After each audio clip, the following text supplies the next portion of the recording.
I'll fucking push. Anyway, are you done? Are you done? Yehuda. Nope. Shit. Get the thing.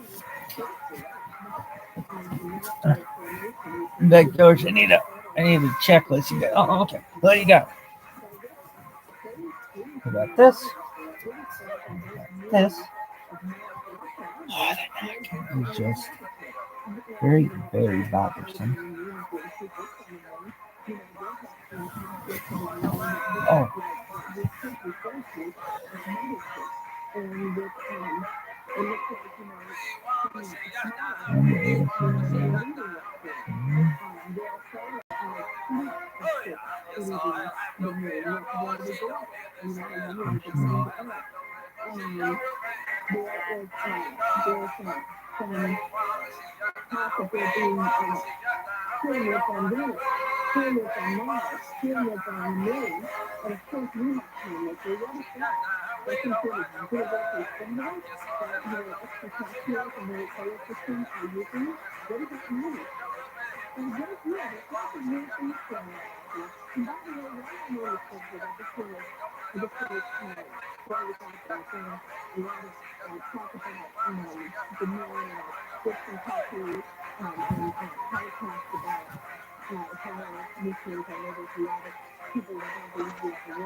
Let's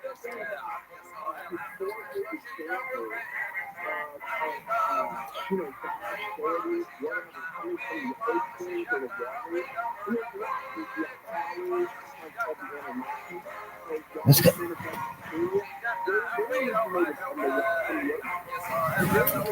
She knows.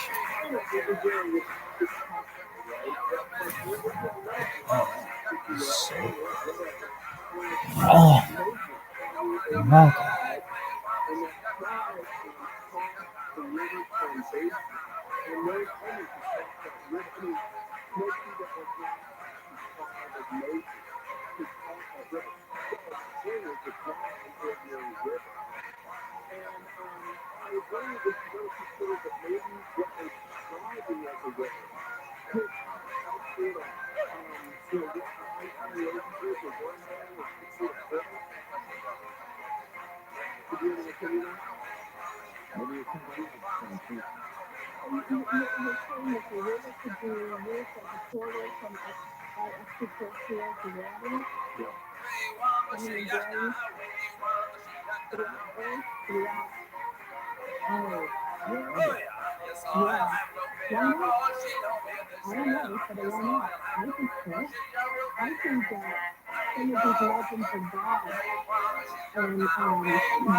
was so interesting. Um, okay, so the top year top pickers cases. Beware the bearers of false gifts and their broken promises, much pain for short time. There is good out there. We are faith deception. That's not the message in the gift that the alien was holding. Faces. It's fascinating to me that there are hospitals that we have located. What the extraterrestrials were trying to tell us, we don't know, of course.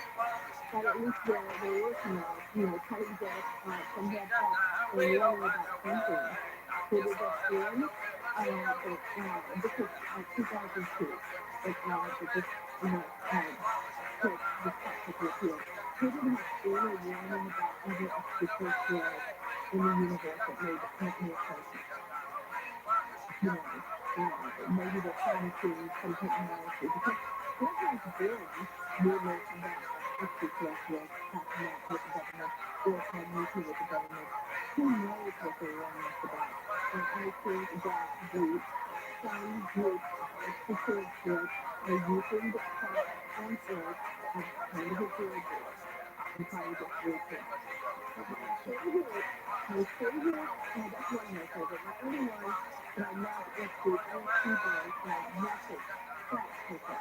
In my book, I literally state the LSD message is sending Oracle in a transformation. Now, for anyone who doesn't know what this is, I'm sorry, you can look it up. It's ORECIDI. The irreversible message is an interstellar radio transmission carrying back information, carrying basic information concerning humanity and Earth. It is sent by SETI, and that's CETI, which means Communication with Extraterrestrial Intelligence.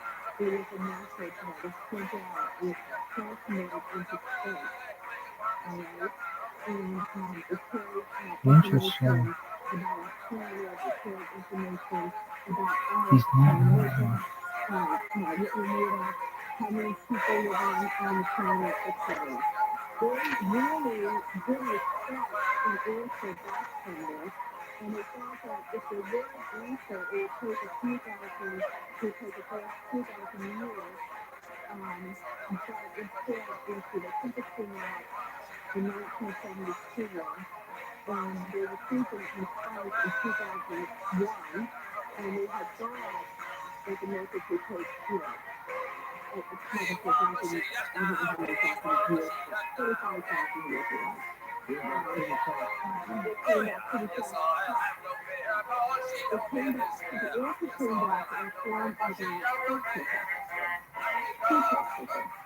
And they didn't, one of them was a picture of an alien again, but a different look than what was depicted on the other one. And then of course there was a test paper with an answer. And the experts were able to decode the message in the answer of this test paper. And if you Google the Arecibo message test paper, you'll see it. But the answers received in the transformation from the extraterrestrials that intercepted the Arecibo Yeah, let me message go was in this bathroom in a astonishing. second. They found answers You have to go, you better virtually, hurry. the answers were virtually the same as ours, with a few notable differences. Whereas life on Earth is carbon-based, this group of species are silicon-based life forms, according to their data. The number of things in the real area is over 4 billion. Also, there are 2 billion people on the world. Since the rest of the information is so similar to ours, we can deduce that they are humanoid. That's the information that came back in the form of a text message. You took it with a pinch somewhere. Yes, but by a scientist. Where do you get your book? It's Well, where does anybody get their books these days? Amazon. Amazon has everything. It has all your books. And then just fill out both of them. You can in this one, or you can go to a business unlimited plus. I call them for into 80 people if you're okay on my public sale and other place. The website is that name on there. So you can go from there. Please feel free to have a look. All right, South Beach, we're going to have a short break. We'll come back with final calls with you in just a moment here on Coast to Coast. Constantly Florida George, we're talking about her latest work called Earth-Galactic History and its extraterrestrial connection.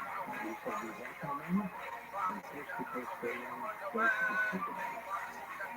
Don't forget to watch our TV show, Beyond Belief, with George Miller. Just log on to beyondbelief.com.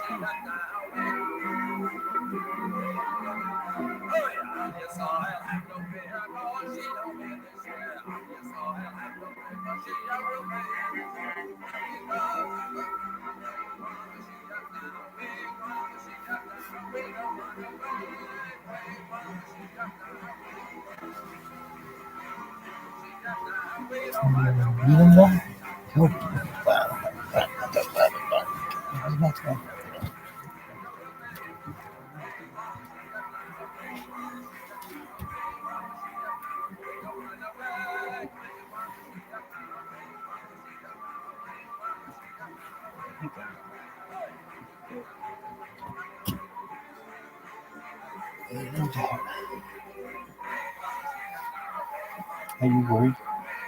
Yes? Any other fucking questions? Shitbag?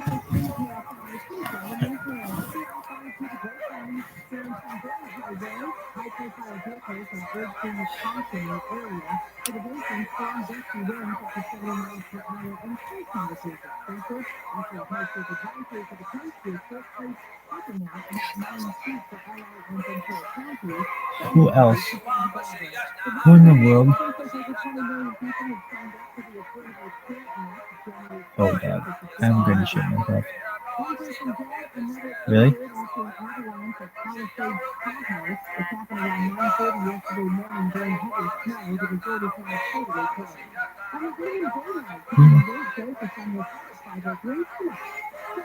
You need to clear up my bathroom, dog.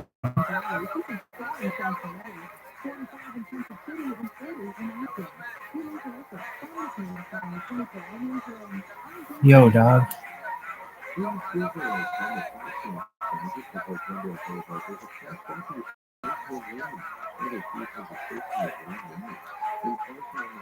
Kitchen?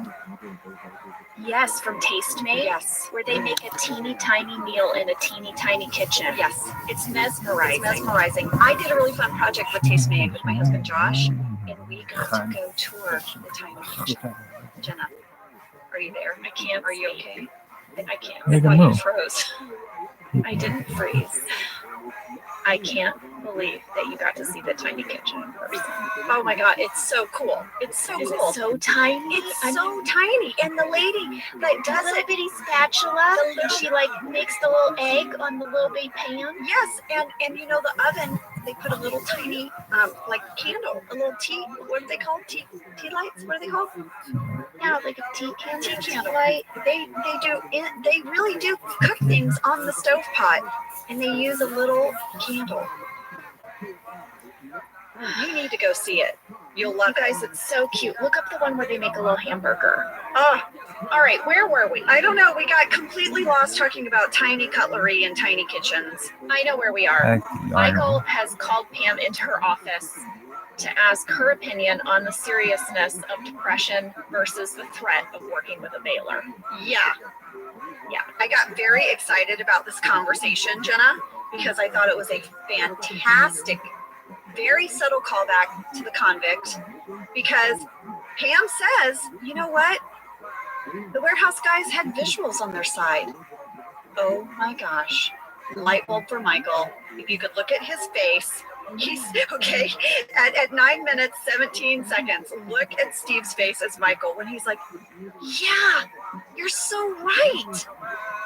That's all that was missing. That's all that was missing. Yeah. Remember, we learned in The Convict from the deleted scene that Hoot the Owl came to his school, and in that moment, he realized if you want people to hear you, you have to have a costume, you have to have some props, you have to have visual aids. Well, Michael is off and running now. Now he calls Dwight into his office. And he's like, we need ways to illustrate the imminent threat of depression faced by office workers. And okay, I am pretty sure all of this was either improv or like given to them on the day, because this scene in the script is about 4 lines long. But here, when Dwight suggests a quilt, and Michael says a depression quilt, Michael is like, there's no time to sew one.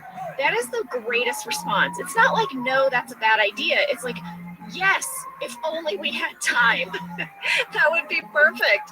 I think this was a lot of improv because there's also extra in the deleted scenes. They go on and on. Oh, is it so good? It's fun. It's really fun. And Michael has Dwight so worked up. Like, Dwight is so immediately on board. I love the line when Michael says, you know what our killer is? And Michael says depression and Dwight says wolves. Yes. That made me laugh out loud. Oh my gosh. Those two together are so brilliant. Well, now we go to the parking lot where Michael is bouncing on a trampoline. He had Dwight reach out to the giant big boy toy store. I looked up. There isn't one, just so you know. Oh, okay. That was made up.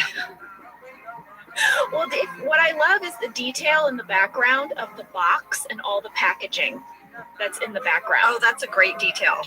Yeah, so this came in a box and they had to assemble it.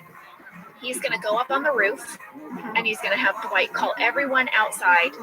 And then he is going to pretend to jump off the roof as a way of illustrating what can happen if your depression goes unchecked.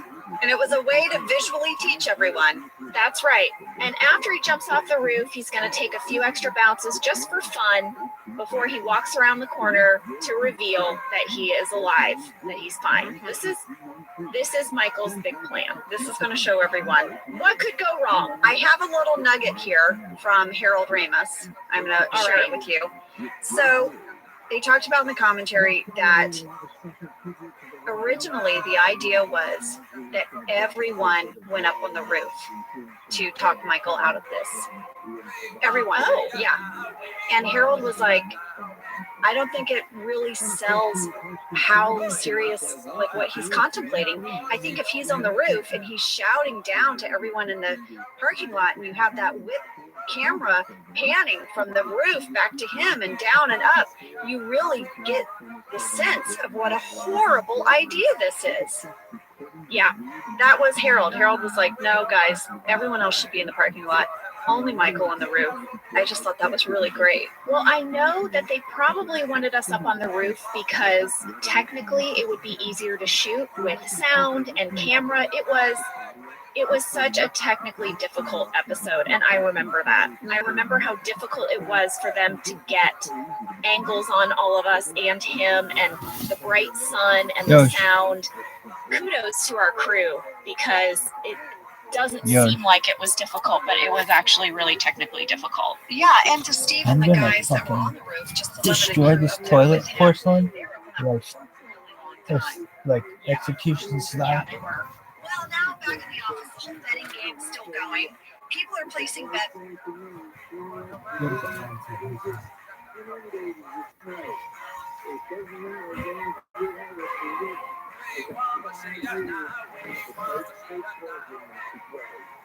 However, you can sign up to be an employer with any go to our website, photooftheday.com, click inside of the task for the info room. Otherwise, you download our post-to-post app from your X's. Once you got it loaded, click profiles and subscriptions, and you can sign yourself very easily. You get 2 weeks free if you sign up to the app. Also, if you live in I gotta Canada, take a shit. do something for you, to do something, if you're looking for We took all the way downstairs.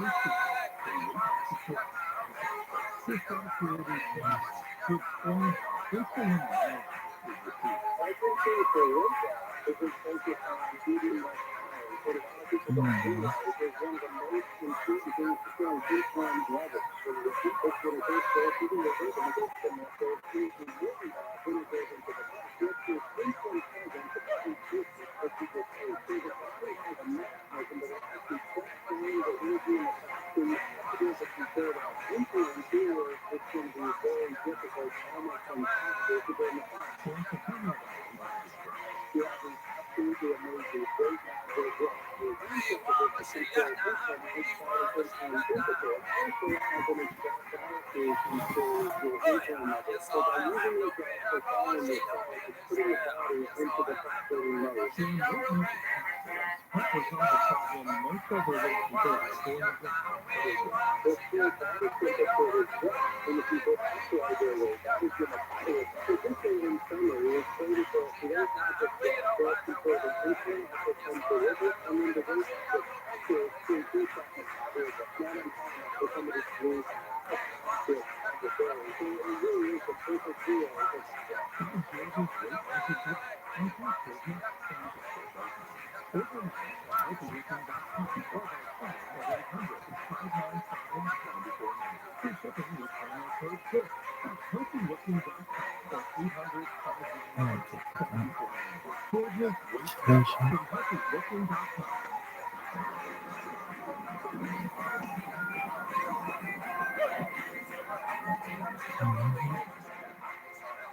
Well, maybe I'll let them after hearing this. This is an amazing story. Good job, Stephen and Malachi Gregory from Boston, New Zealand. I understand that Malachi, who's almost 9 years old now, is suffering with not just 1 or 2 years, but significant outbreak of work all over his body. So significant it impacted his ability to really function. Yeah, so every time I try to give my head to the tricycle to get that function behind it, not the problem. It is an amazing immunomodulator, and so I can see that it would work. And so at what point would you see the improvement really going to work? Well, what we really have to notice it around cycles, you can see these things actually getting smaller and smaller, and then it's going down to get a just little bit more. So it goes into brain. We're talking about like, one of the cells per woman. Okay, it's not really that same, and actually seeing it into the picture, yeah. Wonderful. It's quite important. Absolutely wonderful. Welcome to the point. Place down one. Oh, this is awesome. Yeah, this is awesome. Another amazing story. Why? We're talking about carnivore. Call them to awaken your immune system and protect yourself now.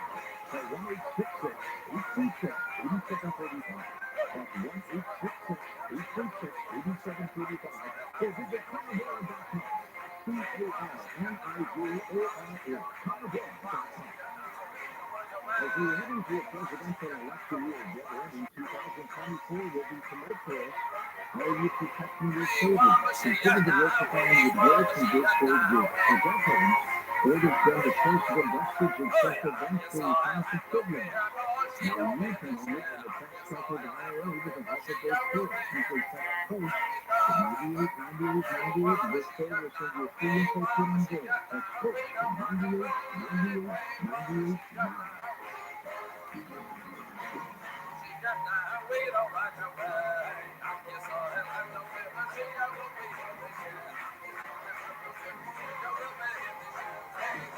And welcome back to Coast to Coast. George Joey with you with our special guest Constance Victoria Woods with State of the Times. First time calling Mike in Greenville, Wisconsin. Hey, Michael, go ahead.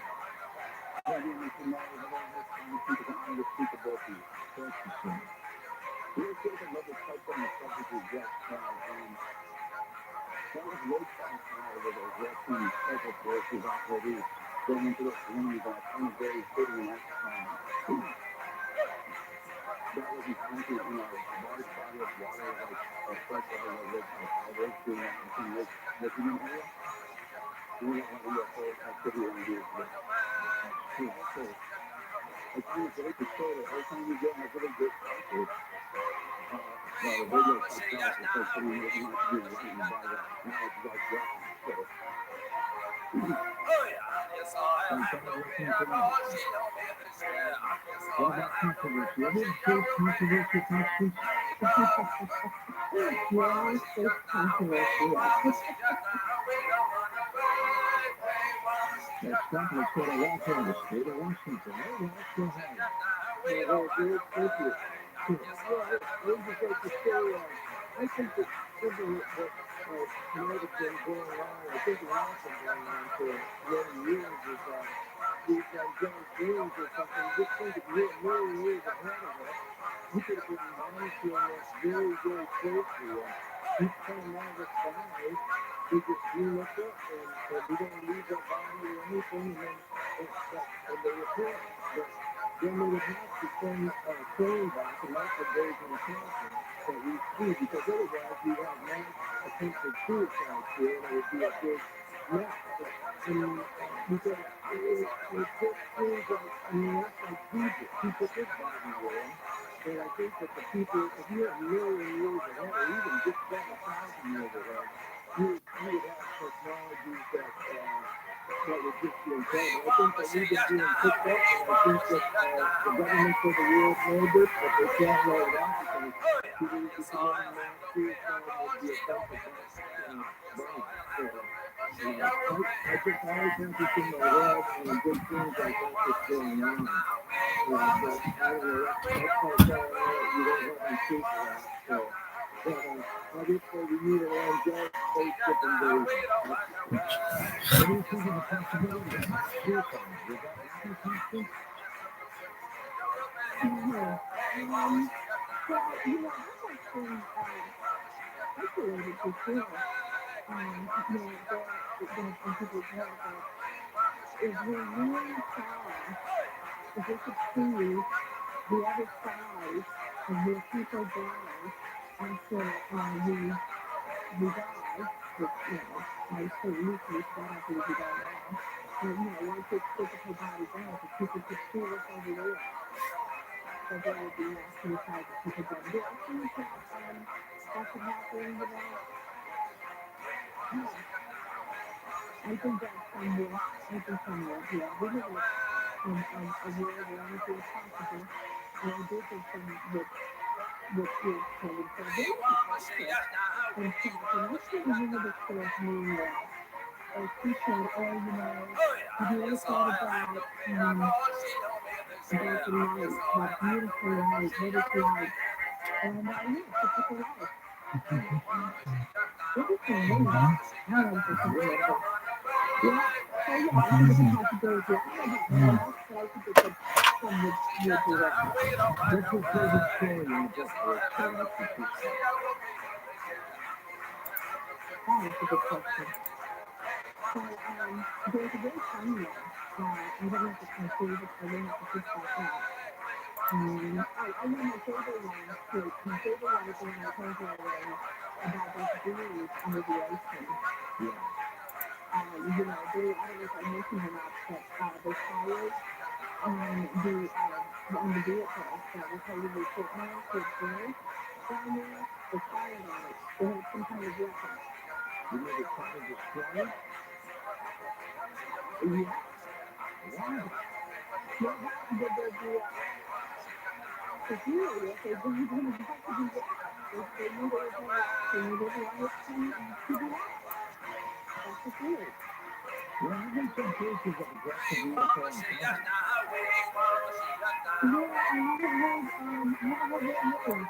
Yeah, I haven't heard that information, but yeah, I've heard that they have happened. There was one story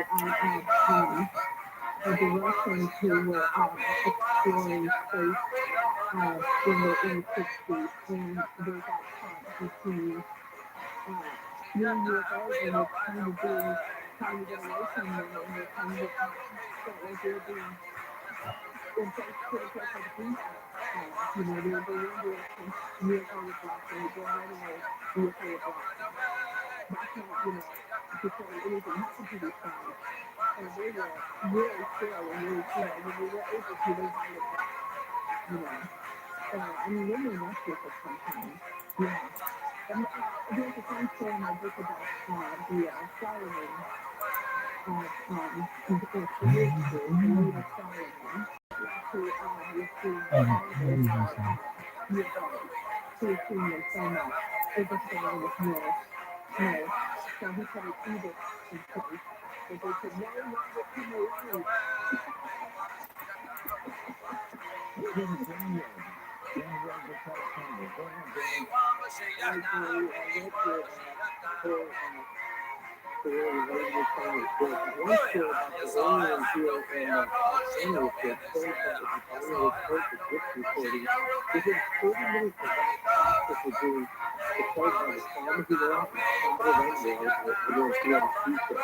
Anyway, I commented on one of the questions is I just finished back our 15 7 series to Earth Country, and in there he said it's clear from all the uniform, thing that you saw on the website, you can research them, that we are really a race of soldiers. They came from the blue, they needed to go to the planet, and the elliptical cycle of the first 8 years cycle was under the sun, and then first to Saturn and Jupiter, and they can, lower for gold, and they get there, they call it a star. That's 1 year from it's pretty concerned about this. We just came from there with MC and Midnight. Those are the two people that actually wrote it, and they wrote from the same story I worked in, right? The research, so that's from the volume 62, and it's just completely a good book.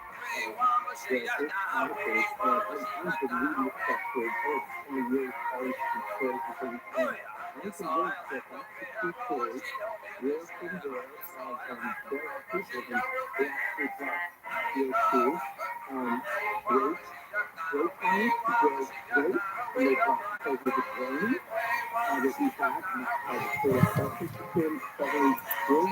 It's going to be great in some of food, and land, and certain places, and that now created, or created gas, and you go to food store and other places in the earth where you use gas to push you together, maybe some oxygen, like a thermoization too, for the day over there. And they pretty much forget the air, and they call them the black hole people from Africa, that they live with our friends. That's where they're from, and that's where they're from. So, what's your take on that? Yeah, so those are the Anunnaki, God, who came to Earth from the Blue Earth, which sometimes people call it. So, I know the story really well, and I think that there's a lot of truth in that. I've always felt like that may be what happened, as far as how humanity came to be. So I think it's a pretty interesting research that he did and interpretation of what he's talking about. And it is very close to what the Bible says, that it's true. What's interesting about this, and I haven't read Christian work, but when you look at those theories, those scriptures, and you go to the Bible and you look at this, and you have to go out into the Bible, look at these scriptures, the Anunnaki was created a backlash and to the backlash and that's the truth. And you know that the brothers came over, they all answered each other. They wanted to have his favor, and Cain killed Abel. And then when Cain killed Abel, Cain was saying, he was being cast out to go live on the ground. And he was saying, you can't bring him out here because there are others out there that will kill you. So I've always thought there was some truth to the Anunnaki story, but I always go back to that. If there's truth to that theory, that, I'm really about that with the Anunnaki story. This was pure human created by that infinite in there. Who are the people that were out there that Cain was talking about? So I know that the Anunnaki story says that humans came from one, but I just wonder if there were also others on Earth, even though humans were created, there were others people. So there's been the Nephilim from the Bible? And nothing like pollution from the colors of the yeah, the Bible like it is for the Matthew, where the stuff where the sons of the Anunnaki to make it with women on earth. And with the Anunnaki, the extraterrestrials, the superior, were known as that, they also had relations with women on earth, and they are thought to be, quote unquote, the fallen angels, the Anunnaki. Too.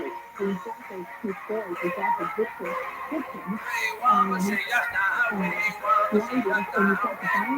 You have different terminology for the same being. Right. So even for this Anunnaki, is Nephilim, when they made it with the women of Earth, they had giant children. The Anunnaki was there. And so they really hybrids, so they're awful. But anyway, I don't want to avoid the question. I do believe there could be something to what Zachariah picture was saying. Yes, I find the story fascinating. Let's get another call. Leonardo's in Minnesota. Hi, Leonardo. Hello, George. Good to hear you. Question, I hope I say your name correctly. I'm trying not to sound anything that you shared tonight because I think you're beautiful. And I think with your information and some of the things that I've heard over the years, I just wanted to call about, you refer to the plan. I run in certain circles in the Iraq community, and we don't just refer to them as Saigon, we refer to them as Shogun. So that's all I do. Beautiful person. And take care. Yeah.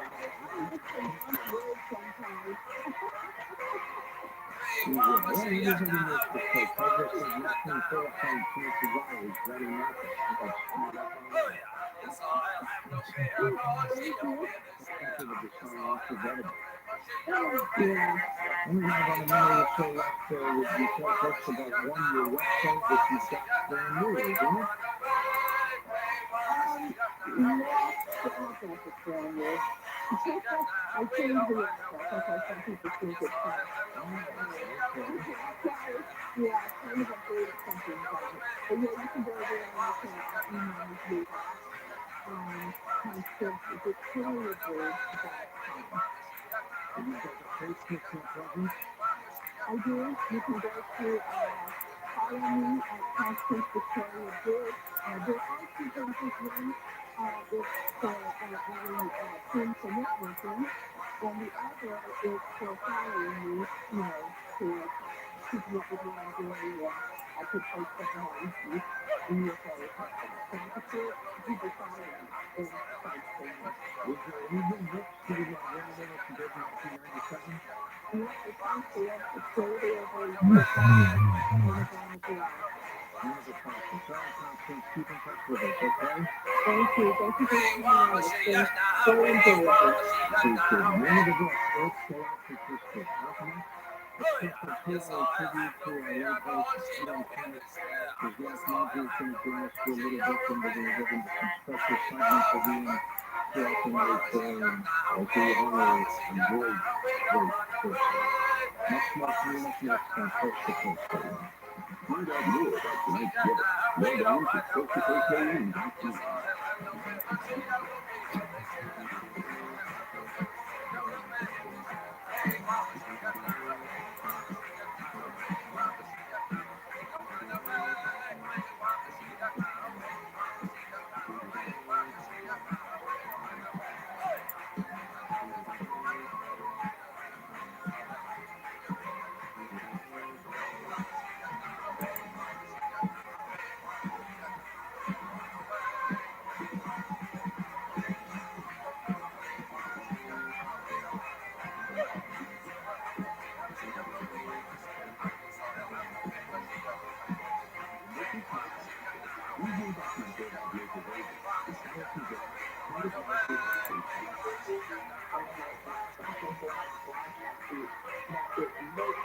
And it's to be able to take taking over the relationship and acting scared is so efficiently important. Because remember you every move is marketing action for the audiences trusted into it. Find data you need to work. To hear more, go to findhelpresults.com. Hey, it's Steve Flex for coverage and reinforcement. That is right. Your Likeforce whole home water system will help you do that thing coverage. Likeforce removes the bad stuff, keeps the good, no chlorine chemicals or fast. Just drink it water and every time. Call them today at 800 1111 or visit likeforcewater.com.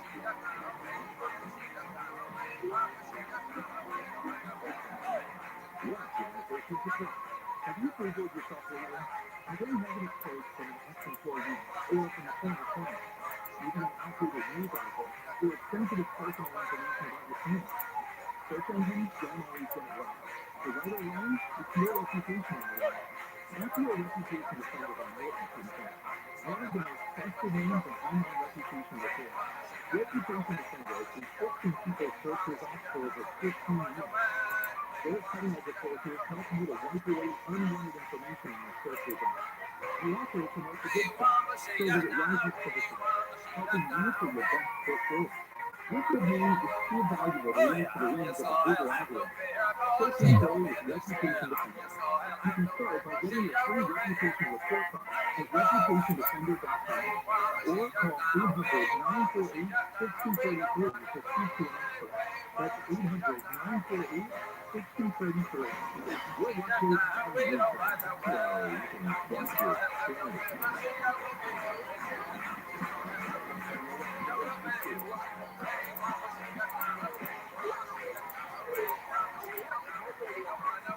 President Biden, I'm here telling Secretary Sorry, please on the newsroom. President Biden's son Hunter will face tax charges in an LA courtroom later today.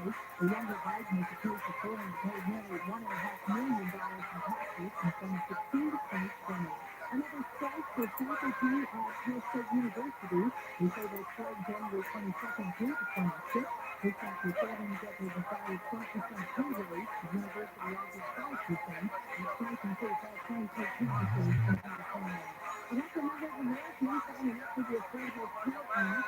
Fairly tougher with Maryland. The Biden administration says over 20 million people signed up for health insurance plans under the ACA, leaving last year's record at 16 million. That number likely to go up since Americans have until January 17th to enroll. President Biden says the Affordable Care Act, also known as Obamacare, is more popular than ever, pointing to the record number of enrollment and more people using the benefit. TSA officers say they confiscated more than 6,700 firearms at the Carry-on Demonstration Riot in 2023. At 5 LA area airports, officers say they found 145 guns. That's set a new local record. Chris Christie is dropping out of the 2024 presidential race. It's huge for me tonight, but this isn't the time for you to win the nomination, which is why I'm postponing my campaign tonight to fight in the United States. Christie said he thought it was important to be in the race to warn voters about the dangers of Donald Trump. Uriah Tucker is my bet. And in celebration of National Foot Month, you can score a bonus seed for a park at Truman. Here's our Mother from TRC. Partly cloudy and windy today with highs in the upper 50s to low 60s. Right now 31 in Tacoma, 38 for Lake Forest, 52 in Malibu, and 51 in Compton. Today's local from the Peninsula, 24 newsroom. I'm Jim King. In February, Foxtrot planned just before Florida Thursday in Massachusetts, ROTHSCHILD for a serious crash walking through Washington Lane. After that, the fun with a close line. A cycling underway from the Avalon Boulevard was attacked crossing the Parkway Road over Montefello on 60 westbound between Avalon Boulevard and Yorktown Travelers. There's a full three-way closure due to emergency work that's going to be in place at this time of the night. Clarifying the trial, next 50-day council, I'm with the floor. Are you a business owner, CEO, or responsible for marketing? If you are, I help mediate the marketing needs of those and find new customers. We reach more consumers in your target area with online. I will send you access to those potential customers to your cost effectively. Search radio, video, podcasting, and social. We want to show you our media to work for you. From your soundbar,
Your opponent first was on the Thursday hosting Coast to Coast Day in 1998. And back in April 2000, we became the regular weekend host. And then in December of 2001, we left Coast to Coast to do mornings in Minneapolis with his wife Marjorie. We then returned to Coast Day in June of 2005, and in his spare time, he enjoyed writing, new tennis, traveling, and doing things that involve being around animals. He's the most active guy. He passed away several weeks ago in Tulane at the age of 64. For the moment, we have Marjorie joins us as we begin a special tribute show to the listeners. For this year, Hallelujah is having savings sale. You already see the impacts of inflation at the pump. The grocery store and the dollar continues to lose buying power quicker than wages can increase. How are you protecting your savings? Consider diversifying your gold from the Birchgold Group. For decades, gold has been the choice of investors and central banks to hedge against inflation. Whether you're reclaiming your own dollar in a tax-sheltered IRA with the help of Birchgold, simply text FIRST to 989898 and Birchgold will send you a free info kit on gold. It'll help you convert an existing IRA, 401ks, or IRA in gold without paying a penny out of pocket. With an A+ rating from the Better Business Bureau, thousands of satisfied customers, you can trust Birchgold too. Simply text POST to 989898 for a free info kit. Again, that's text POST 989898 and do that right now.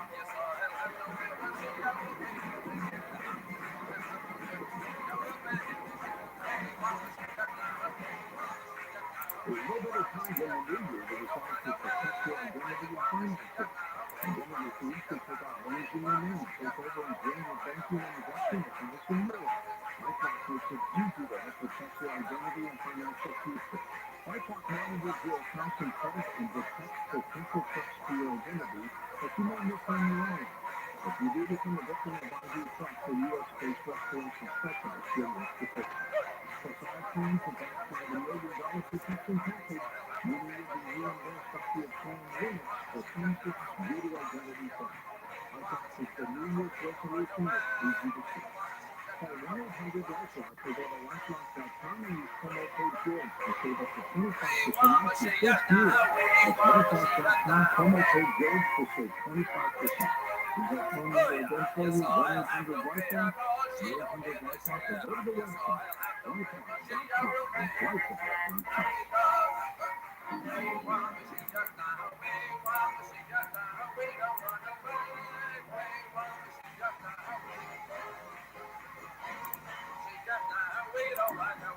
And welcome back to our tribute show for the Planet Room members like Marjorie, where the two are working at the Daily Alumni at the University of Illinois.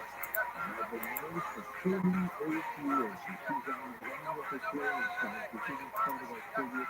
Marjorie, I want to say.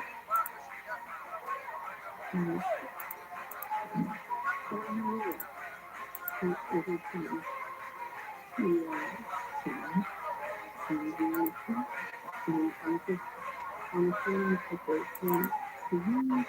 It's kind of like you people are people kind of like you live through this we talk about here that we feel like it's really just been arguing with the friends and love that you experience with your sister. Can you start to look?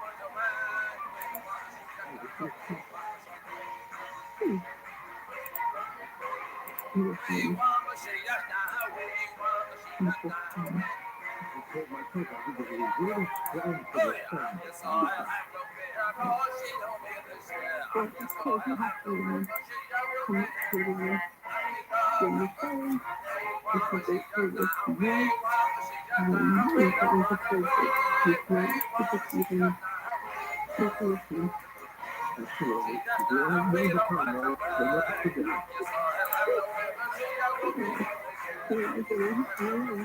I'm grateful for the many prayers that are coming out. People are texting me prayers and other friends are calling me with prayers. And it is such a sweet thing to know that I started life with somebody who is good. Absolutely. Sit back and enjoy one of the production viewers some segments of the life of the incarnate. This one begins with me interviewing you, which we did a couple years ago. Listen up.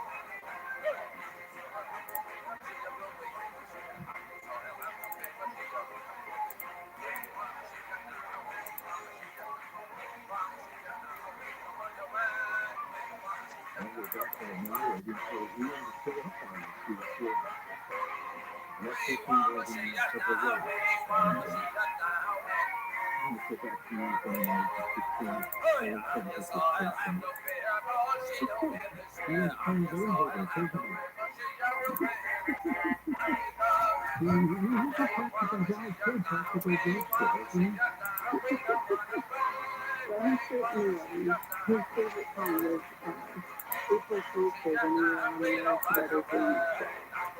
And every year he would get me. And that's, I went to see him and pretty good. He just had to work hard every year to put forth things like April Fool's Day for years. He likes to do that. He likes to make people laugh. He definitely was. He was very playful.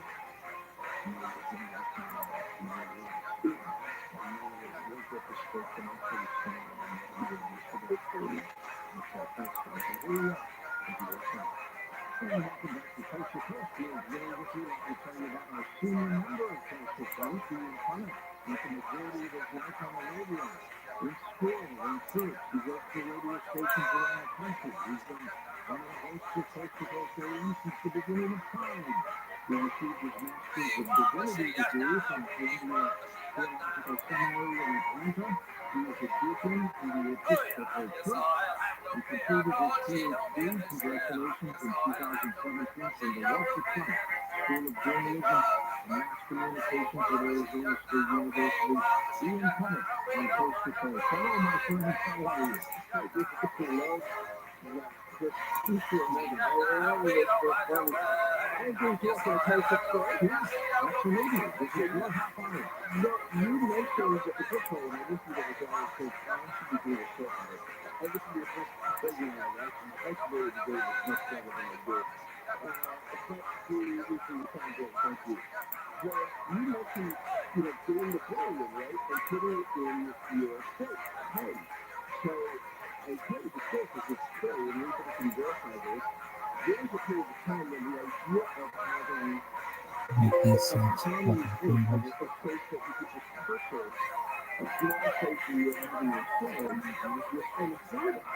Because it's safe for something that you would see like a It's not dog my or a business. My great uncle founded the Punnett Safe Company. Really? To fill this market. And so they were the first, as I understand it, and you know how families go, sometimes close to the dozen, but as far as I know, they were the first national manufacturer and marketer of home safe. Now, that's a great idea, and I come from a family of inventors, and this is one of many different things that they patented. But my great-great-uncle was not very businessman. The company that bankrupt is the Punnett Safe Company. His partner bought it out, and to this day, you can buy a Century safe. So if you anytime see a Century safe printed in X, like you see them in Walmart, I mean, Century safes are everywhere. That was initially the Punnett Safe Company. That's fantastic. How long have you been associated with Social Company? Since 2000, well, really since 2019, when we've been all over to the family. I think from the very first day, because I filled in a couple of times and then I became a regular. But let's just call it 2000. I remember back in April of 2001, I had called a friend who was going to ask the company at the time, Coast to Coast, and he said, Ian's taking off a Sunday gig, and we heard about you in St. Louis, would you do the show? And I'm like, okay, yeah, I did say no.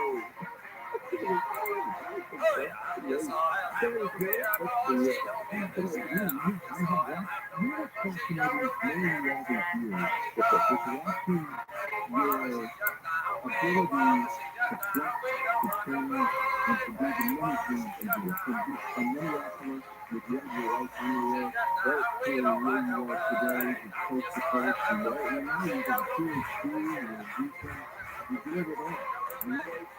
Thank you. And I realized teaching in 1995 just at Kansas State University. And yet, I thought I was so fancy disease, and I still can't find my car keys. And then I as soon as I just got about 10 minutes ago, I could stick around to drive in the morning, but I cannot find my keys. So that's, thank you. If there's something about postal cards which I don't think everybody takes advantage of over the years, and I know that the people who already understand the value of this. So it's a wonderful tool and the opportunity that you give us all. And I'm very grateful for that because you do all the heavy lifting. Is that it's up to us to make the most of it. It's never, this is not there's not a guest to come on and you look at the many fabulous careers that they've had.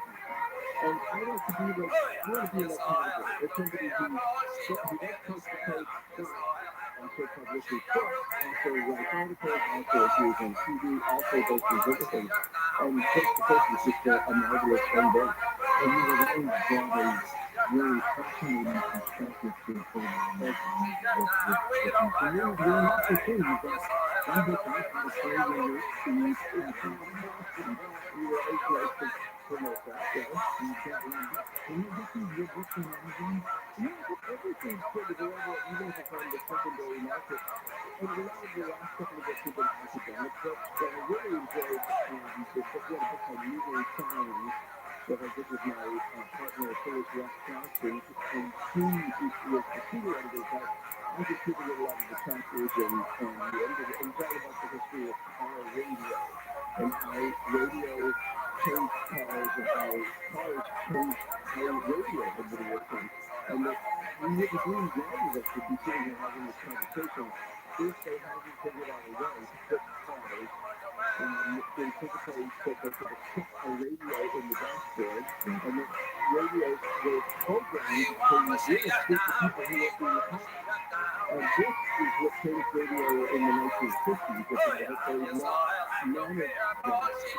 radio unit just become one of those things that we are about to work with this. And then the other thing is, what we just out about the future of journalism, and I had a minor role in that book, but it's still a cool book that speculates about what journalism is going to be like in the year of 2050. Is it PhD in journalism? Yeah, it is. Yeah, it's journalism and mass communication. And so I kind of, I like journalism, you love journalism, I know. But how many years did you practice journalism in the formal sense? I've never stopped. I started when I was 19 professionally, right? And I've never stopped.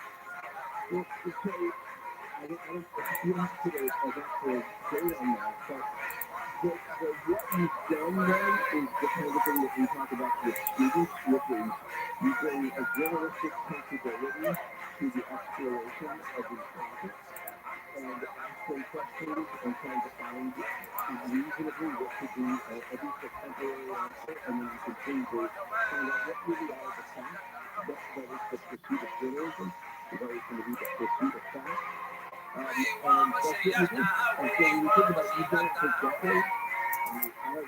I'd like to push it a little bit on the communications end, and now I'm doing new innovative things where I make videos with students and a lot of social media with students, and I run the local campus radio station here on Kansas State. We are the longest continuously running FM college radio station in the country. It's fantastic. And I'm actually proximity to two calls. Welcome to the program. Why am I on with you in the comments? Good evening to Bill, and I'm how are you doing tonight? Okay, how are you tonight? Fantastic, thank you very much. Yeah, I've got a ton of books flying, and to comment on the question, reapply is an essential code. If you have an electronic one, it can be opened by a very light knife. Oh, that's good about those. Yeah, I've looked at this. Yeah, this is and I'm out of line on having, but other than having a letter from the company that recognizes my great uncle contribution, I don't really know a lot about some of how it works, but I'll take it. I'm not professional with it. You have some very serious questions. From Daniel, Rob, from Lucas California. Yeah, this like she's in the little circle of unpopular balls. Yeah, right. And then you have this respect for it, and you can love a really kind of interesting new stories and new different in the US. You could have one place but it was so interesting and so that in the first place, the story was going on and you couldn't have the time to get around there. So that's the problem you face is when you do open mind, you feel like you hit the brakes, and that story was quite a while. And it was not that you didn't get to the end of the story, you already knew that was kind of like the end. You were given every time to give everybody the chance to just take a part of the story before we have to get to the next part. And keep that going. Keep on coming. Yeah, I like to do it. And I think that, commercial story generally, the women that you had on, the original caller, he listens to the show all the time. He was on the day in the bathhouse in San Francisco. I think one of the ways that this show has always conducted itself is to be respectful of people, even if in this case they are on the edge of something of a particular religion, or in the case of Sandy Daniels, we were talking about her trial, and the fact that she's using pride to be their event, which is usually real, that still kind of goes on, and unfortunately, to run the case, and the guy still never see that money again, but the attempt to sort of just grab her away and then take her money just to see the trial with the judge or the jury. And I think that's what we do all the time. We try to show respect to people while they're telling their story. But at the same time, we have to move along eventually. I hope the scholars can appreciate that. You told our Canadian friend and host Richard Sanders on our family that we had asked you this question. How do you really want to eat for the bean? Well, I think that it's just the timing that we need to get away. And so it was able to get the Canadians first so that we have it with the style of eventually you could actually use the pet food for the invading area island. So I say, that's what I say. Let's go to Jill, Santa Barbara, California, and welcome to the program. Hi, Jill.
she mentioned, your aunt, and I didn't know she meant my aunt, and because I have an aunt who is about 90, and she is an author too, not nearly as you, but she does historical work. She and her husband, who's my uncle, a wonderful guy, they both work on books about the early years of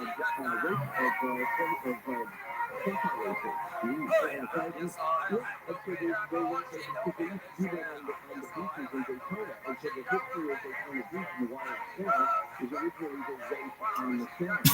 And so she did a book about the early days of those races on the sand, which is fabulous. And then they also did a book on the early pilots who used to fly down from New York and land on the beaches in Florida because they had no runway. And so they needed to go to, and that's another reason why Daytona became so famous. Ian, where were you born? Okay, we're next to TRILLIONAIRE. It's one of my top 2, 3, 4 central spots. Yeah, nice. Got a house. My mother was an early believer in home birth delivery. And so I was delivered by a doctor who was retired from formal practice, but he was still acting in this way that today we might call a guy. And so he delivered me in my house, on the floor in my house in Wilmette. I've got about 45 seconds for you to sing your goodbye song. Well, you're very kind, and I was excited because I want to audition for your live show, George Mary Live. So, if you want to, someday, somebody else can, just remember, the loneliness of Paris, she is somehow sadly gone. The glory that was Rome, gone overgrown.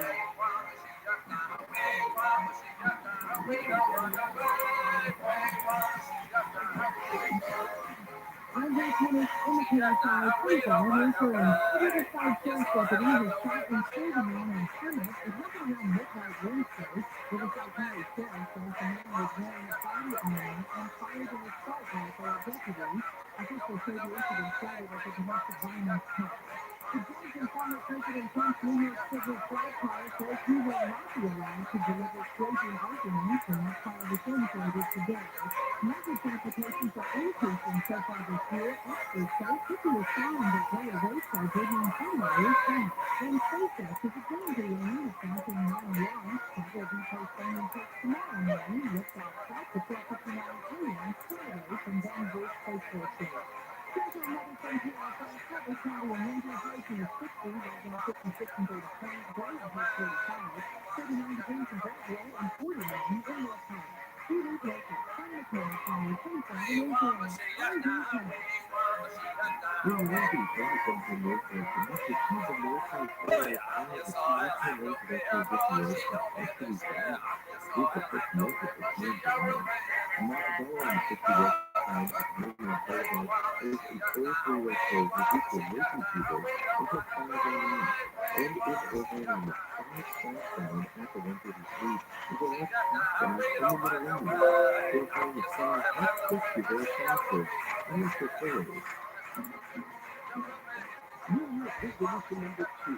Do more work for my responsible with the window. And hit the marketplace with one tool. I'm not with my 5 reasons to make it the window. Marketplace. The best way to keep the new year is relaxing and now let's play with you. Get special rates as low as $99. Number 4. Experience Momentum Magic with Magic Marbles and a Veteran Daylight Gift. Visit at the all-you-can-eat marketplace. 20. Anytime, anywhere. Guys, January 20th. And the number 2. This is Gift Giveaway. Get a promo code you and 5 points on your website. Visit Gift Gift. Big prizes, big fun at Gift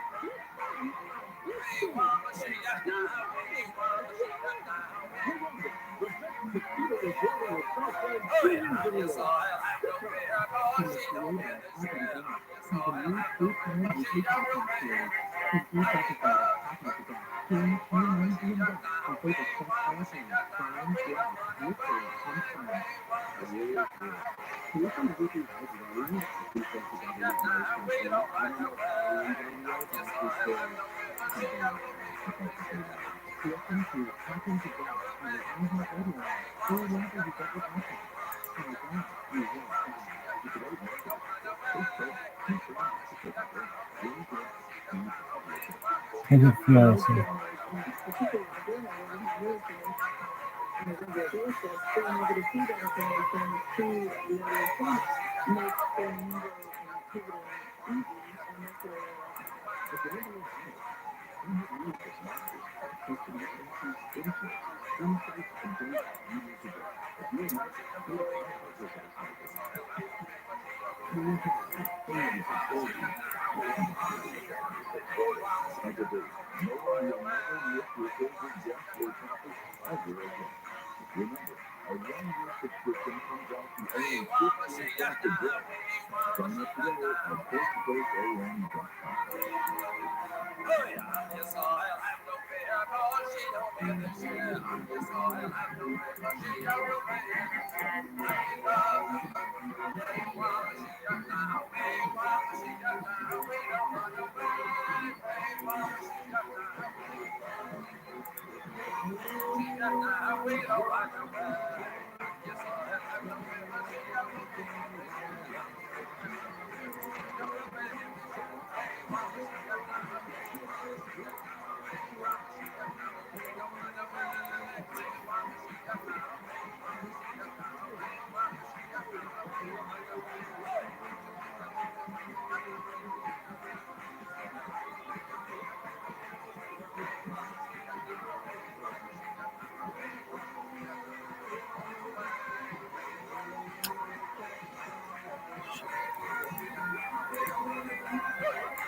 When we return, we will continue with our previous comments.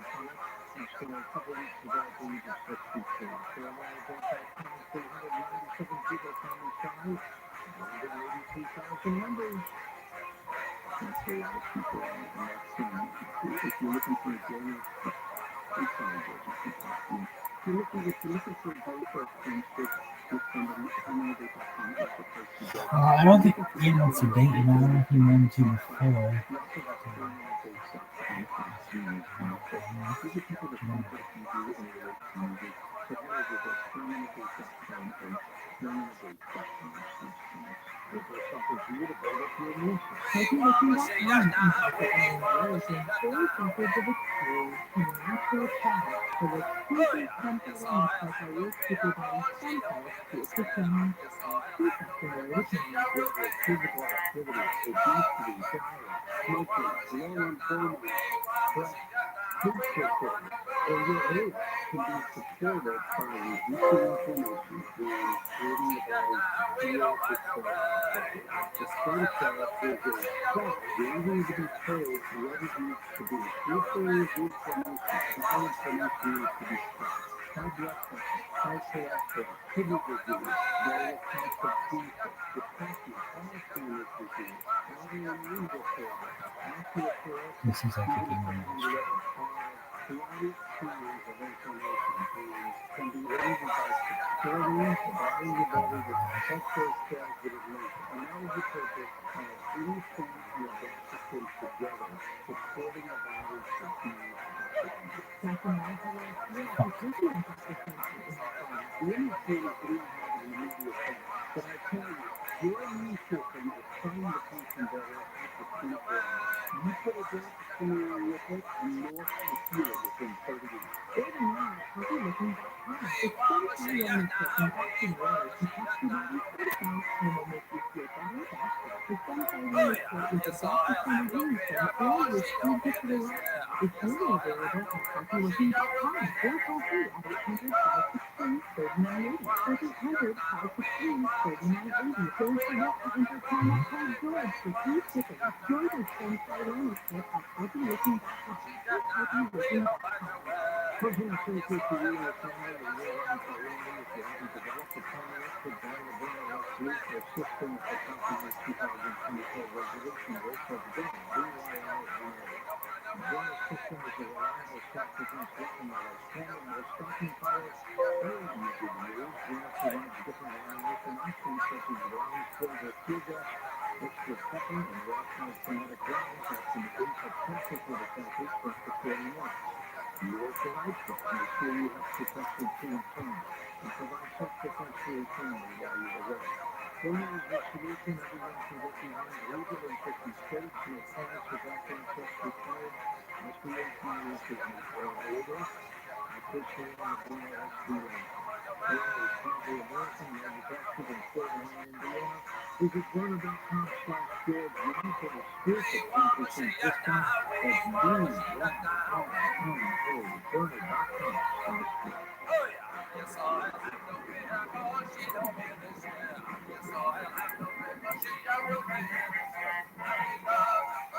with my grandmother, she was waiting by the window for God. She got lucky at the struggling with choosing the allergies, itching, scratching, sweating nonstop. Dude, dynamite. She started feeding and grabbing just like a Dude, I knew it. I didn't have to be a veterinarian. Dude, because dynamite. they've been around for more than 25 years. They've helped over 1 million dogs. They're so confident in their product.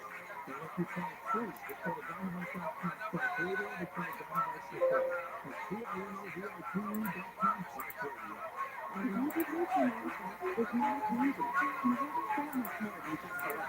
These photographs top local sellers and You get your blog. It's as simple as that. You call this fucking number. You email us when you get your blog. No guaranteed time. Why? Because we don't know how many it's about surge. Pricing.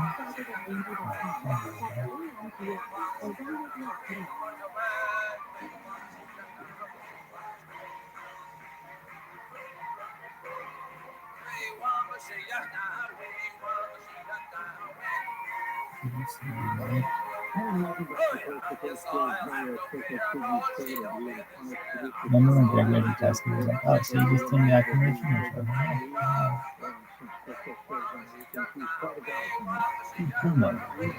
Alright, cool. I'll be like, oh, wow, that was really tight, you know? He'd be like, that was really tight. You should do. Greg read the test and you said it's tight. I'm like, I'm sure you know this point. I'm sure that we would tighten up. Like, wow.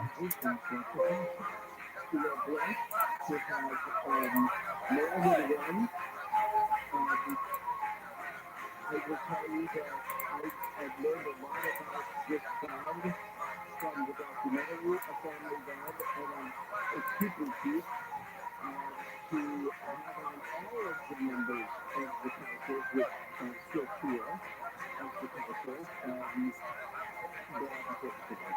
That's a fabulous song. So, you know, that's a 10-year-old track that'll never go away. And coast to coast right now, because we do it time. So did you watch A Family Band on Amazon Prime free right now? If you do, then you'll see that it is both a documentary about the talent of putting together this unique sound that started originally with the brothers Bill, Frank, Barry, and John Carswell, and then also a story of success.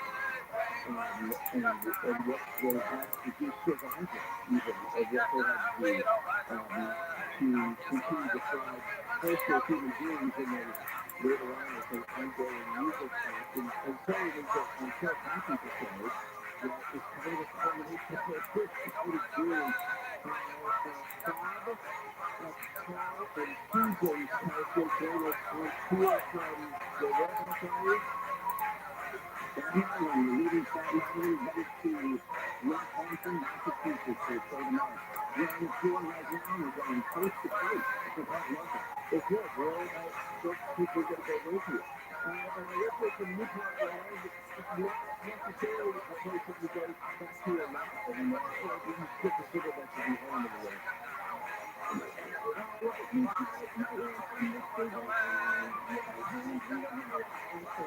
You septic there, bro?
You scared about this knocking?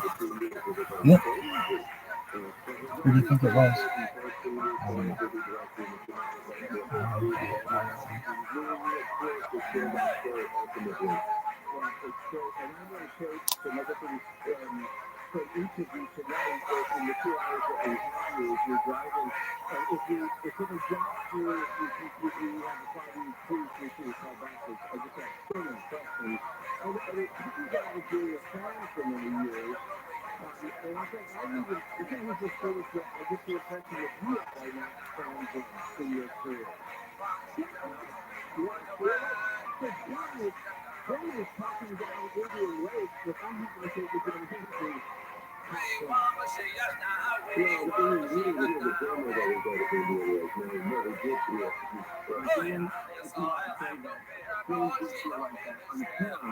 I don't know.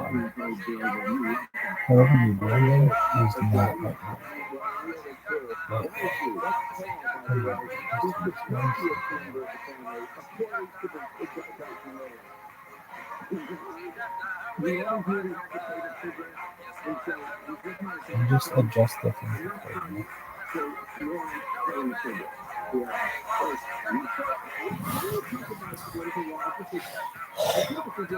Okay. I am nervous. I can certainly tell you that. What happens if you get arrested, man? It's terrible, but I'll say in my own way, it's like kind of a relief a little bit.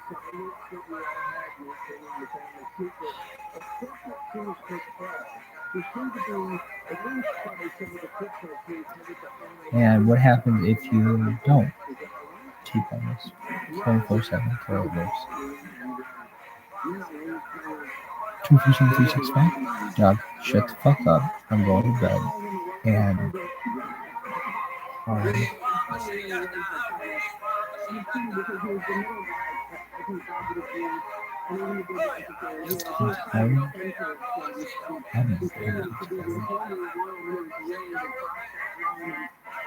anything goes motherfucking illegal within 3 hours, 3 to 5 hours.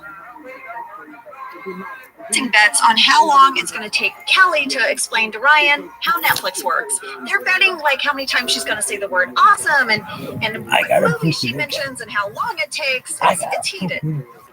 Yes, we find out that Kelly talked for 2 minutes and 42 seconds. She said the word awesome 12 times and mentioned 6 romantic comedies and never had a clue, as people were like putting money on the table next to Ryan. Well, we had a fan question from Elizabeth Myers who says, "Old tech alert. Can you guys explain this Netflix scene? What is a queue?" What is a queue? You guys. Yes. I didn't even Netflix. You remember old Netflix, right, Angela? Yeah. You'd put it in your queue. Like it was like a list of what you were going to watch.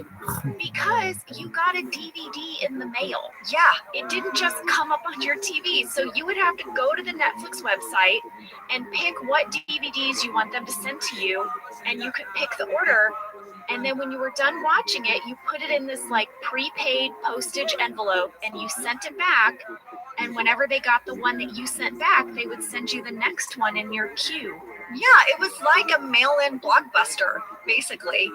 It was revolutionary because the idea was you didn't have to drive to the video store anymore to rent your videos. The problem was, though, sometimes you'd be like waiting for your next thing to come up in your queue. Yeah.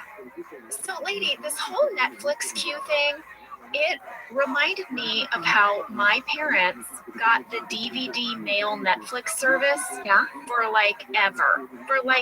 They would not switch to the streaming one. Why? Why wouldn't they switch? I don't know, but they did the DVD thing forever. And I texted them about it. I had to know. And their responses were so funny. And my mom said I could share them. Okay. So you said, right. What did you text them? I texted, "Hey guys, how long ago did you switch from the old Netflix service of getting physical DVDs in the mail to getting the streaming service?" Okay. They texted me back separately. Okay. My dad texted me back, "Don't remember, quite a while." Okay. The end. My mom texted back, "Dad's mowing the lawn, but I think I can help you." Maybe that's why his text was so brief. Yeah, I think so. It made sense. Okay. And then she said, "A while back, I was having lunch with a friend, and she told me that we could get Netflix, the cable channel, for $9.95 a month. We were paying that just to get 2 movies a month in the mail. So that's when we signed up and dropped our other plan. It's funny because I had wanted to get Netflix on cable, but Dad kept telling me it was too expensive. I mean, you know how Dad is about money. So we've had Netflix streaming for, I'd say, 3 years now. but Dad does not like it when you have to pay extra for certain movies. I really want to watch the movie Fatima, but you have to pay for it and he won't do it. But I will once again win this battle. You know how it works. Oh my gosh. That is so layered. That is so jam-packed with information. First of all, I love that she's like, Dad is mowing. Then I love that she's like, a while back I was having lunch. Because you're like, wait, what? Where are we going? What's happening? I know.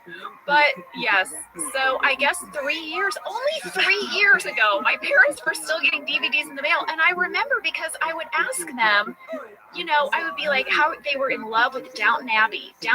And I'd be like, what season are you on? And they're like, well, we're waiting for the next season. It hasn't come yet. Yes, it's right there. Just subscribe. It's right there. Yeah. Oh my gosh. They're waiting for their DVD. That is amazing. All right, should we take a break and then come back and talk about those watermelons on the roof? Yes, and I have some good info from Kentopedia about the watermelons. Well, I want to hear it. All right, good. We'll be right back.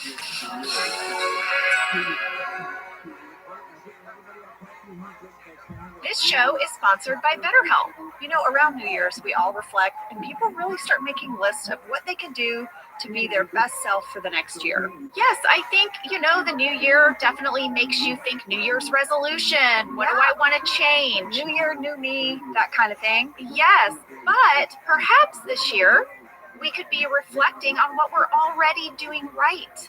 Yeah. And therapy can help you figure out your strengths so that you can ditch this idea that you need some extreme change or this extreme New Year's resolution and just, you know, you can make changes that really stick because they're based on your strengths. I like that. If you're thinking of starting therapy, give BetterHelp a try. It's entirely online, designed to be convenient, flexible, and suited to your schedule. Just fill out a brief questionnaire to get matched with a licensed therapist and switch therapists at any time for no additional charge. Celebrate the progress you've already made. Visit BetterHelp.com/OfficeLadies today to get 10% off your first month. That's BetterHelp, HELP.com/OfficeLadies. Let's talk a little bit about hydration in the new year, particularly about liquid IV. Angela, you turned me on to this, and I'm going to have to give you props. Oh, thanks. It's pretty great. You told me that you use this when you travel to stay better hydrated, and I started doing the same thing. You know, whenever we go on a road trip, it's like I don't want to drink too much water because then I'll have to pee, and then I find myself so dehydrated, so I use this. Well, I like it for hikes. Here's what it is. You get a little packet and you put it in your water, and then you are going to get 3 times the electrolytes of a leading sports drink plus 8 vitamins and nutrients. It's non-GMO and free from gluten, dairy, and soy. It is perfect for daily use before a workout or when you feel run down or after a long night out, hint, or even on really long flights. Rehydrate yourself for the new year. Grab your Liquid IV Hydration Multiplier sugar-free in bulk nationwide at Costco, or get 20% off your first order when you go to liquidiv.com and use code OfficeLadies at checkout. That's 20% off your first order when you shop Better Hydration today using promo code OfficeLadies at liquidiv.com. All right, so we are back. Dwight and Michael are on the roof, and they are testing sort of an experiment to see how far Michael has to jump out to land on the trampoline. They've got some watermelons, and they're giving it a go. So, lady, I reached out to Kentopedia because I had 2 questions. Okay. Number 1, I wanted to know, how did Steve and Rain get up on the roof? And who all was up there with them? Did they have to ride that thing that you and John rode? Yes, they had to use that big scissor lift, and everyone had to wear a safety harness. But here was something new that Kent added this season. What? Kent hired some stunt guys to rig safety cable up on the roof of the stage, so that if there was ever a time where the crew had to be up there to do lighting, they would be able to wear a safety harness and clip themselves onto a safety cable. So for this scene, Steve and Rain and Randall, who was our cinematographer, they all had safety harnesses underneath their costumes, and they were clipped onto the safety cable as well. So that also probably involves the wardrobe department, because she would have had to have made sure their suits were big enough to go over the safety harness. Yes. I also had a question about the watermelons. Oh, okay. And I was not alone. Lauren Brightwell, Megan Keel, Ciara Begley, Phoebe Bono, and Maddie McKee all wanted to know how many watermelons were used for the trampoline test scene. How many? Kent told me that we purchased 12 watermelons, but around take 10, Kent said to Harold Ramis, I think we're going to need to CGI the watermelon thing because none of the watermelons that he was throwing off the roof were coming anywhere close to hitting the car. Yeah, they talk about it in the commentary that they weren't getting it until take number 11. Oh, Kent said it was the last watermelon, that it was take 12. Oh, Did they say it was? Harold Ramis said it was take number 11. Oh, well, so guys, it was either take 11 or 12. I guess by some miracle, it landed on the trampoline and it hit the car perfectly. And I feel like Steve and Rain's expression is real because they were like, oh my God, we finally did it. Well, do you know what this reminded me of, Angela? This reminded me of those Dude Perfect guys. Do you know Dude Perfect? No, what's Dude Perfect? Okay, so this is my son is obsessed with Dude Perfect. Is this like a basketball, like you have to shoot a basketball from a crazy place? Yes, they are these guys. They're from Texas, and they became famous by doing all of these elaborate trick shots. Yes, on YouTube. But I mean, they're so much bigger now. They've got like a live tour now, and yada yada. But yes, they would have done something like this. They would have thrown a watermelon off of a building onto a trampoline and tried to hit something with it. And Dwight and Michael's reaction just 100% reminded me of these Dude Perfect videos that I've been watching with my son. Yes, I have seen those videos. I didn't know the guy's name or whatever they go by, but yeah, our kids love that stuff. It also made me think that maybe we need to collaborate with Dude Perfect on some sort of a frolfing thing. So it's like off the tree, yeah, hit the trash can. Yeah, frolfing trick shots with Office Ladies and Dude Perfect. It's a collaboration we've all been waiting for. And wiffle ball. How'd you say it just now? Wiffle. You said it in the middle. Wiffle ball. Wiffle ball. You're rubbing off on me. I know. I love it. 2 things before we leave the whole watermelon off the roof moment, Jenna. Okay. Number 1, all of these shots up here, when they look out over to the trampoline, you can see a great view of the impound lot across the street with all the trains. I noticed it too. Yeah, you get a real slice of where we were, guys. Those were our neighbors when we filmed at Chandler Valley Studios. Yeah. And one last thing from this watermelon moment, because I just thought it was so sweet. BJ in the commentary said that this was one of those moments, Jenna. It reminded me of when you talk about being on the roof, eating that grilled cheese sandwich on that warm, beautiful night, right? It was like that for BJ. He said, I had this moment where I was like, wait a second. I'm on a roof with Steve Carell and Rainn Wilson and Harold Ramis. We're throwing watermelons and I'm getting paid. Yes. I thought that was so sweet. That's what made me think of the Dude Perfect thing, because I was like, these are like a bunch of dudes up on a roof throwing watermelons down, just having a great time, but they're at work. Yeah.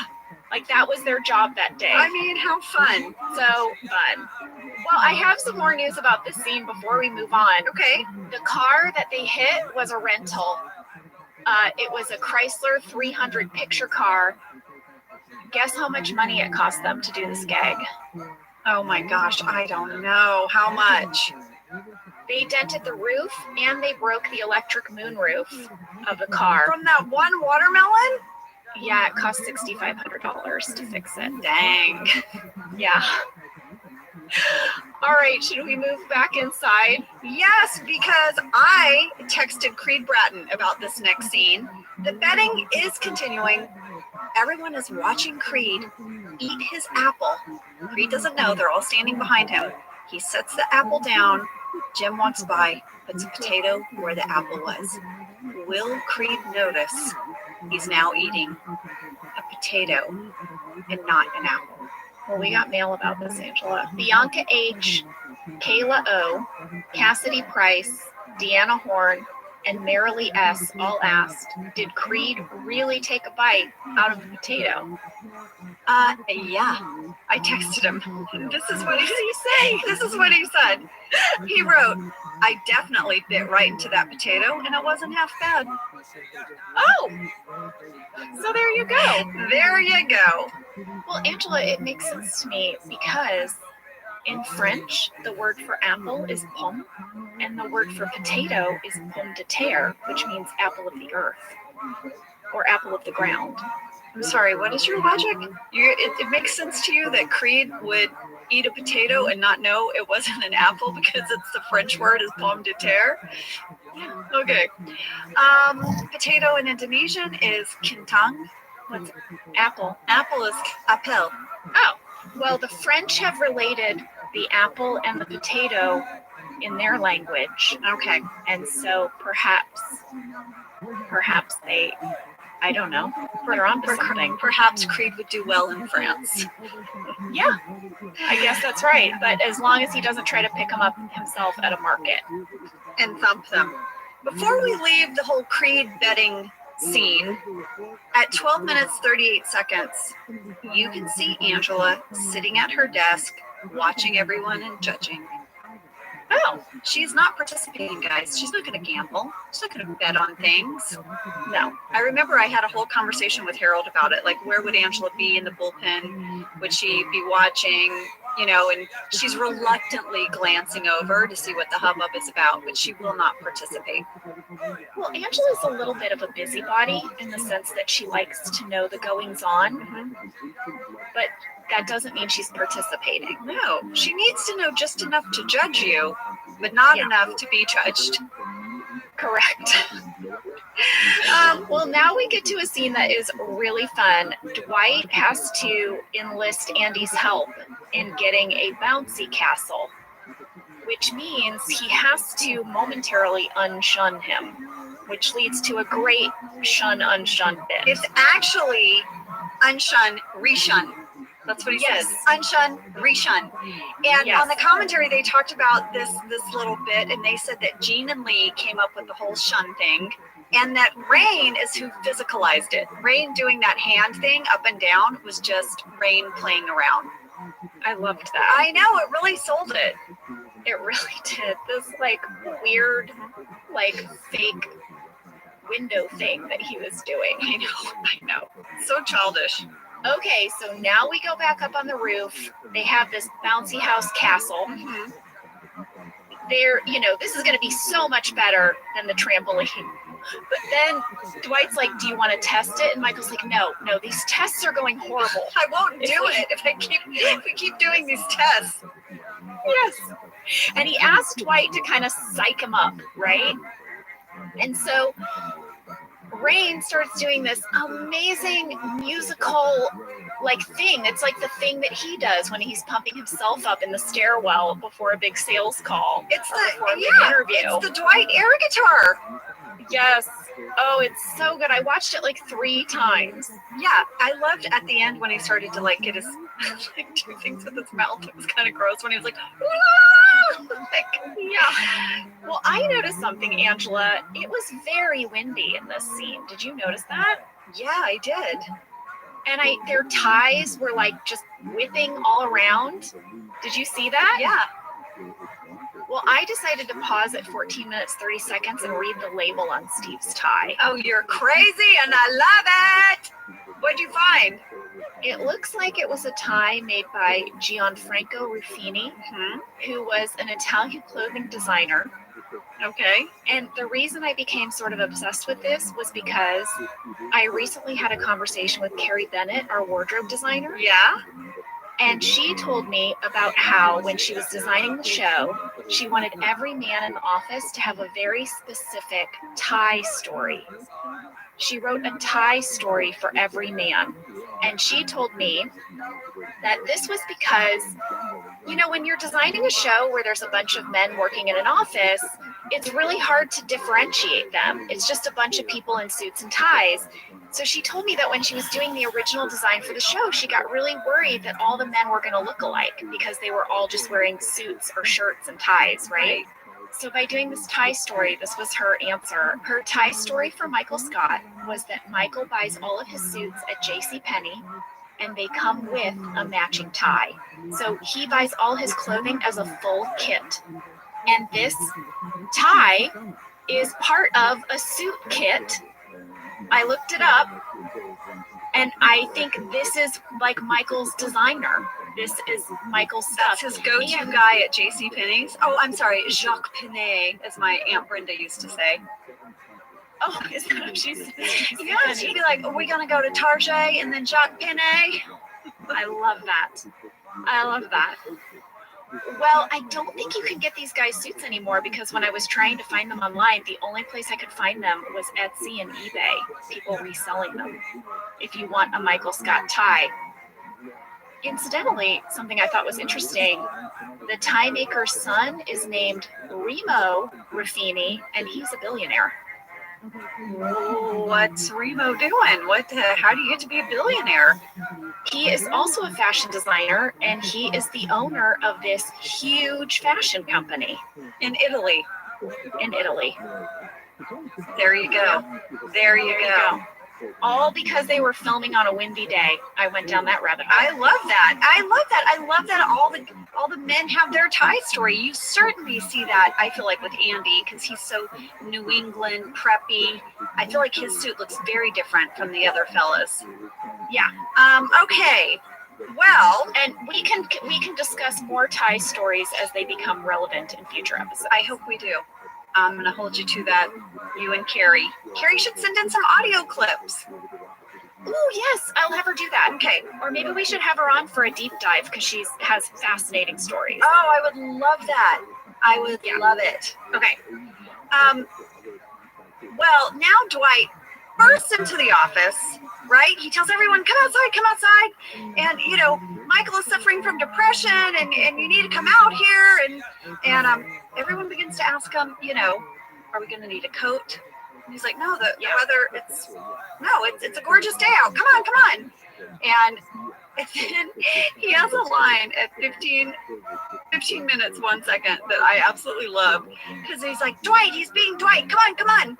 And then he answers Stanley and he goes, no, it really is. It's very nice. That was so rain. It was so rained. It was so good. I loved it too. I loved it. So now everyone gets up and they go outside to see what's happening with Michael. Yeah, and we had a fan question from Caitlin Morabito and Brinkley Hope, who said, when the office workers go down to watch Michael demonstrate depression, some people are in the elevator and other people are coming down the stairs, but they arrive at the same time. Oh, So I guess they noticed it doesn't matter if you took the stairs or the elevator. And they said, we imagine this is because they all couldn't fit in the elevator at the same time, especially because it's not a real elevator. But the question is, how would they decide who was on the elevator and who was coming down the stairs? And which did we prefer, waiting in the elevator or being crammed in the stairwell for the start of the scene? I always liked the stairwell because that elevator is small and it always made me feel a little claustrophobic. Same. I would always, if given the choice, I would vote stairs. But with the stairs, you would have to go up quite a bit and come down. So you did have to go up and down, up because you'd have to tuck around behind the stair, behind the corner. So now we're in the parking lot and everyone has gathered. Michael is up on the roof. And this is when Michael and Dwight kind of start their show. Oh, yeah, they have it very rehearsed. Before we get into that, Jenna, I want you to know that Harold said that there was so much from all of this parking lot that they had to cut, that he had a longer version that he just loved, that really got everyone's reactions to what was happening. And he said in the DVD commentary, he was like, I hope that original longer cut that we had, that you guys will all get to see it someday. And is it in the deleted scenes? No, I think there's even stuff. There's some in the deleted scenes, but I think there's more that didn't even make the deleted scenes. Wow. I know. Well, we had a fan question from Tess Shornick. Okay. This is what she wrote. After 53 hours of labor and an emergency C-section that included general anesthesia, I woke up holding my firstborn daughter, and the first thing I said was, "Dwight, you ignorant slut." Come on. She said this was because I woke up to hearing my husband tell the nurse about how she should watch The Office. So I have to know, where did that line come from? Yes. Oh my gosh. I love this line. This line for you guys rewatching is at 15 minutes, 37 seconds. Well, this was based on a skit from Saturday Night Live with Dan Aykroyd and Jane Curtin. They would do this parody of the 60 Minutes point counterpoint. And Jane Curtin played a liberal, and Dan Aykroyd played a conservative. And the way it would go is like Jane Curtin, she would present her side first, and then Dan Aykroyd would lead off with, "Jane, you ignorant slut." And then he would give his counterpoint, and Jane Curtin would say, "Dan, you pompous ass." And this was this bit. So this is Michael, once again, stealing from Saturday Night Live for his little show. And also Saturday Night Live in a time when Harold Ramis knew all those folks. You have to wonder, Yes. right?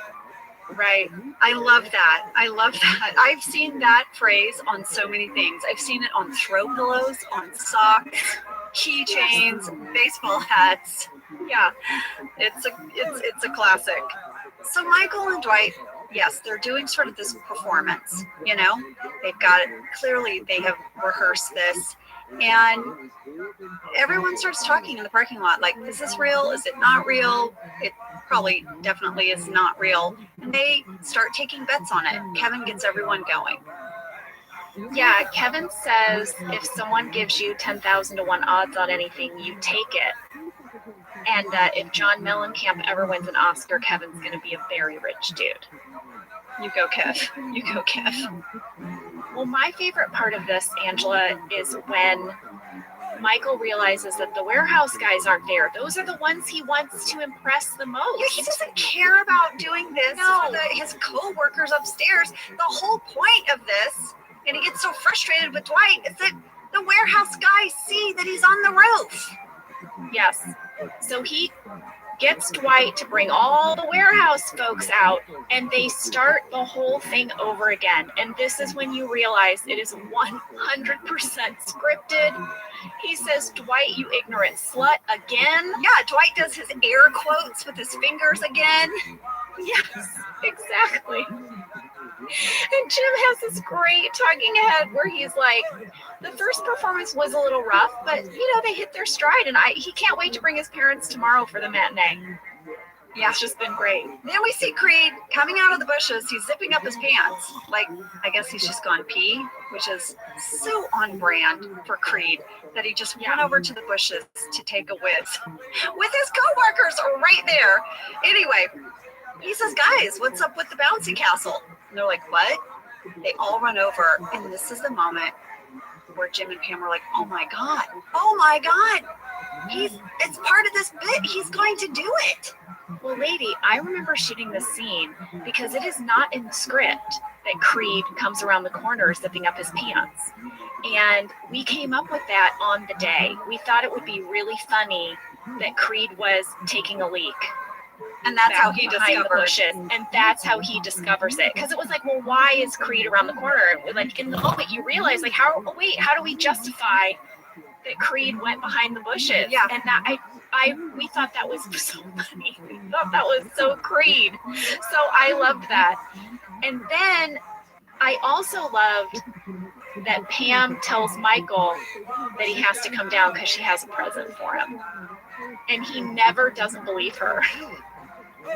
Well, Jenna, I found it interesting because when I was watching this again, all I could think of is, where's Karen? Like, Jim and Pam are sort of together in this moment. They're figuring out what Michael's up to and sort of brainstorming how to help him. And where is Karen, right? Well, you are not the only person who was curious about that, Angela. We got mail on that. Oh, yeah? Kira Bailey, Rachel Ross, Maggie June, Sarah Hamilton, and Megan Womble all asked, "Where's Karen?" Yeah. Why is Jim only standing with Pam and talking with Pam, and then we don't see Karen again until the end of the episode when she's on the other side of Jim, standing behind him? Yeah. I went to the script, Ange, and there is a whole plot for Karen that is not in this episode. You know how Karen earlier in the episode, she has that line where she says, wow, I did not know the people in this office like I thought I did. Yeah, because she's losing all the bets. She's betting wrong. And she has a talking head where she's like, I'm getting wiped clean here on these bets. I don't know everyone. Yes. So they had this whole plot for her where she's down in the parking lot and she's on a mission to get to know people better. So she's starting conversations with different people. She's got a little side conversation with Oscar. So I think that's why she's not standing by Jim. Mm-hmm. But those scenes are not in the deleted scenes, right? They are not. I watched the deleted scenes and that Karen Runner is not in it. Well, one thing I did find that I thought was really fascinating, and I loved this, I'll share it with you guys, and it's about the Jim Pam parking lot sort of story. In the DVD commentary, BJ said he talked to Greg, and Greg was talking to him about Jim and Pam in this scene, and he said, I sort of see them as a couple that have been together for a long time, and they'd had a child together. And that child is Michael. And, they're no longer together. They've moved on. But like oftentimes divorced couples who have kids, when there's a crisis with their child, they work together to help their child.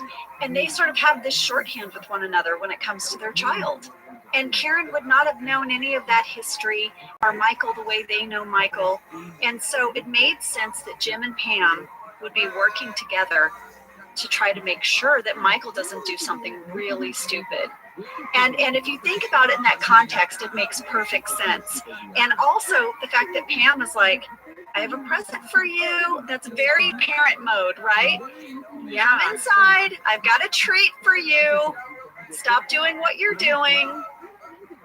I love hearing what BJ's thought process was when he was writing these scenes, because something I really appreciated about them was that Pam and Jim were not laughing about this. No.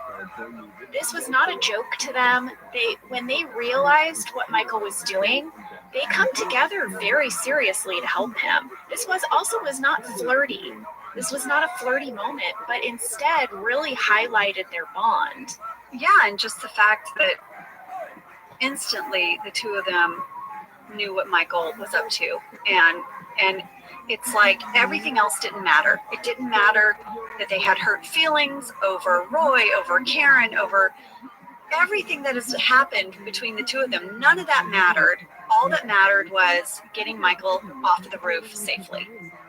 And that's what happens. That's what happens in real life. You put everything aside for your child and you work together. And I loved that little piece of backstory between Greg and BJ. Me too.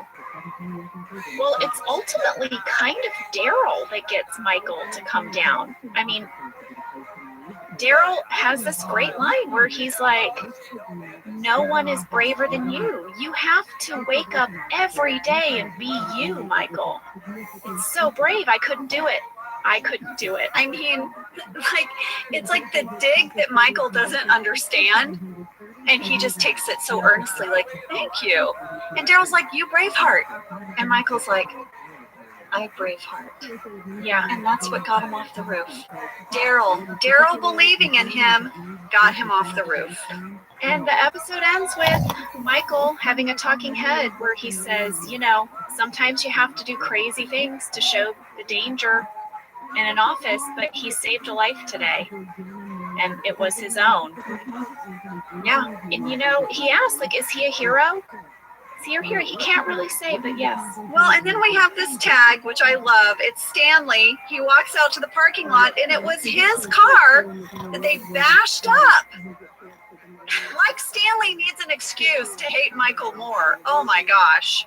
Exactly. Now, I do have to point out, Angela, that this watermelon all over the car was clearly visible through all of the scenes while Michael was on the roof. And we had a lot of people write in and say, how did Stanley not notice this? And I can only say, because what was happening on the roof was so compelling, that we were all just looking up the whole time, and maybe that's why we didn't see this watermelon. Well, I wonder if that's why the deleted scene, which it's not even on the DVDs, but there was a scene where Mindy saw a busted up watermelon and like she thought it was a corpse and she freaked out. Oh, There's all these deleted scenes, guys, from this episode, many that aren't even on the DVD. Speaking of deleted scenes, before we wrap up this episode, Jenna, we did get some fan questions about a scene I was in that was deleted. Courtney Klein, Alice Chan, and Maria Malik said, Angela keys Andy's car. Why does she do it? Is it because she despises him that much for getting Dwight temporarily fired? How many takes did it require, and did they need to fix the car each time? So yes, this is in the deleted scenes on the DVD. Listen, my character holds a grudge, and Andy messed with Dwight. Angela is not going to forget it. She doesn't care if he's been to anger management. He's on her list now, lady. He's on her list. So in the way we did this scene, it was really great. Phil Shea gave me like a keychain, a set of keys, but the way I held it, there was this one sort of piece that stuck out, and it was basically a wax stick. And when I walk around and I do that whole line, I'm really doing that, but I'm basically drawing that line on with this sort of special wax stick, and it looks like I'm keying the car, but I'm literally just drawing a line around it. whoa. Yeah, I would have never imagined. isn't that That's cool? what. Yeah, and then they would just erase it. Then they just takes. wipe it off. Oh my gosh, that's so cool. Yeah, and it obviously, you know, it's a spy shot. It wasn't close up, so it was really easy to sort of cheat that and sell it. Wow. I know. Well, guys, that was safety training. Yes. And, you know, not to be Debbie Downer here, but I just know how scary being that depressed can be. And I know this episode we talk a little bit about depression, but it is real, and it can really take hold of you. And I just would want anyone listening out there to know that you're not alone and that you are loved. And my nephew suffered from depression, and we lost him to it. And I'm so sorry, I didn't anticipate I'd get this emotional, but I just want you to know you're not alone, and that people love you, and that you are valued. And if you are suffering from depression, there are places that you can call if you feel like you cannot talk about it with your family or friends. And guys, we have the phone number for the American Foundation of Suicide Prevention, and we want to take a minute and give that to you, Angela. Yes, it's 1-800-273-8255, or you can text TALK to 741-741, and that's the American Foundation of Suicide Prevention. And you know, this happened a few years ago in my family, and what I wouldn't give to be able to talk to my nephew and tell him how much we love him. And anyway, I didn't mean. This was a hard episode for you to watch. It was a hard episode. It was. Even though there's so many wonderful things in this episode, just wonderful, funny, hilarious moments, it was a little difficult for me. And I just wanted you guys to all know that you're loved. All right, guys. We'll see you next week. Okay. Love you guys. Love you. Thank you for listening to Office Ladies. Office Ladies is produced by Earwolf, Jenna Fisher, and Angela Kinsey. Our producer is Cody Fisher. Our sound engineer is Sam Kiefer, and our associate producer is Ainsley Bumco. Our theme song is Rubber Tree by Creed Bratton. For ad-free versions of Office Ladies, go to StitcherPremium.com. For a free 1-month trial of Stitcher Premium, use code OFFICE.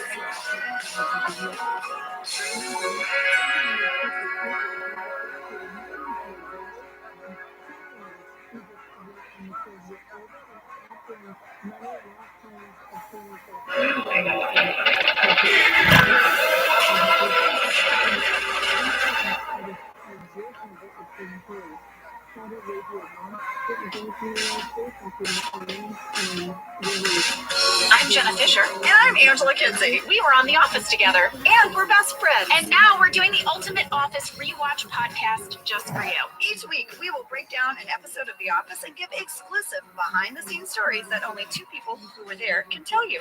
We're the Office ladies. Howdy, Ange. Bonjour, Jenna. Oh, that's gonna kind of come up later in this episode. There's gonna be some accents later. There are. Oh, it's fun accent day. Oh no, people are turning us off. No. They're like, oh no, it's accent day. It's okay. We won't go crazy. Yeah, this is a fun one, Jenna. Tell them what we're doing today.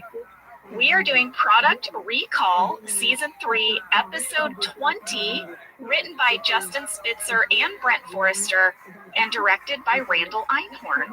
Randall, I was so excited when Randall got to direct. We'll get into that, but Randall was our cinematographer, so this was really fun for him and fun for us. Did you know that Randall directed the most episodes of The Office? No, I did not. Crazy, right? I think he did 15. That is so wild. Well, I love that even more. Well, I am ready for a summary, Angela, but I've got a little special something. Sam? It's Angela and Jenna here to read the Office episode summary. What? Where's that from? That is so adorable. Isn't that so cool? It's so cute. That was sent in by Joey Moisica, and he said he recorded all of the parts himself, just like Andy. I was going to ask, because there's like a doo-wop part. That's so cool. Thank you, Joey. All right, so here is the summary for Product Recall. Dunder Mifflin is in crisis mode after paper with an obscene watermark goes into circulation to customers. Ugh.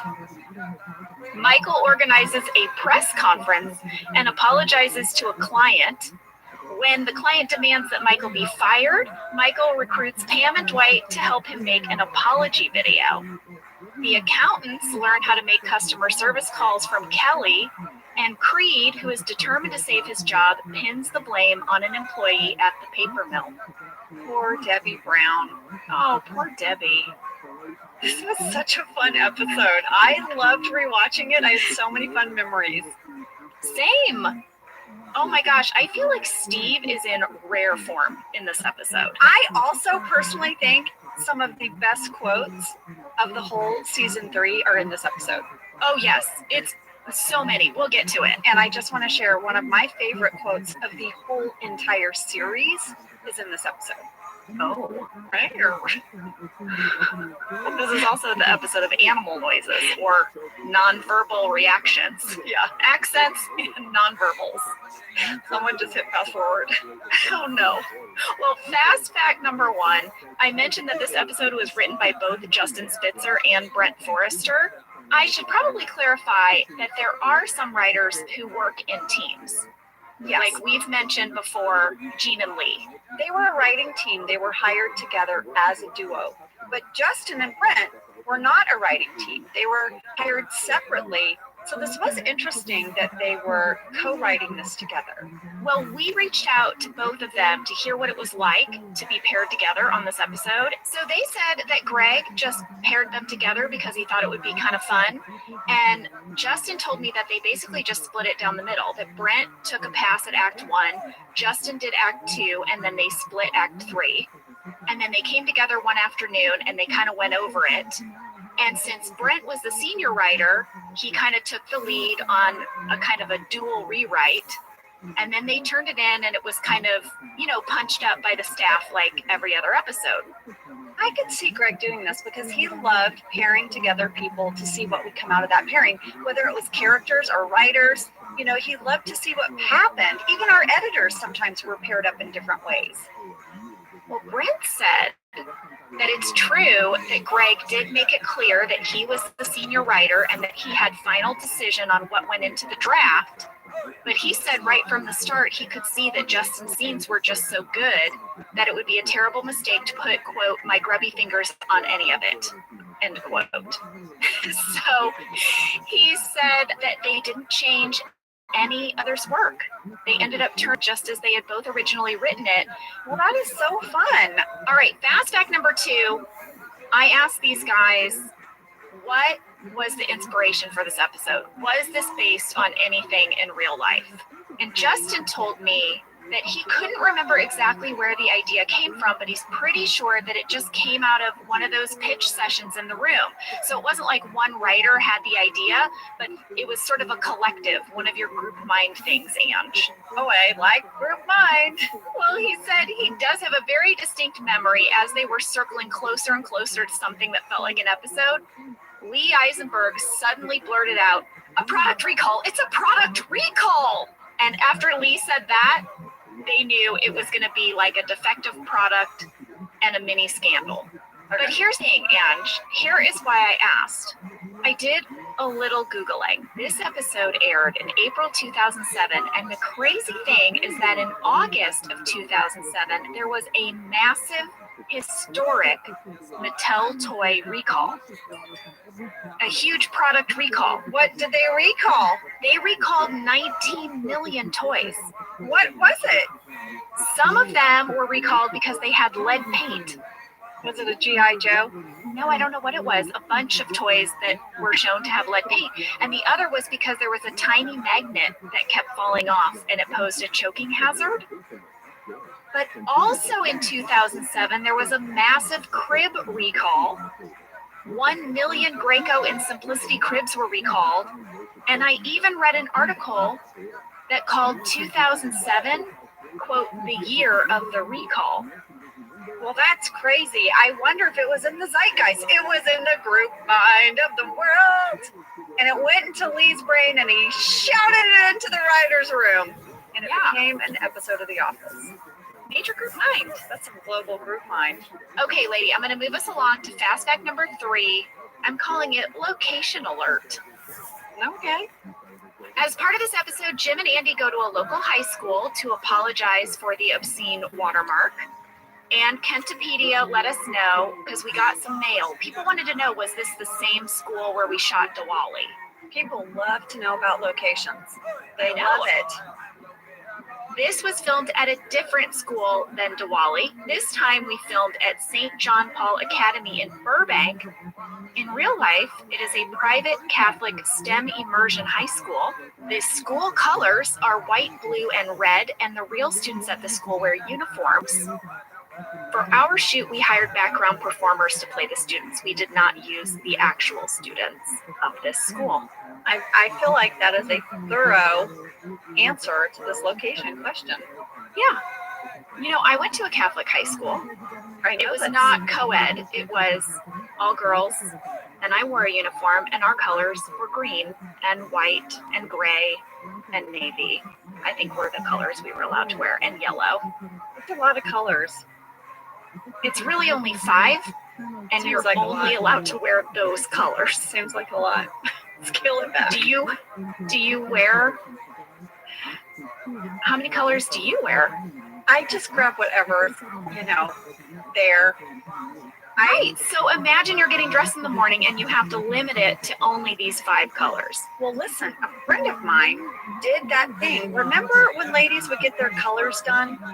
Oh, yes. And you find out if you're like a fall summer or spring. a winter or something. My mom did this. My mom was a summer. Okay. So a friend of mine recently did this.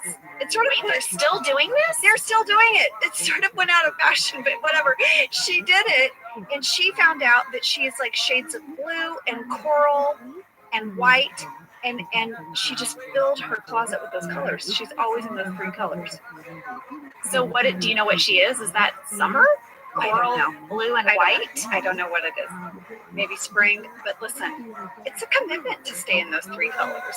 I'd have a hard time. Oh my gosh, this is literally what I was saying. I said I could only wear 5 colors, and you're like, oh, it's a lot of colors. I don't see what the issue is. And now you're like, I would have a hard time only wearing a few colors. My point was, if you're going to have a school that has uniforms, you can't have a lot of options. Why? Because you can't have personal expression within uniform? No. Oh my gosh, you're taking a stand. You clearly not thought about this at all because you were taking multiple positions on this one subject. What's the point of having a uniform if you can have multiple colors and freedom of expression? There's no point.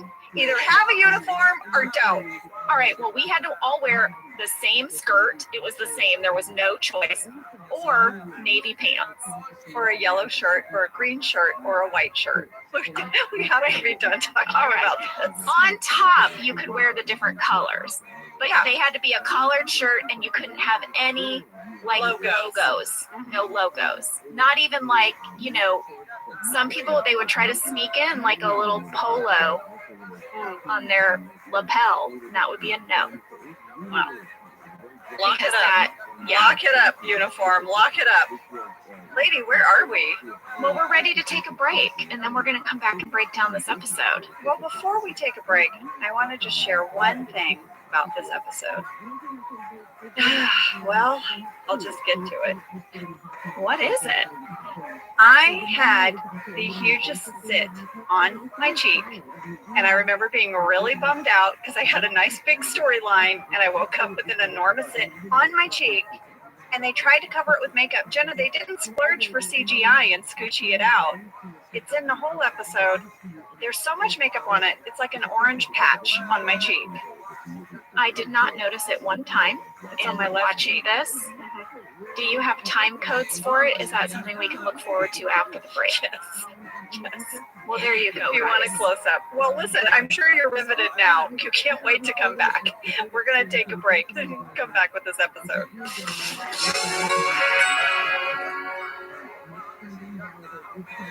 Whether your resolution is to save money, eat better, or stress less, HelloFresh is here to help you do all three.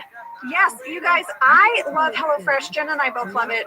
You know why we love it. And guess what I made the other night? What? It was so delicious. I made their pub-style shepherd's pie. I've made it. Yes, it's so good. White cheddar and the thyme mashed potatoes. I know it very well. It's a family favorite. Well, you know, Josh normally makes dinner, so this was my turn, and I made this, and he loved it. And I was so happy. I was like, I made a shepherd's pie. I'd never made one before. It's so good. Everyone, you can say hello to your most delicious year yet with fresh ingredients, chef-crafted recipes, all at a price you'll like, delivered right to your door.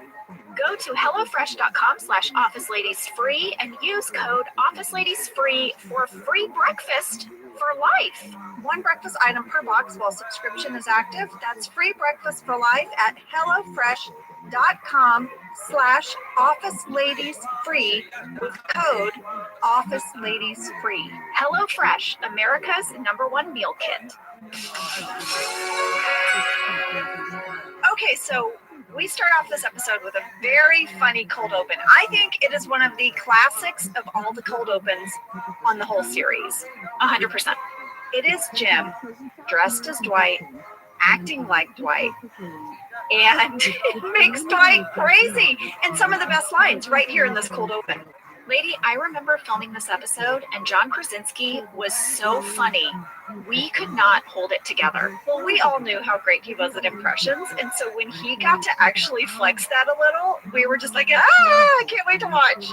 Well, Angela, I think this cold open has two of our most quoted moments. For sure. Number one, Bears beats Battlestar Galactica. I mean, how many t-shirts is that on? It's on everything. And also, identity theft is not a joke, Jim. Millions of families suffer every year.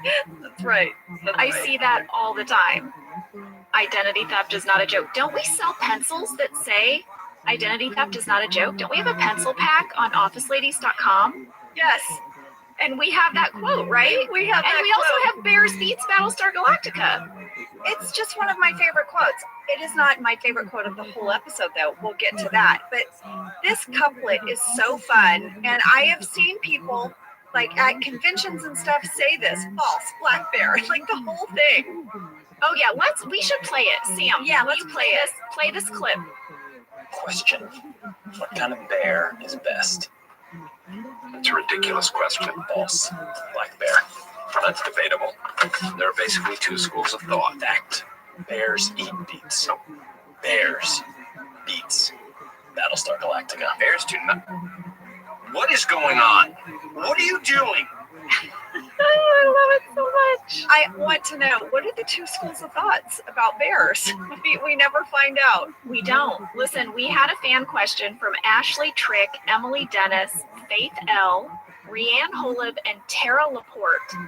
Basically, they all said the same version of this. Please, please, please tell us everything about the cold open. It is one of the best sequences on television ever. How long did it take John and Rain to get through it? Here's what I found out, Angela. Okay. Kentopedia thinks we only did about 8 takes of this.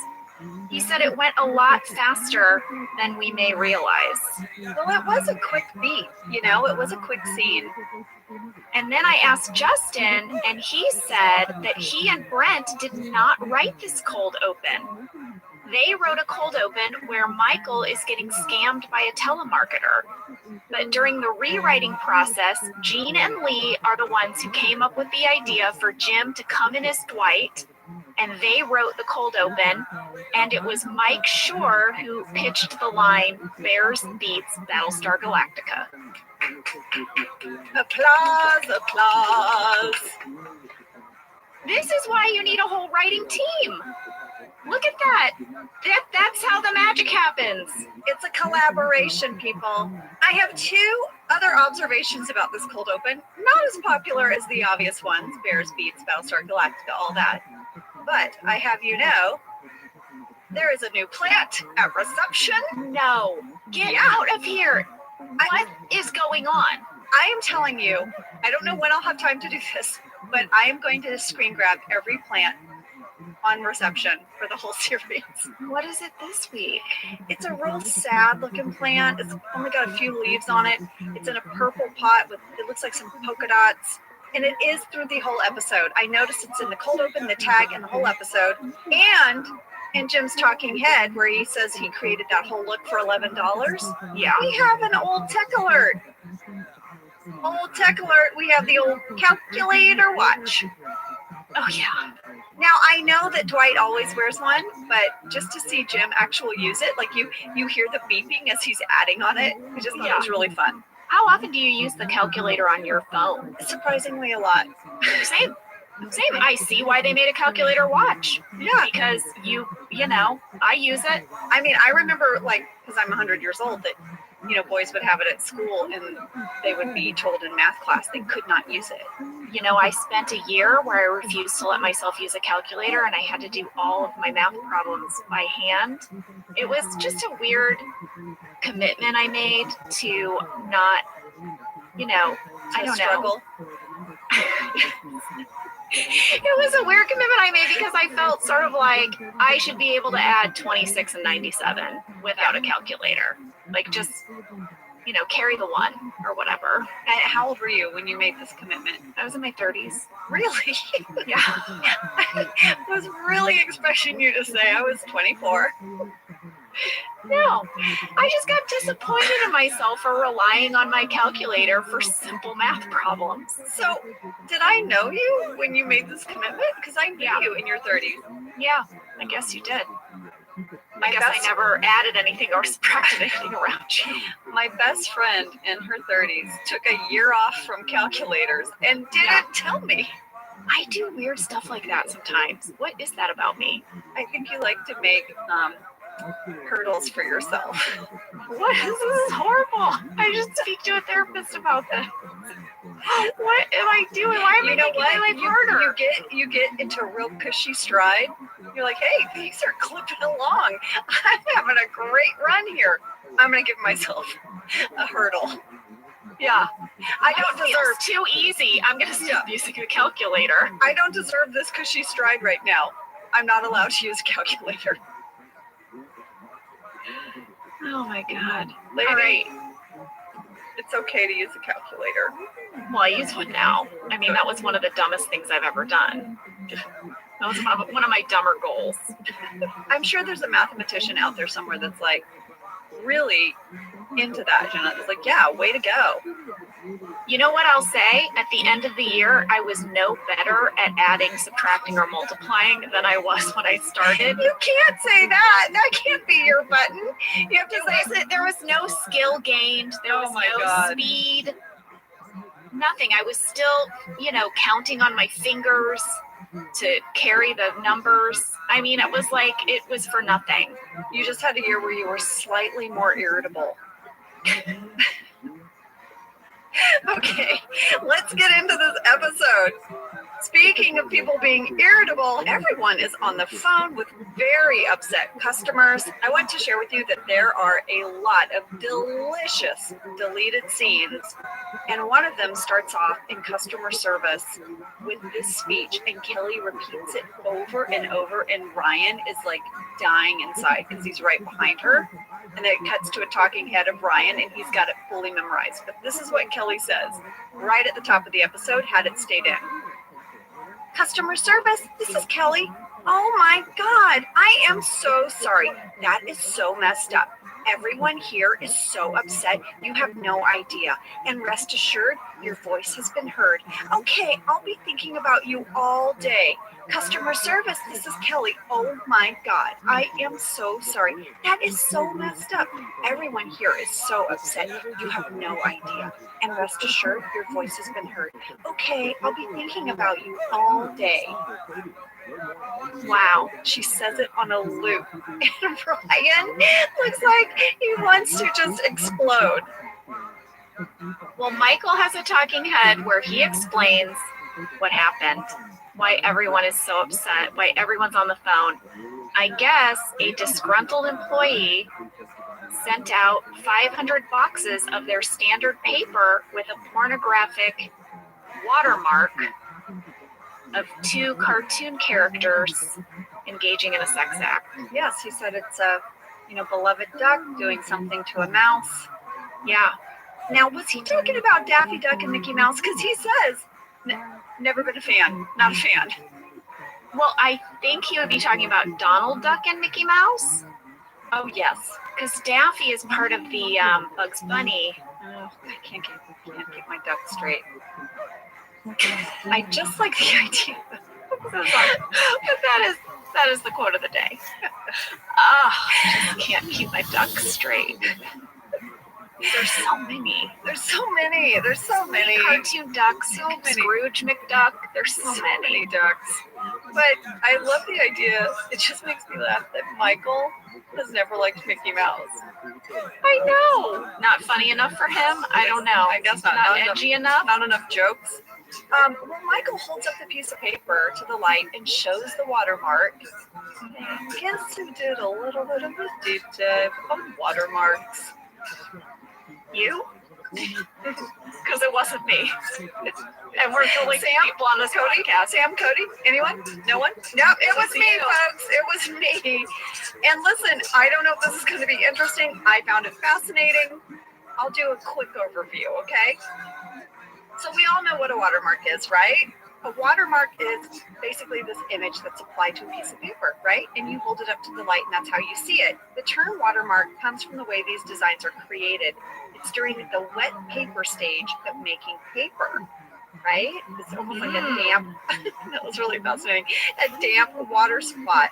Here's where it gets interesting. Ready? Yes. Did you know that watermarks were first introduced in Fabriano, Italy in 1282? Yes, I did. You did not. Of course, I did not know that. Why did I believe you? I wholeheartedly believed you. I thought my delivery was very good. You were a very good actress. You should have won that Emmy that year. I was really mad you didn't. I cursed on national television. Okay. And they're not really sure why exactly watermarks started in Italy then. It could have been, to show, like maybe it was the service of the king or to convey a secret message or prove authenticity of a message, right?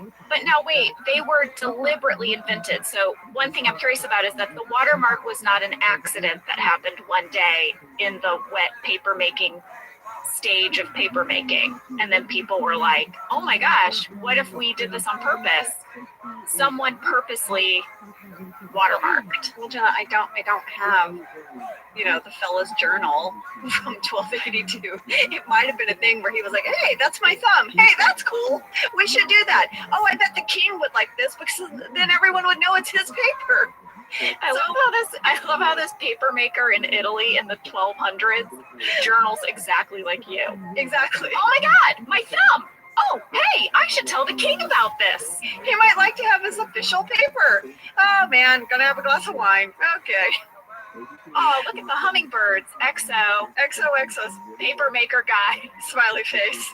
So, Cartier Miliani Fabriano claims to have innovated 3 techniques which are still a part of paper making today. But here's the fun part, Jenna. Put this on our bucket list. You and I can go and visit the Paper and Watermark Museum of Fabriano in Italy.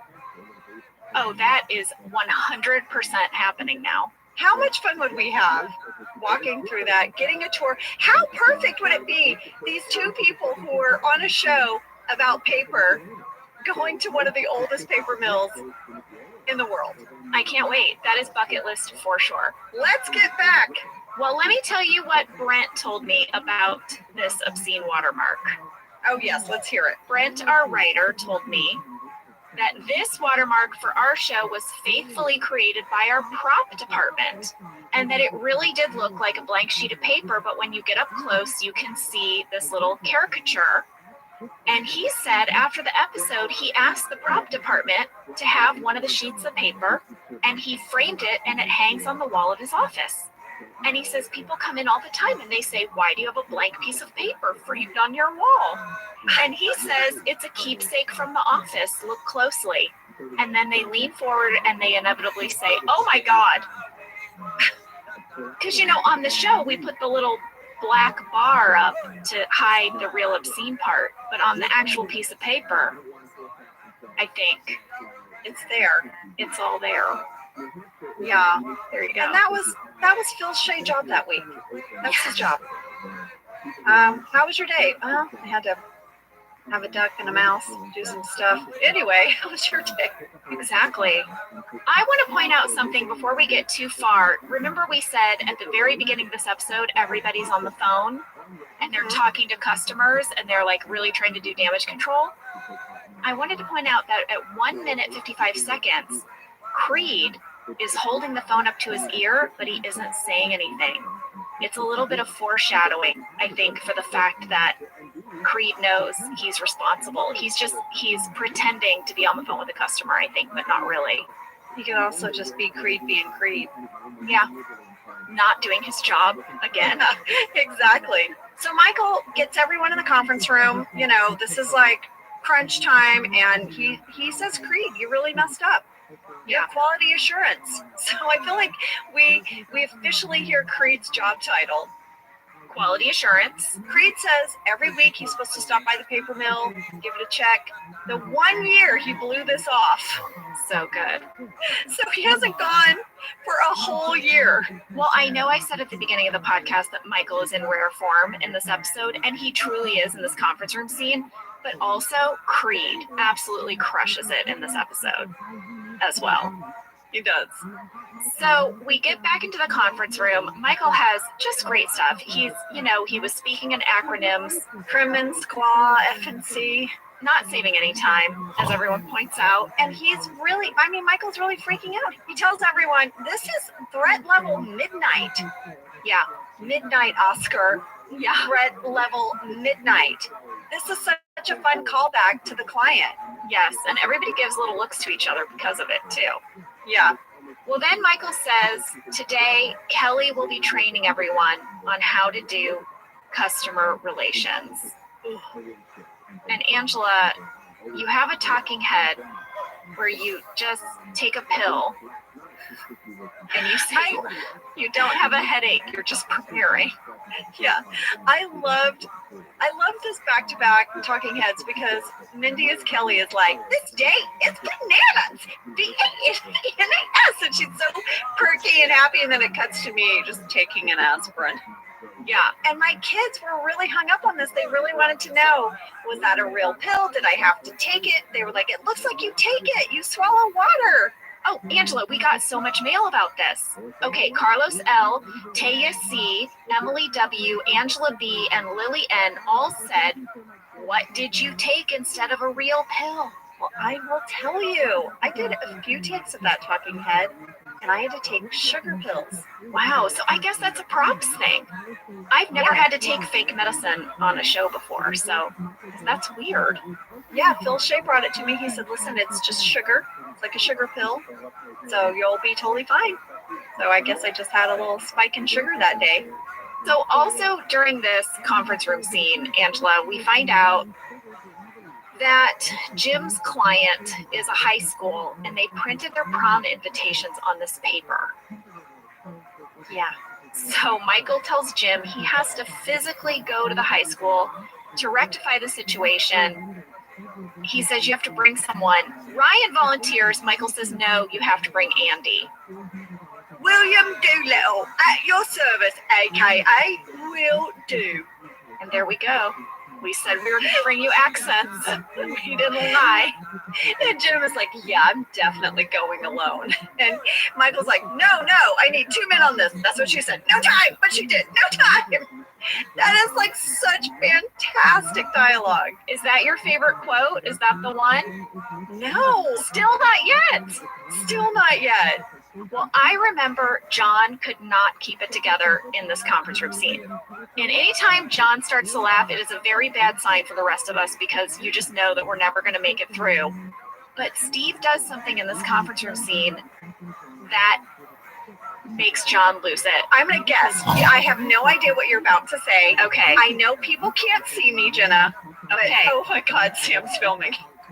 This is what Steve does at 4 minutes, 2 seconds, just to mess with all of us. Yep, there it is. Angela just put her foot up on the table and then leaned into her crotch. Do you know how hard it is to lift your head like this high when you're short? Like, that table's kind of high. Yeah, Steve took his foot and he put it up on the conference table. And I remember the first take he decided to do that, John lost it. Yeah, because we had no idea. Anytime Steve did that, Steve used to do that to John's desk all the time. Yes, he would. And you know what, Jenna? I remember in this scene when I lost it. I completely lost it when Michael goes, here is your headline. Scranton Area Paper Company, Dunder Mifflin, apologizes to valued client. Some companies still know how business is done. That's what I'm saying. It's like the greatest hits of Michael in this one conference room scene. In this episode, it's so good.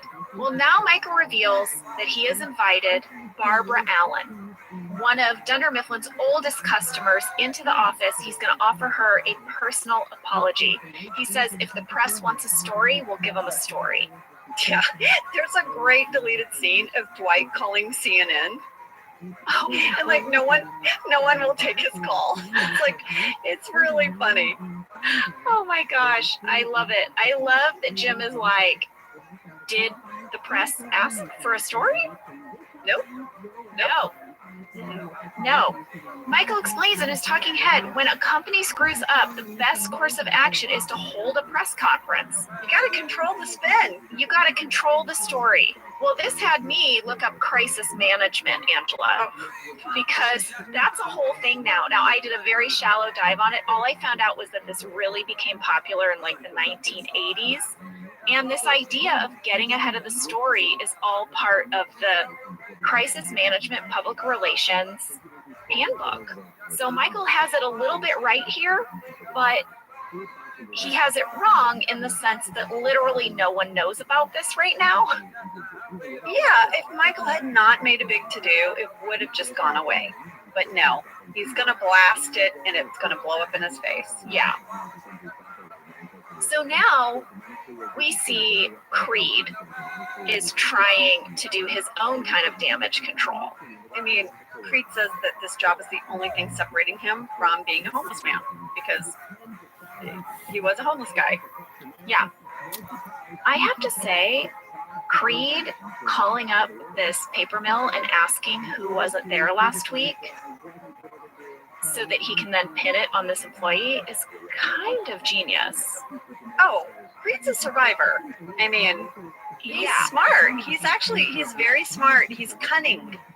Yeah, I was actually impressed. Yeah. I was like, wow. Wowzers. Who thought of that?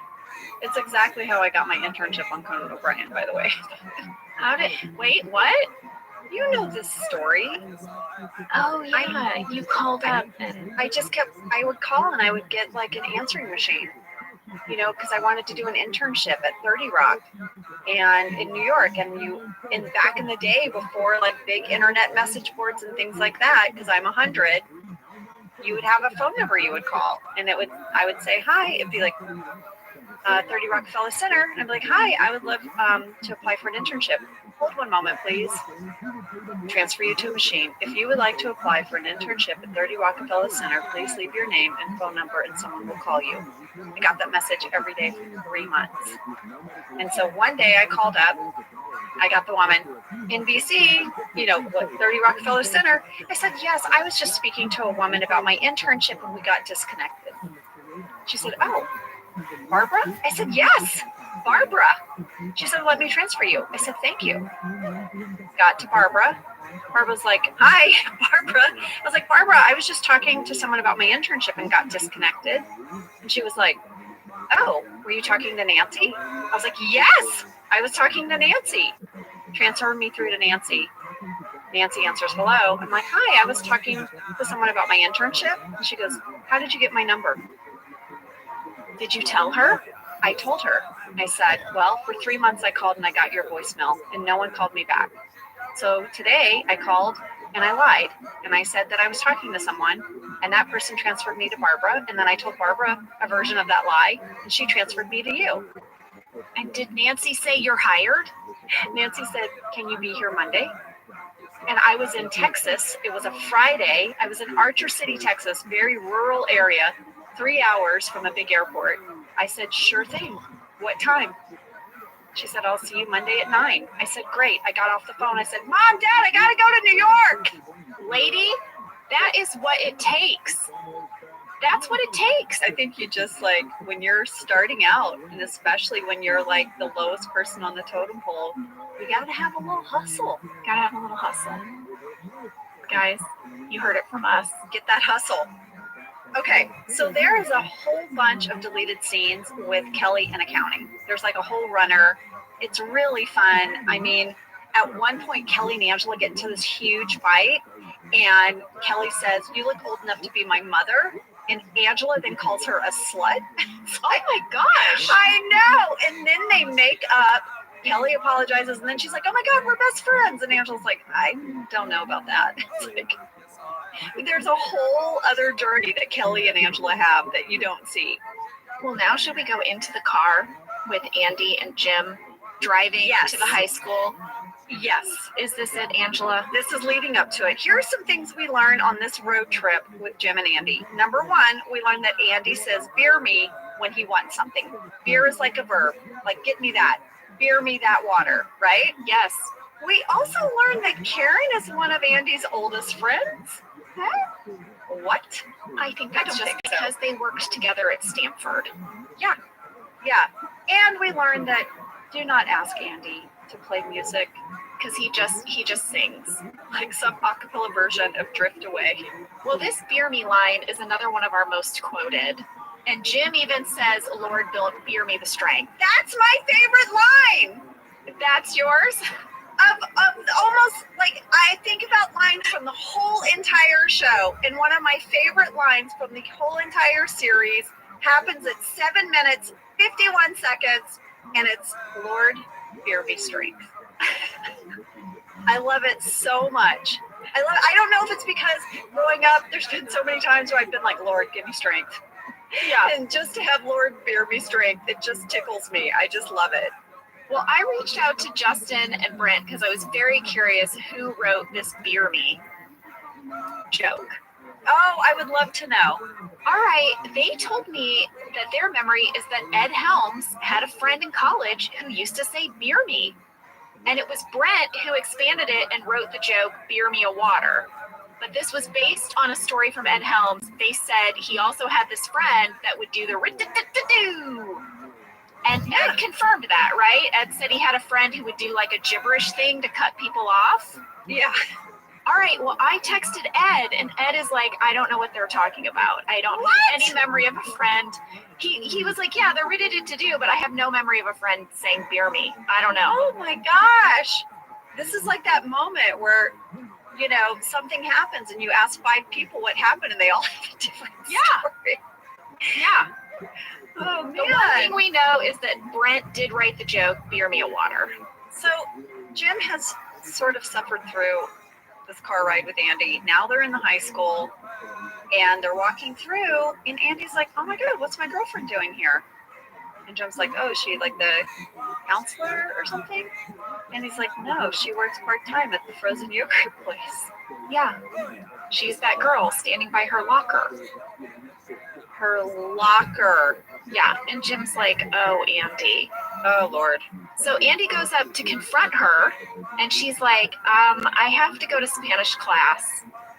Andy's mind is blown. He had no idea that she was a high school student. Andy does let us know that they did not do anything illegal except knock over a few mailboxes with her friends. There's also a deleted scene where Andy talks about how they met in a talking head and he was at like a convenience store and she asked him to buy wine coolers for her and her friends. Oh, boy. Well, the actress who played Jamie was Shira Scott Astroff, and lady, she was a contestant on The Bachelor season 16. The one with Ben. Bachelor Ben. I've never watched The Bachelor. Okay, well, she's a part of Bachelor Nation. So I looked her up on Insta and I slid into her DMs.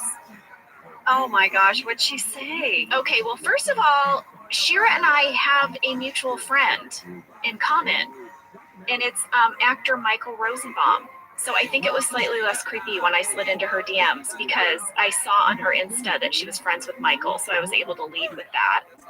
That's good. Yeah. I'm always Sounds trying creepy. to find the least creepy way to slide into someone's Hey, DMs. what's up? Hey, remember when you were on The Office? Do you want to talk about it?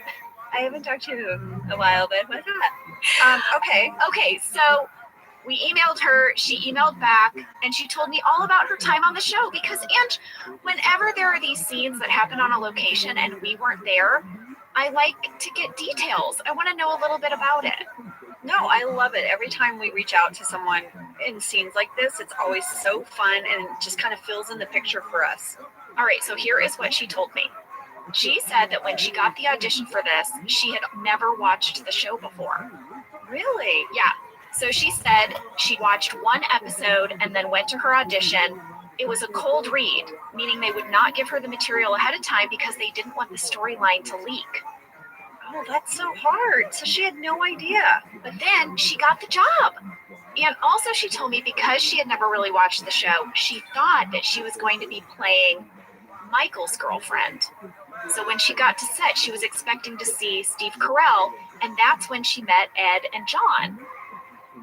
Now, here's the thing that I found absolutely fascinating. In this episode, when she shot this, she was 3 months shy from turning 28. Oh my gosh. She was 27 years old. She said she was older than John Krasinski and only 5 years younger than Ed Helms. Baby face. Oh Yes. my goodness. She said she had the absolute best time filming this episode. It is still one of the best experiences she's ever had. And after she filmed it, she went home and watched every single Office episode from season 1. She totally binged it. And so she was super excited by the time her episode finally aired. She was like a super fan. That is so fun. But she said to this day, people still write her about being on the show, and she's so proud to say that she was part of The Office. Well, listen, guys, Shira was so lovely to tell us about her time on The Office. She has a new film coming out called Half Brothers. She's also going to be in a pilot on Amazon called On the Spectrum.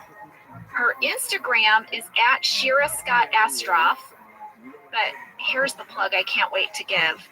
What? She is the founder of an animal rescue organization called the Animal Rescue Mission. They rescue abused and neglected dogs and cats in Los Angeles and all over the world. She just rescued like 70 dogs from death row in Tijuana. Oh my gosh. And placed them in homes. Aww. So she said if anyone wants to adopt an animal or donate, you can go to the Animal Rescue Mission. Well, and check them out. I love that. We have 4 rescues. I love little rescue animals. That makes me so happy. I know. Should we talk about Dwight preparing for the big press conference back at the office? Oh yeah. Well, you know, he equates this to beat sales. You got to put the money beats. Those are the attractive beats. You got to put them up front. That's right. He has set up the conference room for a giant press conference, all for one man. Okay. This is Chad Light from the Scranton Times. He does the lighter side of life. Yeah. And the obits. Right. And there's a great deleted scene with him and Creed where he recognizes Creed. He's like, wait, Creed Bratton from the Grassroots. Jenna, he basically calls Creed out as himself. Oh my gosh, and it got deleted again. This origin of Creed keeps getting deleted. It got deleted out of Booze Cruise. It got deleted out of, what was the other episode where we found out that he stole his name from someone in prison? The Convict. And now again. So Chad Light goes, Creed Bratton from the Grassroots? And Creed's like, yeah. And he goes, I wrote your obituary. Creed was like, oh yeah. Creed has this great talking head that he faked his death so he could get like an insurance claim or something. He gets money. And so, yeah, amazing. Amazing. Well, Chad Light was played by Anthony Russell. And I found this in Anthony's bio, which I thought was absolutely so charming. It said, as a child, he played harmonica, ukulele, guitar, trombone, and piano. He worked his way through college singing in a show band. And after he graduated Montclair State College with a major in trombone and a minor in piano, his band was booked as a Las Vegas lounge act for many major hotels. Well, I played the trombone. What? No, you didn't. Oh, yeah. Stop it. What are you talking about? Yeah, when we moved to Archer City, it's a very small town, like in football, it was class 2A, super small town. So to have a marching band, pretty much everyone had to participate. And so all my friends in the town was, you know, I graduated with like 34 people. So my friend Shannon was like, are you going to play in the band? And I was like, I don't know how to play an instrument. She goes, it doesn't really matter. We just need people. And so I was like, well, what do you play? Now, my best friend was 6'3", guys. She was like a star basketball player. I said, what do you play? She said, I play trombone. I was like 4'10". I was like, yeah, okay, sounds good. I'll do what you're doing. Because I wanted to be able to sit next to her. There was only 3 people in the trombone section, Shannon, Bill Crutcher, and me. And I said, the first day I sat next to Bill and I said, Bill, what are you playing? Because all I could hear was like, and he goes, I just play letter F the whole time. I said, okay. So Shannon was the only one that could really play, but I did learn how to play tequila. What's that? Yeah,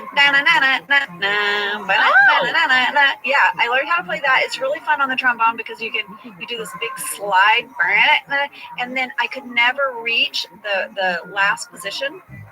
You know, yeah, 7th position, because I was too short. My arms didn't extend. Jenna, you wouldn't use a calculator for the year?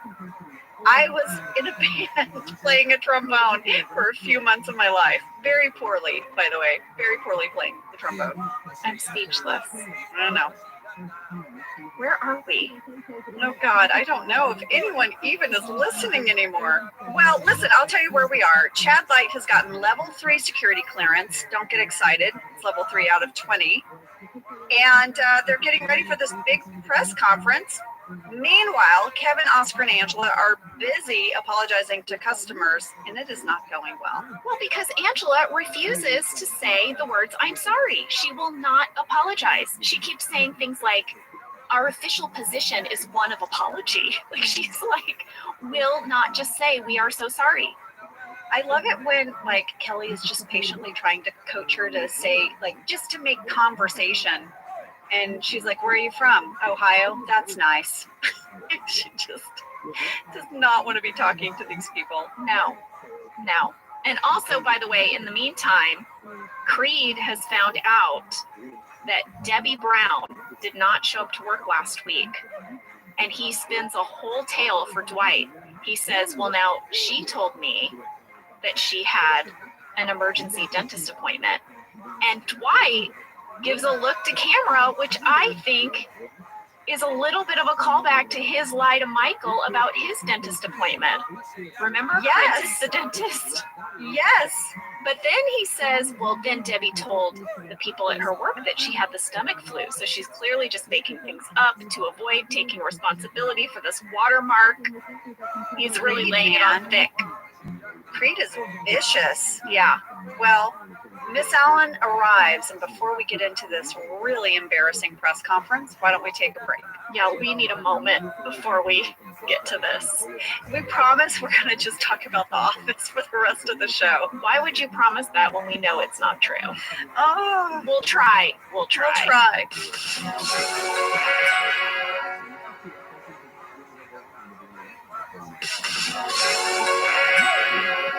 All right, so we are back. We are laser focused. And we are in a press conference. Oh, it is not going well. No.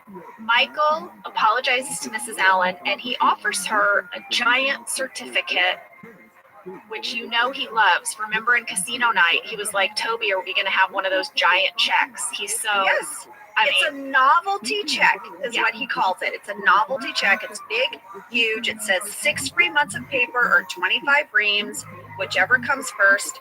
And Mrs. Allen does not accept the apology. Mrs. Allen gives 0 Fs, as the kids say. Oh, yeah, she literally says, I do not accept your apology. It's so good. Michael doesn't know what to do with it. And, you know, Chad is back there taking up all the notes on this press conference. He's ready to write his article.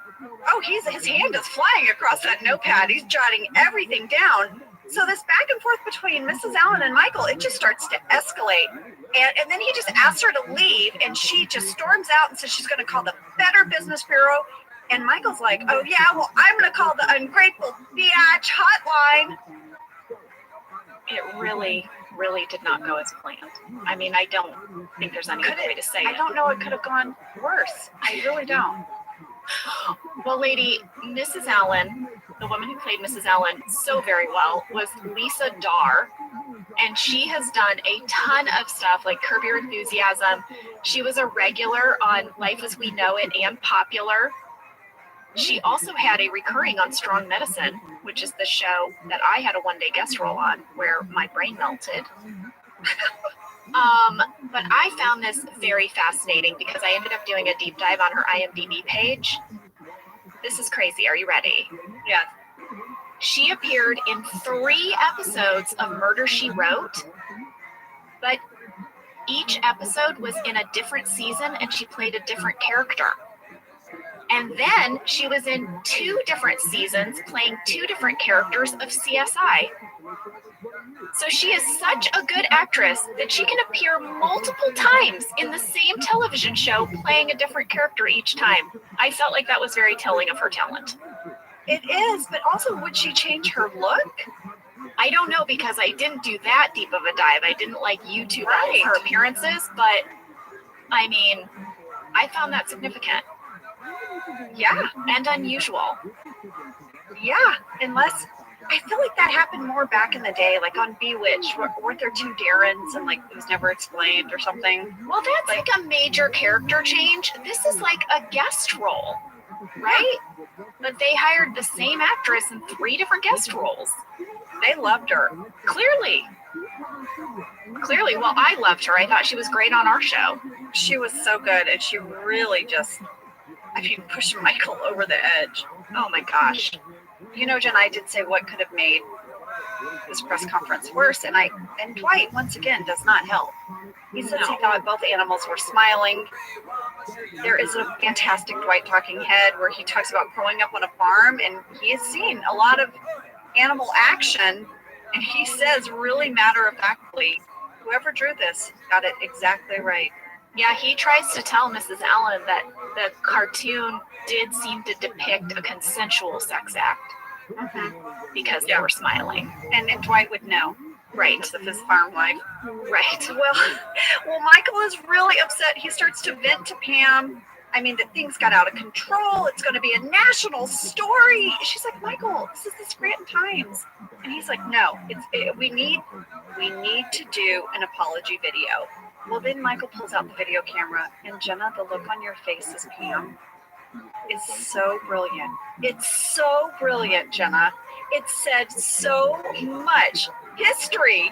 How many videos has Pam had to film of Michael apologizing for things? I will tell you, in the deleted scenes, there's a runner of videos, and they're fantastic. I was going to say that we shot a whole bunch of former apology videos, and they didn't make it in the episode. I will tell you that shooting this scene with Steve and Rain, and then also these old apology videos, is some of the most fun I ever had on the show. It was so hard to get through these. It was so difficult. I don't know how you did it. And everything about your expressions, Jenna, are perfection. You don't give away much, but it says so much about what Pam is thinking. I just thought you did a phenomenal job. And I loved these scenes. I loved seeing the deleted ones. I want to see more. I could just see a clip show of all these videos that you guys had to do. And I love the small touches. I love the American flag behind him, clearly made out of 4 pieces of paper taped together. Yep. And I loved that from 15 minutes, 55 seconds to 16 minutes, 5 seconds, Dwight is just spraying Michael's hair. Yeah. 11 seconds of silence, except for while he sprays the hair. I couldn't get through that. I laughed so hard. I broke constantly. It was very, very difficult to get through that. When you think about the real estate of a show, like every little moment counts. You're trying to just jam it with as much as possible. And I loved that our show would take these beats like this. 11 seconds, no one saying a word, just an aerosol can. Longer than you have to stay on a bull. That's true. Thank you for bringing my measurement of time back to bull riding. Well, also, I don't know if you noticed in this scene, I kept my gaze on the camera. I never looked up to Steve. And I did this for 2 reasons. One, because it just felt like I'm in charge of operating the camera, and so I was going to make sure he stayed in frame, and that just seemed like sort of my job. But the other reason was because I could look at the little plastic corner, and then I wouldn't have to actually see Steve, and it was easier for me not to laugh. I wondered about that. I was like, A, it looks like you're really operating a video camera, but how lucky were you that you didn't have to make eye contact, because you would have burst into laughter. Also, when Rain drops one of the cue cards and it makes a thud on the ground, that made me laugh. It was like when I was rewatching the scene, I was breaking constantly. Those poor guys, I mean, they must have been like, Jenna, you need to leave the room. Well, there's a deleted scene of, Michael does the first video and he's not happy with it, right? Well, in the deleted scenes, Jenna, there is his second take at the video. You guys shoot the first one. Yeah, and he doesn't like it. He doesn't like it. And there's a deleted scene, and Jenna, it made me laugh so hard. Michael goes on to say, I need this job. My mortgage is hundreds of dollars a month. With this job, I can barely cover that. I have a company car, but I still have to pay for the gas. Gas prices are high, and I have no savings whatsoever. Oh, Michael. What's kind of fun for those folks who like to catch things in the background, is that deleted scene dialogue is on the cue card in their second attempt. It's right there. You can zoom in and see it. Yeah, a lot of people wrote in to ask how come what Michael is saying isn't what is printed on the cue cards when they go back and forth. It was just because we cut some stuff out. We trimmed out some stuff. Yeah, he actually said everything that was on the cards. We just had to lose some of it for time. Yeah. Well, over in accounting, we had someone write in. Megan Allman said, 17 minutes, 6 seconds, Kevin Sass. Yeah, serious Kevin Sass. Like he's been holding it in for so long. He just couldn't wait. Now he's got something on her. Yeah. Angela is critiquing Kevin's math skills, and he then gives some sass by insulting your customer relation skills. Yeah, and then I call them apes, and then Oscar's like, apologize for that, and I'm like, oh, I'm sorry, you're both morons. And they're like, but you said sorry. It's like I'm sitting with my two like junior high brothers. Yeah, that's what they're like. And I want you to know that Brian and Oscar improvise their sort of little high five at the end, and that they don't quite get it right. They were so tickled by that moment. They kept cracking up. Brian kept cracking up. I love that. They like did a few different tries at it, and it just was like their favorite thing. Okay, well, I loved that moment. It made me laugh. Me too. Because why couldn't they have just high-fived? They were kind of doing like a coronavirus high-five, where you don't actually touch. Well, and they were trying to do like a fist bump in air, but they're right there. They could have easily touched one another, but that's what it made me think of. I think they love the Jim Pam air high-five. This is their dude version.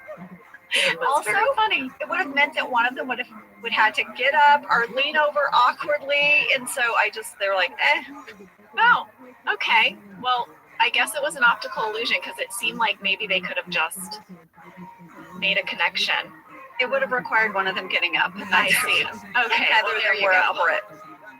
Well, maybe we should go back to the high school for a second, because we forgot to mention that Andy and Jim do meet with the principal. And it doesn't really go well, because Andy is so preoccupied by learning that his girlfriend is at the high school. Yeah, I don't really know. Did they get this account back? We don't know. It just seems like Andy's about to have a breakdown, and Jim is just trying to get them out of there. Well, the principal was played by Jim Jansen, who also played Reverend Skinner on Gilmore Girls. A little bit of trivia. Ooh, that is good trivia. I know. And yeah, we don't really find out how that went, but as they're driving home in the car, Andy is still clearly bummed out, and Jim wants to cheer him up. I mean, Jim really, really goes for it here. He just starts going, away, moe, away, moe, away, moe, away, moe. Yeah, and Andy's fighting it. He's fighting it, but then he can't resist. He's like, he can't not jump in. Do you remember that time on the show when we all sang that in the bullpen? Was that for an episode, or were we just doing that one day? I think we just started doing it. Yeah, because it is kind of infectious when someone starts it. Yeah, we were just a little loopy. I think so too. In the jungle, the quiet. Yeah. Oh, one last thing now before we end this episode and get to this amazing tag is Creed. Yeah. Creed got this woman fired, and he's going around the office collecting money for her. He's going to put it in a card. You know, why do bad things always happen to good people, he asks. And then he tosses the card. He puts the money in his pocket. Creed is diabolical. Yeah. And we also find out that, in Pam's opinion, Michael made the best apology video ever. Yeah. That ended with an ultimatum. You have one day. What? Yeah. And where are these videos going, Jenna? Oh, they go nowhere. I'm pretty convinced that Pam never sends them anywhere. Oh, yeah. Oh, yeah. Well, now we have such a fun tag, and Rain had so much fun doing this. Yes. Dwight arrives for work the next day dressed as Jim. But it backfires a little bit because everybody just compliments him on how great he looks, and he gets a little frustrated. And he tries to do like the Jim look to camera. Yes. But it's like so awkward. Yes. Well, I want to tell you that this was originally in the script as the alternate ending to the cold open. Dwight had a little talking head where he said, to defeat your enemy, you have to become your enemy.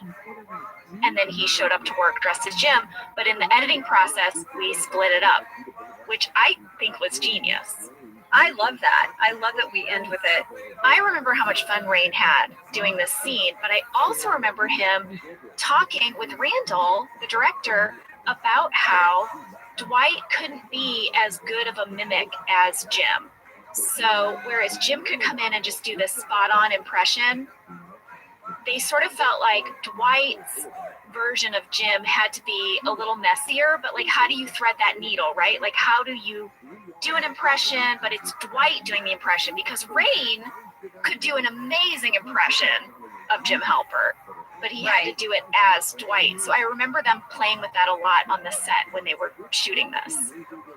Yeah, I feel like those moments would come up for us where it was like your character steps out of its comfort zone a little bit to do something, but you still have to do it as your character and through that filter. Yeah.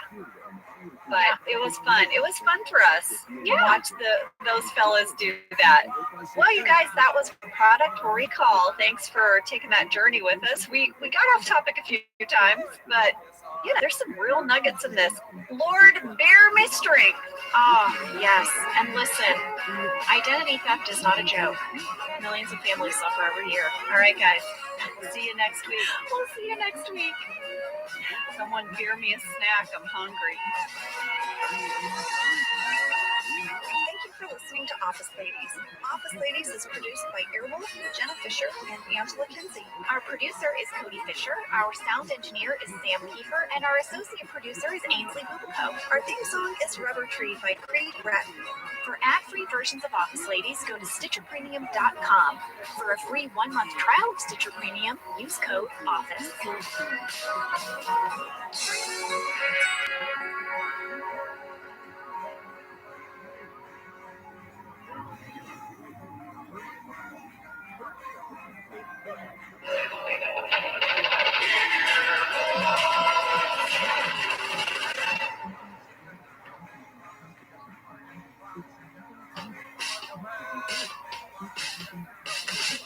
I'm Jenna Fisher. And I'm Angela Kinsey. We were on The Office together. And we're best friends. And now we're doing the Ultimate Office Rewatch podcast just for you. Each week, we will break down an episode of The Office and give exclusive behind-the-scenes stories that only two people who were there can tell you. We're the Office Ladies. Hello. Hi there. Today is Women's Appreciation. Everyone start right now. Think of a woman you appreciate. Appreciate that lady. Appreciate her. Maybe pause. Give her a text message. But appreciate a woman. Because Michael is going to appreciate women today. He knows the crap out of women. And he's going to appreciate them. And I'm excited. I loved this episode. I loved filming this episode. I wrote about it in my journal. Oh, lady, I can't wait. This is Season 3, Episode 21, written by Gene Stupnitsky and Lee Eisenberg, directed by Tucker Gates. Let's get right to it. After Phyllis is flashed in the parking lot, Michael decides to take the women to the mall to bond and unwind. The workplace was too masculine. So he wanted to take them somewhere where they could really relax, and that's the mall. Yeah. Oh, Michael. Well, while at the mall, Michael reveals how distressing his relationship with Jan is. Oh, distressing is a word. Yeah, I had to come up with a word for the summary. I picked distressing. Yeah. And with the support of the women, he decides to break up with her. Meanwhile, Andy and Dwight try to hang up sketches of the flasher. They're trying to find this guy. Right, the pervert. Yeah. Yep. The sketch was drawn by Pam, and it heavily resembles Dwight. It's exactly Dwight. It's Dwight with a mustache. And no glasses. Oh, yeah. Finally, Kevin and the rest of the men in the office enjoy hanging out in the ladies' bathroom. Yeah. That is a crazy episode description. And that really is just barely touching the surface. It really is. I mean, Meredith's band isn't in that summary, and that Meredith's band could be a whole episode itself. Oh, I wish we'd done an episode called Meredith's Van. Wouldn't you like to see that? Yeah, exactly. Or that's a spin-off right there, Meredith's Van. Just Meredith living out of her van. Yeah. What are your fast facts, lady? Well, Ange, my first fast fact is about you. What is it? Is it true that you once had a flasher at one of your jobs? Okay, this is true. And I told this story in the writer's room. So I was talking to Greg on set one day about just different things that happened when I worked at 1-800-DENTIST as an operator. And he was like, oh, you got to go up to the writer's room. You got to tell everybody these stories. So I did. And I'm not sure that this episode is 100% from the story, but I like to think it was a little bit inspired. So I was working at 1-800-DENTIST in my early 20s, which was just yesterday, Jenna, really, right? Yeah, it really was. Just yesterday. And we had a man, he went into the women's restroom and kind of hid out in the women's restroom. And then when women would go in there, he would flash them. And Who was he? we don't know. He was like some guy from the street. He was like, went in the women's I restroom. don't. Okay, wait. How did he? Where were your? Did 1-800-DENTIST not have their own dedicated bathroom? Was it like a whole building It was bathroom? a whole building. Yes, it was a whole building and several businesses. You know, the bathrooms were in the hallway. You know what I Shared mean? bathroom. Yeah. Yeah. Okay. Like when I go to a doctor's office. Exactly. Okay. Yeah, this guy, he came in off the street and he flashed one of the ladies when she went into the bathroom, and she came running out and came in the office and was like, I just got flashed. And oh my gosh, 1-800-DENTIST obviously took this very seriously, and they implemented a whole new security system for our office. Okay, we are talking to people about their teeth. That's all we are doing. We're talking to people about their teeth, but guess what our security system was? Guess what the upgrade was? What? They scanned all of our fingerprints. And when we got to work, there was a scanner that you put your hand on that opened up to our hallway. Oh, I put my hand there and it would go blink, blink. Angela Kinsey admitted. wow. Yeah. All because of the flasher. Yeah. But anyway, I told the writers that we had a flasher at work and it caused all this big hullabaloo. And you know, I just like to think that went on a note card on the wall somewhere. I want to give you credit for that. Oh, well, thanks. I like it. All right. Well, are you ready for fast fact number 2? Yeah. Fast fact number 2. This episode originally aired in May of 2007, and it is a supersized episode. Yes. However, when it reran in August, they cut it down. I know. They trimmed out a bunch of stuff. Why was that? The reason this was originally a supersized episode is because this was our 50th episode of The Office. Oh, wow. So it was like a little celebration. But you know, then when shows rerun, they have to be regular size. Oh, I see.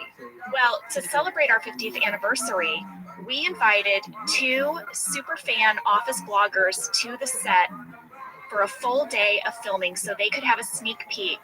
And do you remember who they were? Was it definitely Jenny Tan from Office Tally? Yes, and Kath Scary from Give Me My Remote. Oh, nice. Oh, they were so supportive of the show. I feel like they really were some of the first people organizing an online fan site where fans could go and share. Yeah, and the writers would read their sites and gather feedback like they were a big part of formulating the show. I still go to officetally.com, Jenna. Like when I'm looking up quotes when we're doing our podcast document and I'm like, oh, I want to get that exactly right, I will go to Office Tally because they usually have quotes up there. Yeah. Well, I went and looked at both of their blogs that they did after visiting the set, and I'm going to sprinkle in some of their observations as we go along in this episode. Oh, that's so fun. This is like a little time capsule. Yes, it was so cool. And by the way, okay, wait, here's one of the things that Jenny Tan wrote about her visit. This was just sort of an overview. Okay. She wrote, everybody works together really well. The actors are just incredible, and they are so well prepared, knew their lines, and I didn't hear any of them once ask for a line. That's true, though. That's true. We were pros. We came up ready to play. But you know what? Steve set the bar for that. We've said that many times. She also probably couldn't see that we had our scripts hidden in our desks, and we would sometimes have to sneak a look. We had to sneak a look between takes. We did do that. We did sort of like just look over them really quickly. But that's all right. That's all right. We were never like, line. Can I get my line? What's my line? Yeah. So, yeah. And then, Angela, another thing I thought was really interesting, she noted that you had a 4:30 a.m. call time that day. Those first few seasons, I was almost always at 4:30 because we didn't have, the budget that we then ultimately gained, and we hired more hair and makeup people. So they would stack us super early in the morning. Kate Flannery and I always were there at 4:30. I remember that. And then this also I thought was kind of funny. She wrote this.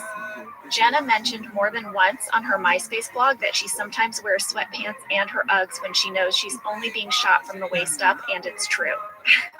She confirmed. Yes, that I was half dressed. Our set was so cold. I know. So anyway, I am really excited because I'm going to sprinkle some of their observations in throughout the episode. All right. So what's fast fact number 3?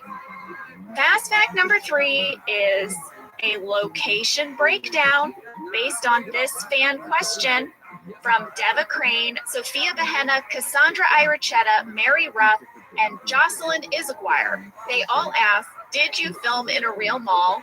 Where was it? Did you have to close it down, or did you film with real patrons? Now, Ange, I usually go to Kentopedia. But you didn't need to this time, lady. You didn't need to, because this was our mall. This was our mall, you guys. Literally, this is the mall in our neighborhood where we lived. Angela and I have been to this mall in real life 90 gazillion times. Many, many times together, separately. Sometimes we'd have a BFF date. Yes, this was Fashion Square Mall in Studio City. It was like 3 miles from my house.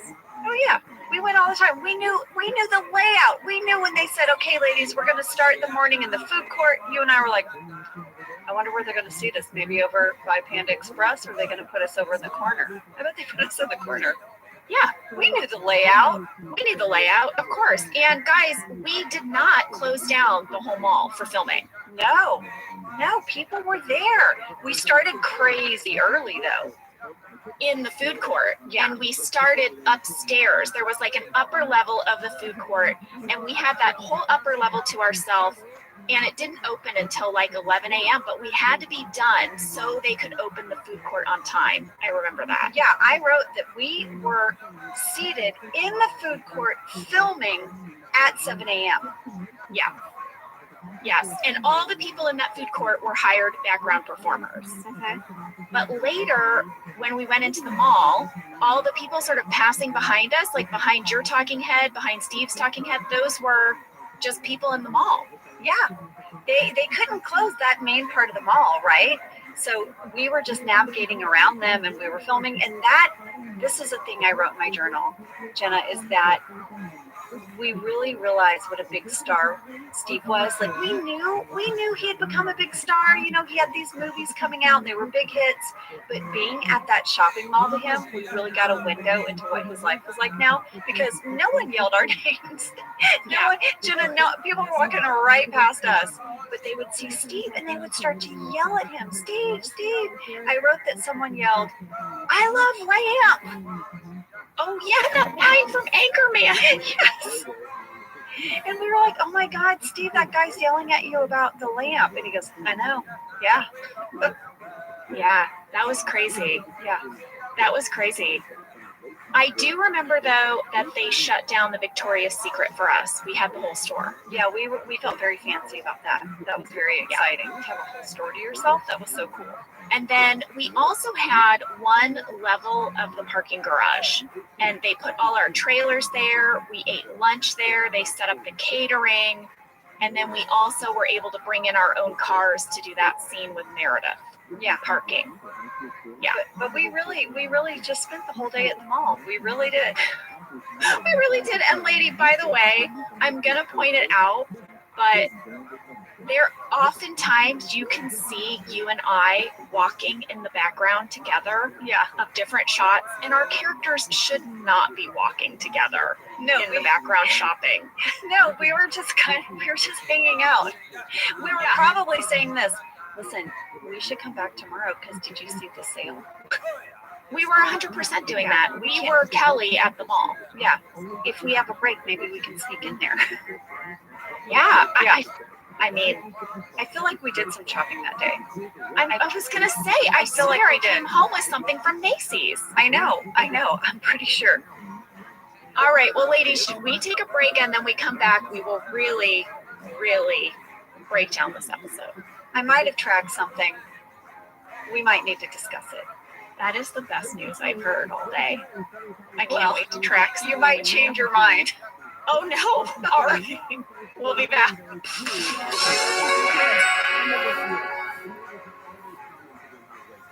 Whether your resolution is to save money, eat better, or stress less, HelloFresh is here to help you do all three. Yes, you guys, I love HelloFresh. Jen and I both love it.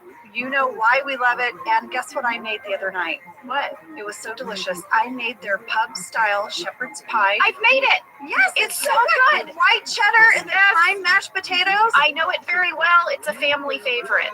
Well, you know, Josh normally makes dinner, so this was my turn, and I made this, and he loved it, and I was so happy. I was like, I made a shepherd's pie. I'd never made one before. It's so good. Everyone, you can say hello to your most delicious year yet with fresh ingredients, chef-crafted recipes, all at a price you'll like, delivered right to your door.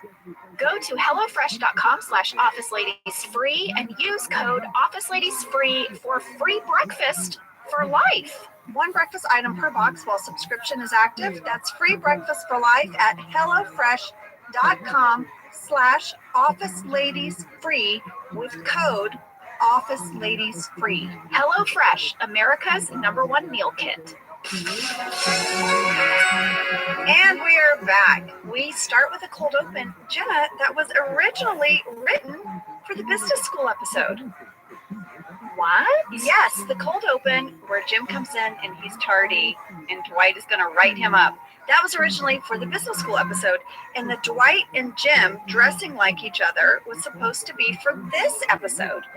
But they switched them for time. Wow. Yeah. Well, you know, they would do these cold opens and they were meant to be standalone. They were meant to be their own encapsulated joke that really didn't interfere with the main plot of an episode. So I guess they were kind of interchangeable in a way. Now, sometimes the cold open did affect the plot, but you know, 2 standalone cold opens, I guess you can put them wherever you want. And I feel like the tag in this episode is plot related, so I think it was for the best. Yes, So- I agree. All right, so Jenna, here's the thing. Do you know that if you are tardy, you will get 3 demerits? Yep. And then you'll receive a citation? Yeah, Yeah, and then 5 citations, and you're going to get a violation? which is bad because tell us what happens after that. 4 violations, and you're going to get a verbal warning. Oh no. Yeah, keep it up, you're going to get a written warning. Yeah. 2 written warnings, and you're going to be in a world of hurt in the form of a disciplinary review. And that disciplinary review is going to be written by Dwight and placed on the desk of his immediate superior, who, by the way, is Jim. Who is tardy? Right. It's going to take a week worth of like paperwork. I mean, this just made me laugh so hard. I just feel like I know these people. I feel like I know a Dwight. I feel like I worked with a Dwight. Like someone who has such a small amount of control and takes it so seriously. It's just so ridiculously perfect. I love it. This episode opens with Phyllis arriving to work, and she is clearly upset. And by the way, I really like how all of us are genuinely kind to Phyllis and concerned for her. Yeah, she's shooken up and we're worried about her. And Jenna, before we get into the scene, I have to share something with you that has become part of our family. It's like a family story. You know those stories in your family that you retell over and over, you know? Well, this episode inspired one of those family stories for me that we get together and retell at family reunions and everyone just cracks up. What is it? All right, Jenna, you know my grandmother, Lena Mae Kinsey. She was a very, very proper, classy Southern lady. Yes. And, you know, she was not a fan of The Office. She thought that Michael Scott was vulgar. And she would say to me, Angela, we are so proud of you, but I don't care for it and I do not watch it. But we are so proud of you. I remember. So my parents were really getting into the show and they were like, Lena Mae, you got to give it another shot. We gave it another shot and now we like it. you gotta watch this week's episode. Oh no. I call home. I'm like, hey Mom, are you gonna watch this week? We are, and we told your grandmother to watch. We got it on right now. I said, oh no, Mom, not this week. Not this week for grandmother. Oh no. She was like, why not? And I said, because Phyllis gets flashed and it's all we talk about. What did your grandma say when she watched? Well, She never watched another episode, did she? I called home the next day and I said, hey Mom, did you talk to grandmother? Did she watch it? She said, I did. And this is what she said. And I wrote it down and I have it in my journal. This is what my grandmother said. I watched it right up until they started talking about penises and then I turned it off. That was probably good she turned it off because, I mean, we didn't want her to be subjected to that scene in the mall when Michael describes his sex life with Jan. Oh my God, when he's like, what is a pap smear?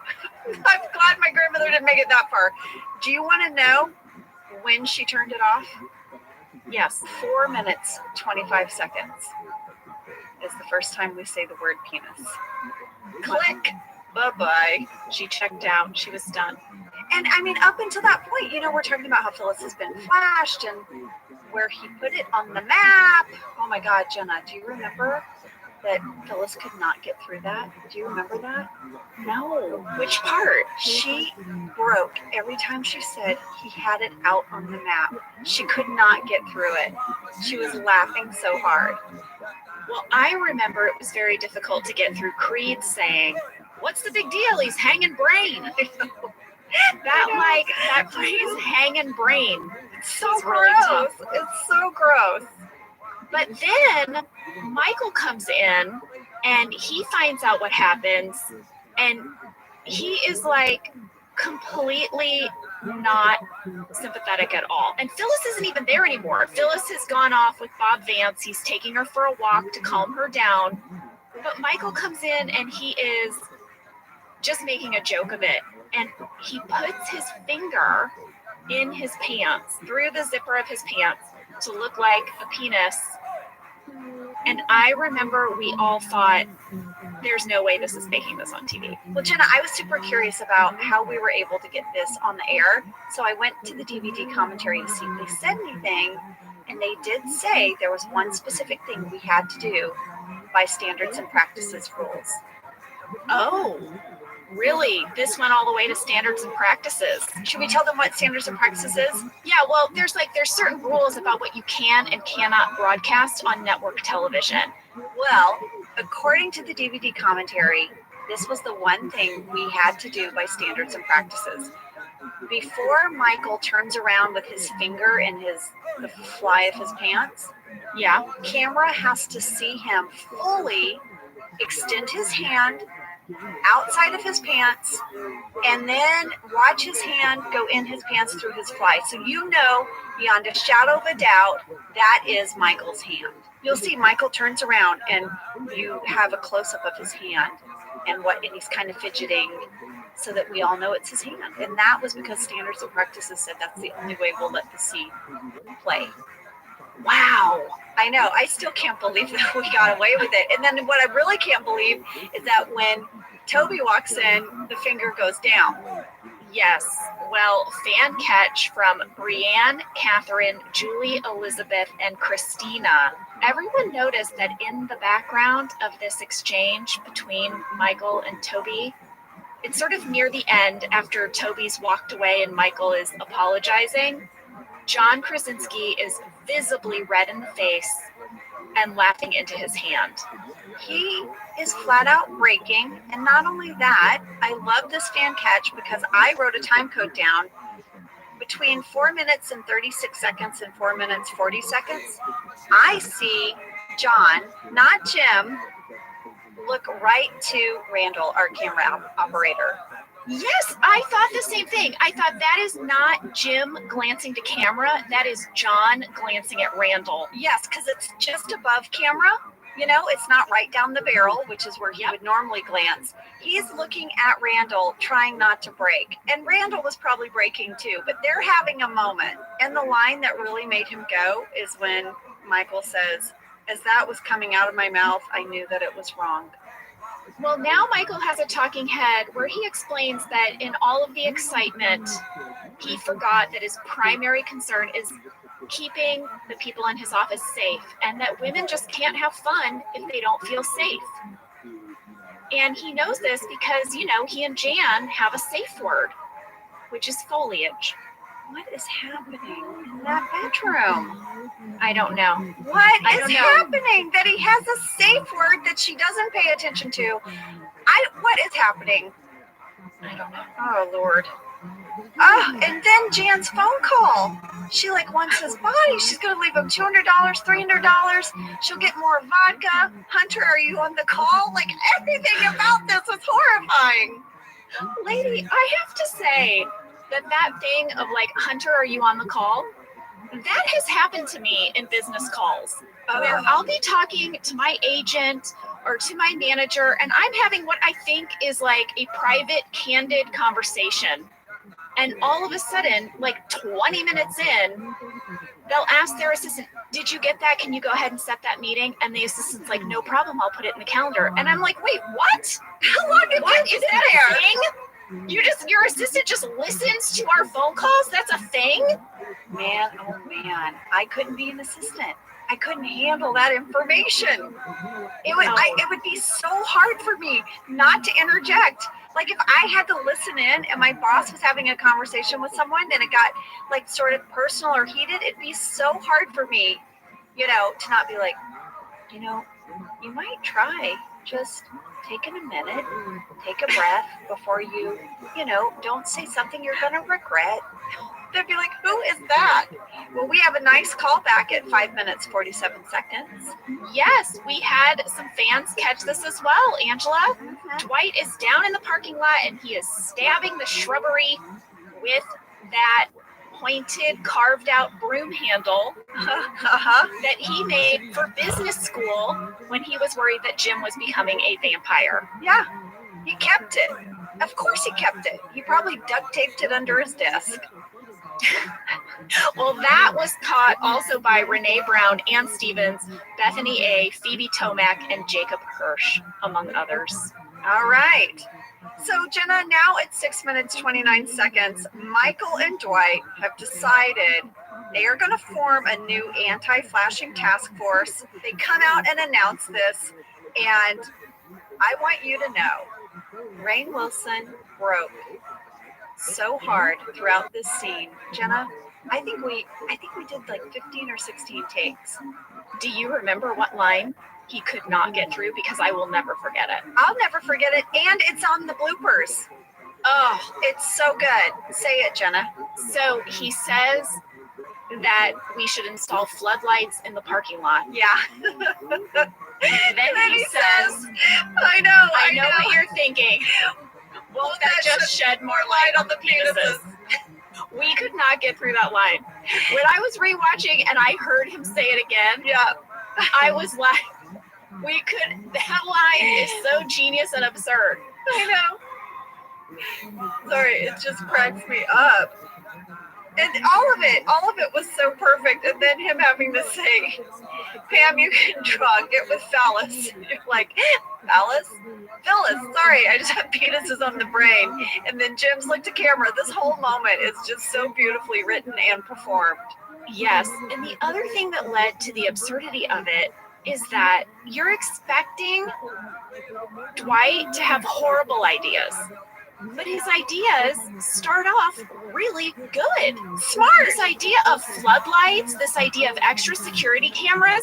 And I remember being directed to give a look to Phyllis, like reassuring, like, hey, they're not going to totally mess this up.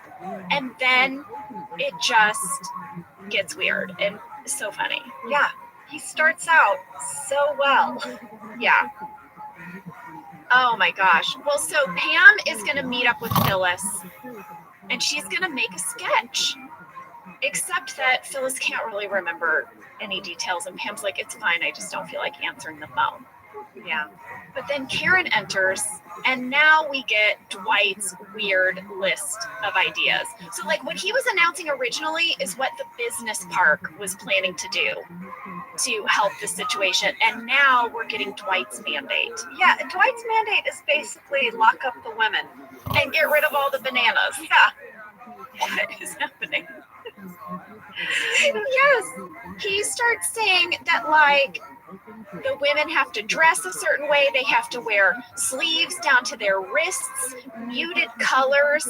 And Pam is like, no one dresses like that. And then the camera swings over to Angela, which is a very funny moment. That was in the script. And I remember this was one of those moments, Jenna, that it looked simple, but it was very choreographed because the B camera had to find me and zoom in, right? And it's a very quick whip over, and it had to, be in focus. So that's a really tiny moment, but it was very thought out, exactly where I would stand, and it was all timed off of your line. And I want you to know, since we're talking about what I have on, that at 8 minutes 28 seconds is when you see my outfit, that our wardrobe designer Carrie Bennett and I had so much fun. We were giddy when she got the script and it said I would be wearing this like cat sweater and this outfit. We just couldn't wait.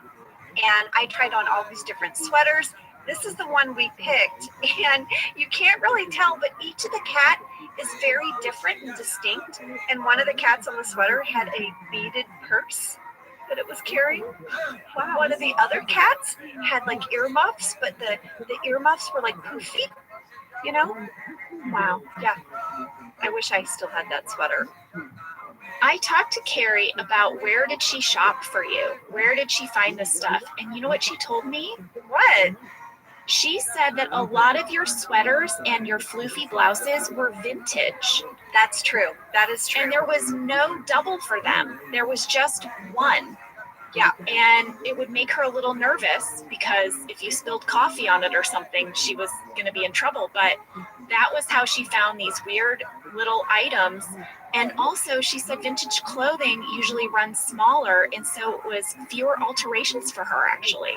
Yes, that is true. And she would let me know when whatever sweater or blouse I had didn't have a double. And I always made sure, Jenna, to change at lunch. I never ate in my clothes because we often didn't have a match for it. I remember that.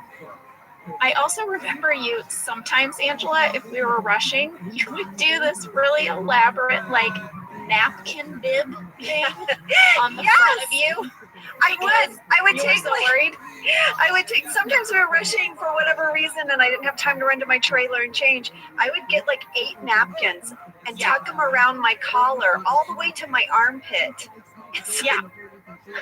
I looked insane. So now the women in the office, they're really upset with Dwight, right? These rules are ridiculous. And Michael comes out, he's upset with Dwight. He's like, you know what? Women's appreciating meeting in the conference room. He's qualified to appreciate women. Because he came from a woman. Yeah. He has slept with more than one woman. Less than 3. Well, that's not accurate information. Yeah. He says. Yeah. But also, he just knows the crap out of women, Angela. I know. What women need is RESPCT. That's what they need. Phyllis's face when he says that is so amazing. She gets this little look that washes over her face like, huh? Fan question from Taylor Seagraves and Jenna Aldridge. When Michael spells out respect, was that improv or scripted? It was scripted that he spelled it out correctly, and then every take he would do it differently. We couldn't get through it. This was another moment. That's what Steve would do, though. He was like the comedy assassin. He would take it as it was written, and then he would play around with it, and you could never know what he was going to do, and it made it so hard to keep a straight face. Yes. Also during this scene, Angela, Dwight is eating a banana. Yeah. And this is one of the ones he's taken from the kitchen. Kath from GiveMeMyRemote.com noted in her blog that Rain had to eat a new banana every time we started over a new take, and we did a lot of takes of this scene. She asked Rain on set that day how it was to eat all the bananas, and he said it was making him sick and he may never eat another banana again. It turned on him. That would happen. Yeah, and he made a big choice early on, which was to devour the banana, which was a very, very funny choice, and he had to repeat it then. But that is how he made Dwight eat. Rain, you did this to yourself. Let's not forget the pancakes. And then we have a candy bar coming up. Dwight does nothing half-assed. If he's going to eat something, he eats it. Yeah, that's true. Sorry, I'm yelling at you. I like it. Bring it on. I'm getting very worked up by how Dwight eats. Well, now the meeting is underway in the conference room. Michael is perched on his chair like a bird. 9 minutes, 36 seconds. How does Steve sit like this? I don't know. How does he do it? He just finds the most awkward ways to sit and stand, and it's so funny. Well, he apologizes for all of the men who didn't take this seriously. Creed still doesn't understand what the big deal is. But Michael explains no one likes being flashed. It's not just women. When Meredith flashed him during the Christmas party, he was sick. He hated it. Yeah. But listen, he also wants us to know that a penis in the right context is the most wonderful sight for a woman. But in the wrong context, it's like a monster movie. I have a question for you. When Dwight goes, alien, blah, and Michael's like, shut up. Was that improvised? Oh my God, I don't know. Do you want me to look it up? I do, because I remember Rain as Dwight messing around, and I just didn't know if that was him being an idiot, and it got to stay in. Well, let me see. How should I find this in this document? I'm thinking I should put in the word penis. Oh, God. And see. Oh, there's so many. So many. Oh, boy. Okay. Some snacks. Your grandma would not have liked this word search right now. No. Oh, all right. Okay, I found it. So after Michael said that, Dwight was supposed to say Freddy Krueger. Okay, I remember this. I remember that Rain kept doing these alts that he was kind of making up in the moment. And that alien one was not one that was scripted. I was pretty sure, but I wanted to see. You were right. This is a random tangent. Okay. Have you ever been flashed?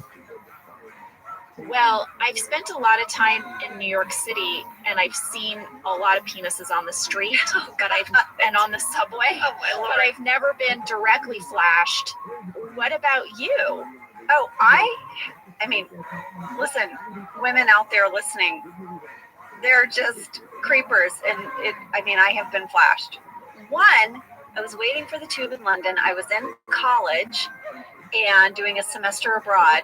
And my friend and I were standing there, and this old man, I'm talking in his 70s.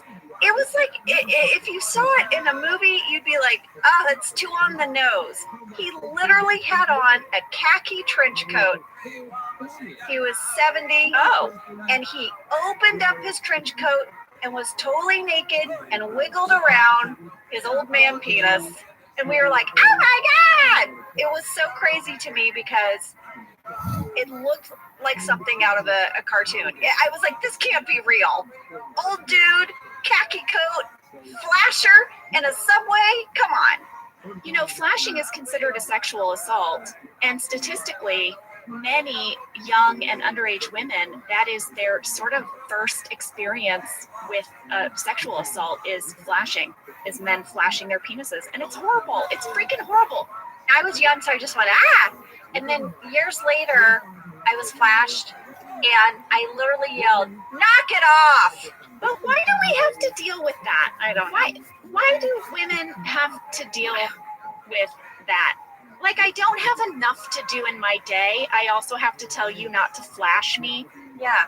I have to tell you to I'm get busy. your penis out of my face. I'm busy. I don't have time for that shit. I don't have time for your old man penis. No, I don't. For reals. You know what I mean? My grandmother would have turned us off, Jenna. This podcast. I feel like your grandma would be on my side on this one. Oh, for sure. I'd like your grandma and I to go around and talk to some flashers. So she would let them have it. Well, let's see. Sorry, I got us off on a tangent, but I was just like, hey, I've been flashed. I wonder if Jenna has. Most women have. Flashed. Yeah. That's the problem. Yep. And you know what, by the way, I just want to say the unsolicited dick pic text is the modern day flashing. Oh, Guys, yes. if a woman doesn't ask to see your dick, don't send a pic. Yeah. It's not difficult. Yeah. Truly. It's like, why does it need to be said? Oh my God, you got me all amped up. I'm sorry. I just am realizing I've never gotten a dick pic. What? I've never gotten a dick pic either. We're old. We're old, but We've been flashed. we've been flashed, but young ladies get dick pics. Okay. Where were we? Where we are is that Michael's angry at society. He says that the problem is that the media portrays women as being skinny, tall goddesses, which if you look around the office, they clearly are not in real life. Yeah. You know, even the prettiest ones are, what does he say? Not that thin or something. Yeah. Jenna, were you just like, hey, what the heck? No, people ask us that all the time if we were personally offended by jokes at our expense. And no, I don't know. Is it just because in comedy you're so often asked to be self-deprecating, or you just have a good sense of humor? I don't know. I thought it was funny. Yeah, I mean, same with me. I'm always like some size joke, you know? And it also just never really felt personal. I don't know. It didn't. The joke is that he's saying something he shouldn't say, right? Yeah. Well, Karen tells Michael he's being misogynistic, and Michael is like, thank you. Thank you. Yes. And she's like, no, I'm saying you're being sexist. He's like, no, I'm not. I'm being misogynistic. And she's like, oh my God. And then the women just start to really call him out. Phyllis is like, Michael, when I got my hair cut short, you said I look like a lesbian.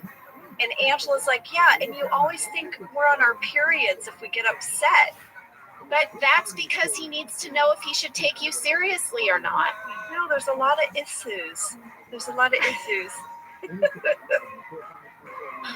Well, Karen and Angela want to get back to work, but Michael says he knows what the problem is.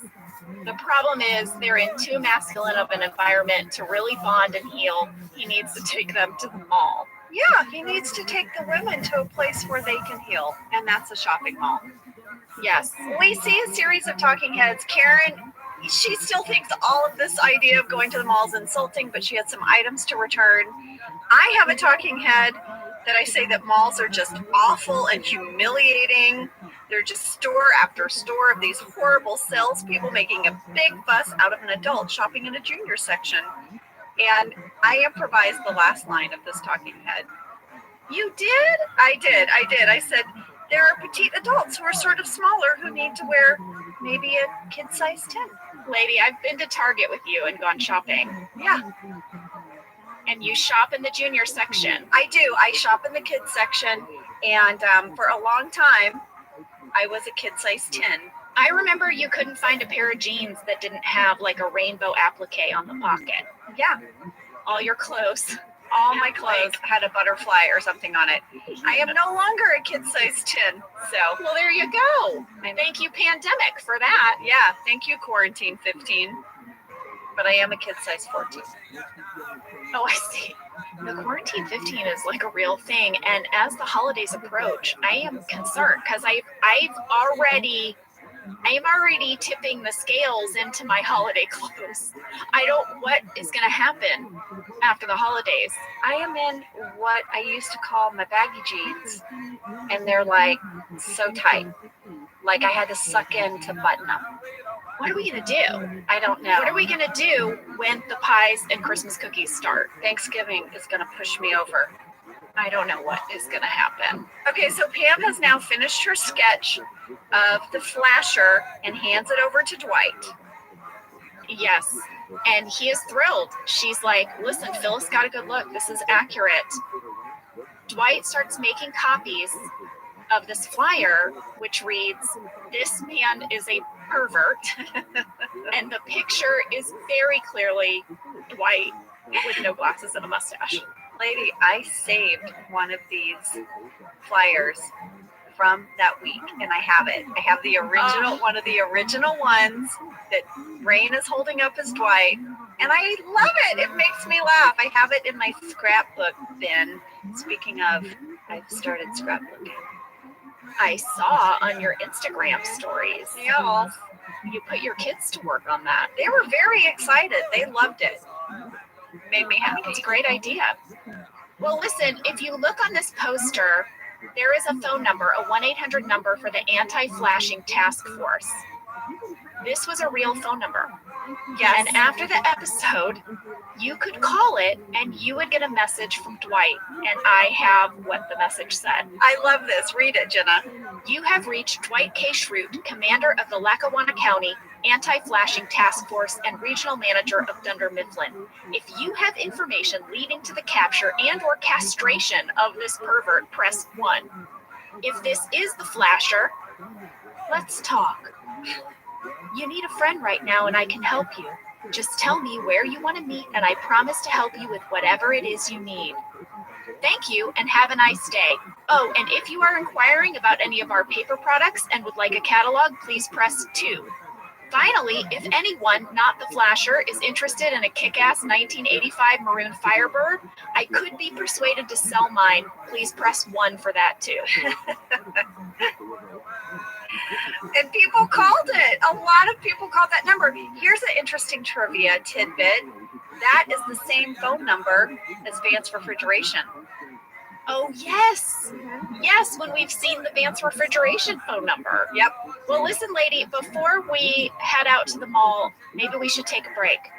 Let's take a break because then we're getting into Meredith's van and we're gonna need to talk about it.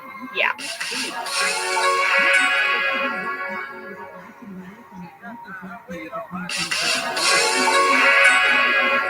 Okay, we're back and all the ladies are off to the mall with Michael in Meredith's really fantastic van.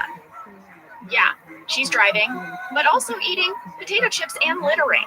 I do want you all to know that we had a van following behind us, and their job was to pick up the bag. It would go out the car, and they had to pick up the bag. So we, in fact, did not litter. That is incredible. Yeah, we had a fan question about the van from Nikki Lawrence. How did they decide the order in which you all sat in Meredith's van? Was it planned out, or did you just sit wherever? Well, I know that I sat in the front seat because I get car sick, and I know that they planned it that way, but I went to the script, and here is what it said about the van. Okay. It said, the van is strewn with takeout containers, and the dashboard is lit with every warning light imaginable. Michael sits in the middle seat of the middle row between Kelly and Phyllis. Karen and Angela are in the back row. Michael watches the girls talk as if he's Jane Goodall observing apes. That was the script direction for our van placement. So it was planned. But lady, when I read this, you can't see it in the episode, but do you remember how filthy the inside of that van was? Jenna, it was so crazy. The props department went all out. You could not see the floorboard. That's how much stuff they threw into that van. It literally looked like someone had lived in there for years. There were takeout containers. There were like food items that had been half-eaten or made to look half-eaten. Sitting next to me in the seat was a half-eaten chocolate chip cookie. on the seat next to me. And when we would get in, we would step and like kind of turn our ankles on all these weird things.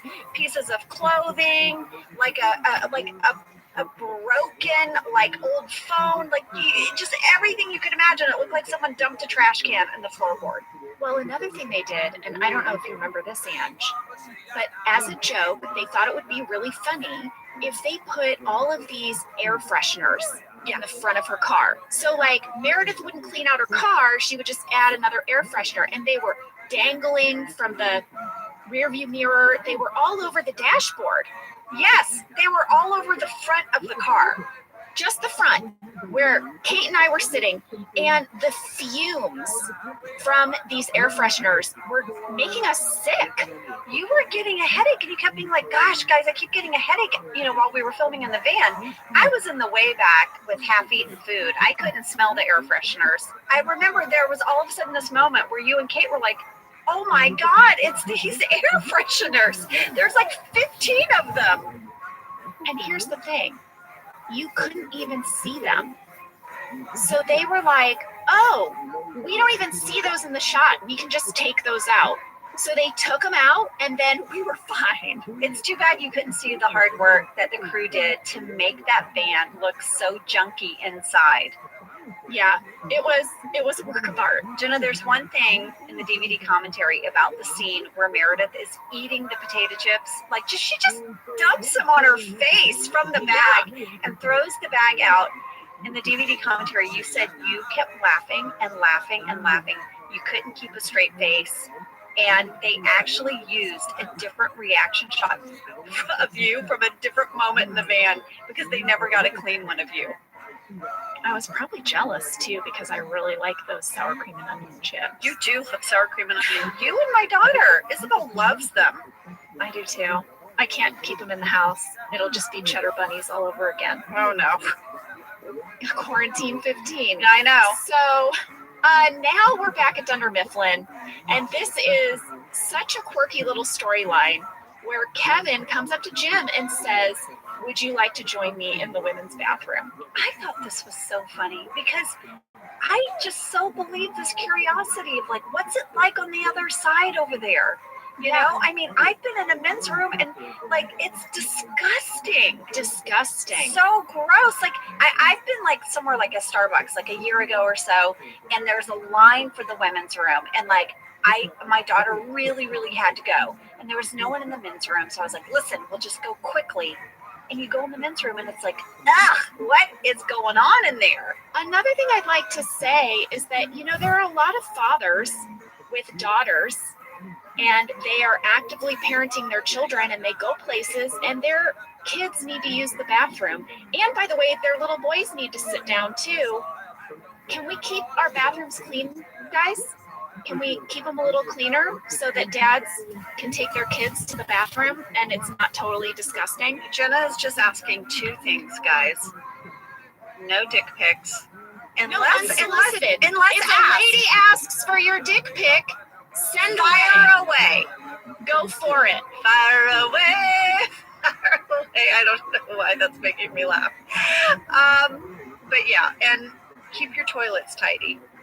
So yes, Kevin is curious. He wants to go in the women's room, and he goes in. He's like, oh my God, you got to see this. There's like a sofa, there's potpourri, there's candles, there's like a nice lamp, magazines. Do you blame us? This is our only sanctuary away from Michael. We've had to do this in this office. It's the one place he cannot come speak to us. So we've created, I believe, a sanctuary. Oh, yeah. Well, I have to tell you, this bathroom, the women's bathroom set, this is a non-working bathroom. None of the sinks and toilets actually worked when we weren't using them. I was always bummed about that, by the way. Because they were so conveniently located to our set, but they weren't real. The actual bathrooms were much further away, and I always wished our fake toilets and sinks worked. They used to put signs on the toilets warning visitors that they were fake and not hooked up to any plumbing. Yes, and I feel like those signs were made because someone didn't know. They had to deal with that moment. They did. Ugh, yuck. That's true. A visitor used our fake toilet. Can you imagine if you're a big fan of The Office and you get to come to set and get a tour and you're just giddy, you're so happy to see all these characters that you love, and you're the visitor that took a dump in the fake toilet on set. Who is that person? That person knows who they are. And that's why we had to make signs and tape up the toilets. Oh. Okay, sorry. Well, also, I want to say that the bathroom didn't look like this before this episode. They had to build this little set. They did. I mean, pretty much these fake bathrooms were really small, and when they weren't being used, they were storage. They were like closets. Yeah, the crew would keep like their stands and lights and things behind those bathroom doors. Yeah. Well, this scene that they have in the bathroom, they're kind of just chit-chatting, and Jim says that he's going out to dinner for his 6-month anniversary with Karen. And I have a question. Do we celebrate our 6-month anniversary of dating? Are we doing that? I think you do if things aren't going well. That's what I was going to say. Yeah. You mark the occasion of your 6-month dating anniversary when you need something to celebrate because it's been difficult. Yeah, because you're like, we made it 6 months, and this will mean a lot to her. So let's celebrate it. I had that same thought. I was cracking up in the scene because Ryan clearly doesn't know what potpourri is. Is he going to eat it? He's playing with it. He's fidgeting. And it's also awkward. He sent Karen this email and Jim's like, yes, she read it to me. It's so cringy and just so well done. But I couldn't help but watch BJ playing with that potpourri. I agree. Well, back at the mall, Meredith is parking the van and she is just crashing into a car next to her. Jenna, in the DVD commentary, they said we really did that. We really, really scraped up an actual car. No, not Yes. one that we didn't own. No, we owned it, but still, they were going to see if they could cheat it, where it looked really tight, but you can't cheat that shot. Right. And just put in like a sound effect or something. Yes, they were going to put in a sound effect and see if maybe we could just cheat. But you couldn't. You could see it too clearly. So they just let Kate actually do that. Kate Flannery, there was no stunt driver, wedged that van and scraped up that car. And then we had to pay for the damages. Yeah, but it was our car. It was like a picture car. Yeah, it's our sort of prop car. Well, when we get into the mall, we're up in the food court. And you remember, lady, it was like 7 a.m. Yeah. And it was so early. And I just watched this scene. You talk about Ryan playing with the potpourri, and I was just watching this being so impressed that Rashida committed to eating those chips at 7 a.m. I was like, you go.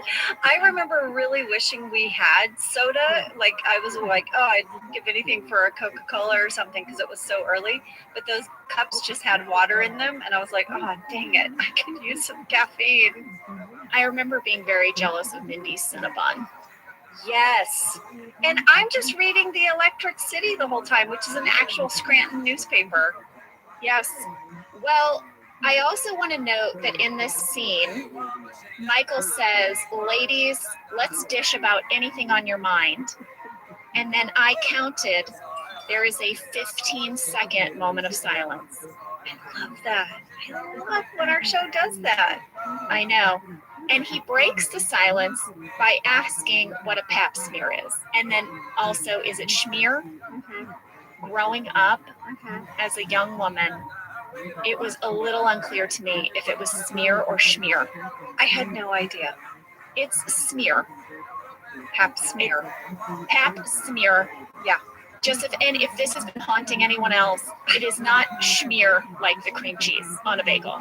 Yeah, they smear it. Okay. After they pap it. That's right. Pam changes the subject to Kelly and Ryan, but that doesn't really go anywhere. And then Michael starts asking them about role play.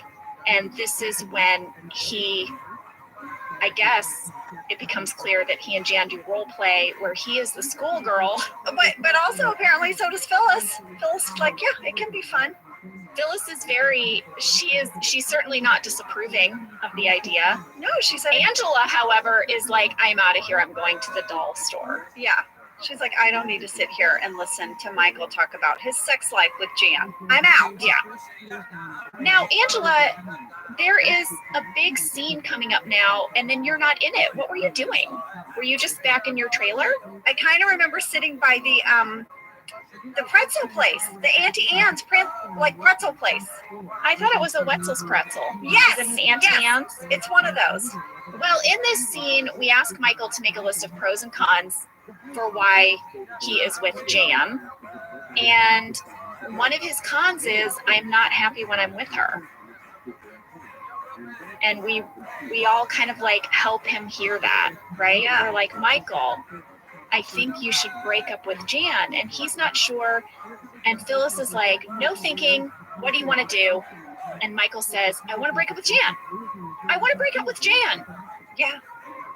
I mean, I feel like this is like a great little moment that Phyllis has. And I've done stuff like this. Jenna, haven't you? Haven't you like had a moment where you're like, you have a lot of feelings about something and you're trying to make sense of them and you just are like, okay, quiet my mind. How does this make me feel? If I'm having a hard making a decision, it could be a big thing or a small thing. I'll get out a coin and let's make it a small thing. Let's be like, I want to buy this new couch. Okay. But I can't decide. Okay. So heads is buy the couch and tails is don't buy the couch. I don't let the coin decide, but what I do is I flip it. Yeah. And then I note my reaction to the answer. Because usually you kind of do care, yes or no. So if I flip it and it says no, don't buy the couch, and I feel relieved, then I have my answer. But if it says no, don't buy the couch, and I'm disappointed, and I'm like, oh, 2 out of 3, that means I want to buy the couch. Right. Did that make sense? It does make sense. I feel like I always know pretty much how I feel about something in the moment. I don't have to like break down how I feel about it. It's very clear to me. And it's easy for you to make decisions. Yes. Even with breakups and relationships. Well, here's the thing about relationships. Sometimes you know, but it takes you a while before you can say it out loud because of the ramifications. Right. But I think you always know. Well, I think the women really help Michael know, and he is very excited, and to thank them for helping him, each one of them an item from Victoria's Secret. It's what we all wanted. Yeah. And then there is a talking head that Lee Eisenberg, the writer of this episode, said is one of his favorite things he got to write for Steve because Steve's delivery is so great. It's the one where he says, most guys want their women in high heels with cleavage and wearing skimpy little outfits. I'm paraphrasing, obviously, but that he thinks a woman looks best absolutely naked. He just said when he heard Steve deliver the end of that talking head, he so nailed it. It was like a gymnast making the landing. Yeah, totally. Well, Jenna, here's one quick thing. There are deleted scenes for this episode, and there's some really great ones, but one that I found sort of curious and fun is that all the women go into the Victoria's Secrets except for Pam and Angela. They hang back outside in the mall, and there's a beat where you and I look at each other and we don't really say anything, and we're like, well, I guess. And then we both walk in. Well, that's very interesting because we had a fan catch from Sophia Lee. And this is one of those moments, Ange, at 20 minutes, 10 seconds, you and I are way back in the background of Steve's talking head, and we're just walking together through Victoria's Secret. I feel like we didn't know we were on camera and we're just shopping. We were just sort of being chatty in the background. Totally. That tracks.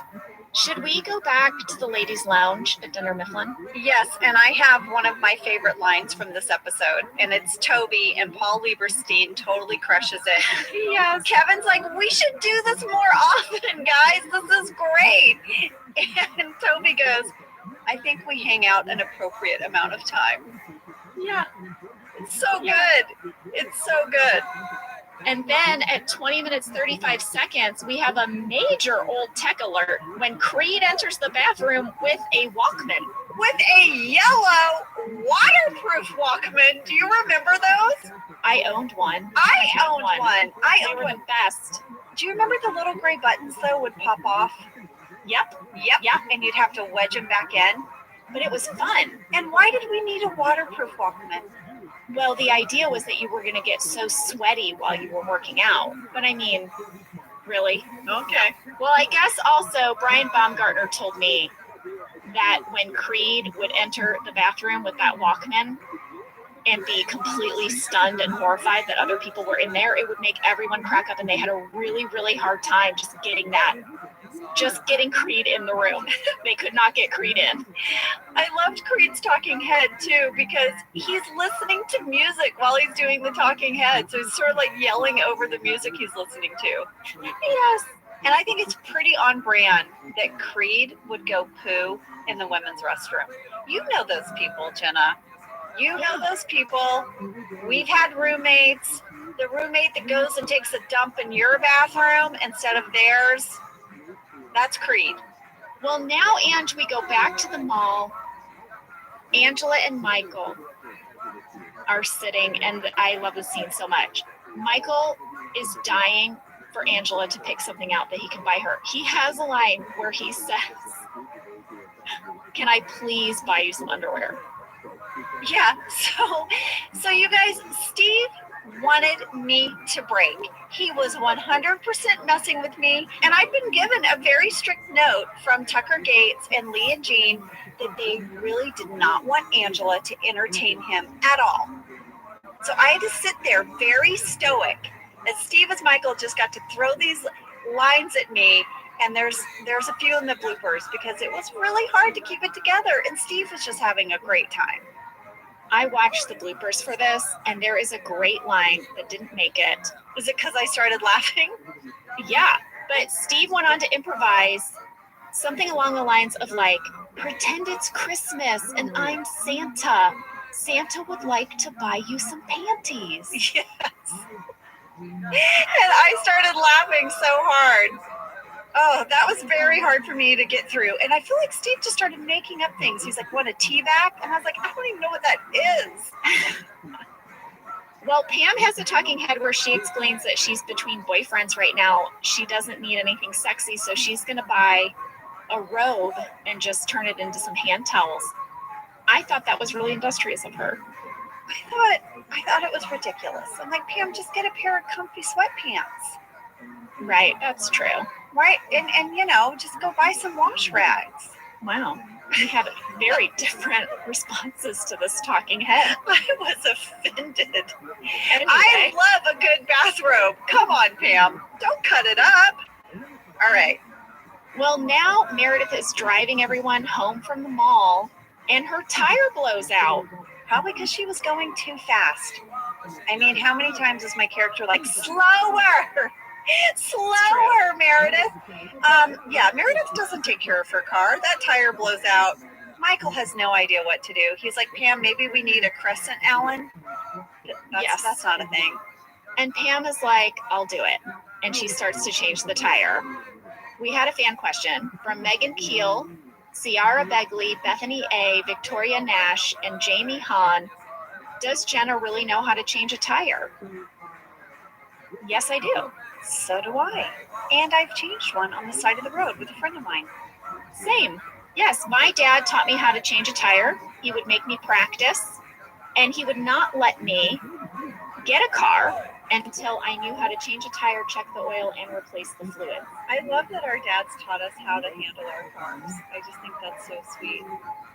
Okay, so now we're back at the office, and you guys, Jim goes to grab a yogurt, and he sees Pam's sketch of Dwight, and he knows it's me.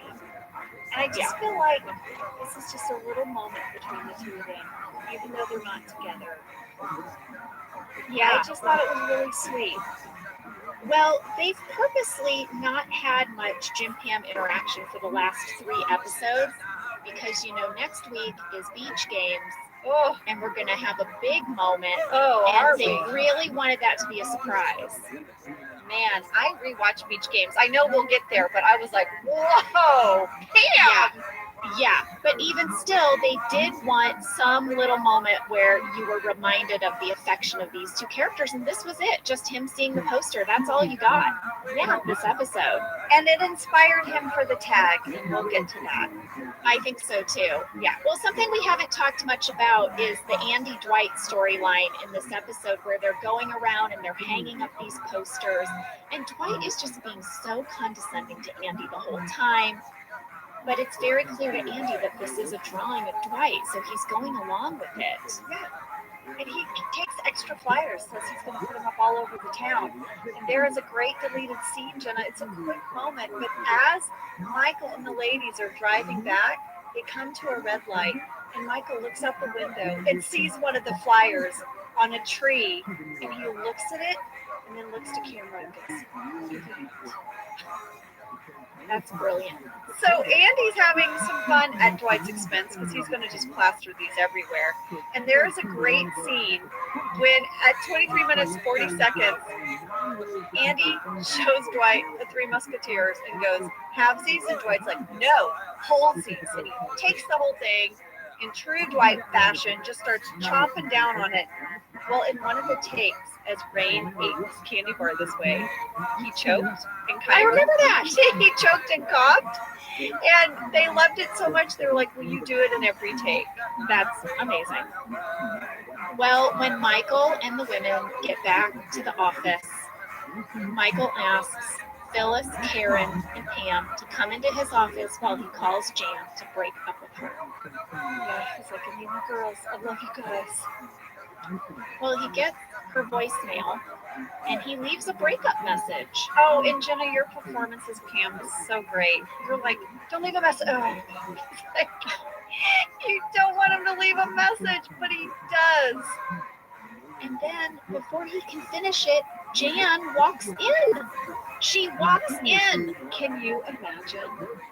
I can't imagine. And then he's just like, all right, buddy, talk to you later. Yes, someone just walked in. Oh. And and Phyllis and Karen and Pam, they clear the heck out of there. They're like, we're getting out of here. Yes. And Jan then apologizes. She says, I don't like how that phone call went earlier. So I drove all the way here to say I'm sorry. Can we get some dinner? They awkwardly hold hands. It's such a weird moment. So weird. Steve's performance in this scene is so brilliant. When she starts listening to the message and he's kind of looking off, he has this expression on his face. It's just brilliant. And he's just saying things like, maybe we could get Jan hears the breakup message and she leaves without saying a word. But I went to the blogs of Jenny Tan and Cav, what they have. Well, first of all, Cav said that when they started shooting the scene, Melora had on dark colored nail polish, and Greg stopped the scene because he didn't think that it fit her character, and he had them change it. Oh, wow. And she noted how impressed she was at his attention to detail, that everything mattered. The smallest details matter. And I can imagine if that nail polish was distracting to Greg, it might be distracting to an audience member, and it would take you out of this scene. And being in this scene with these two characters was so important.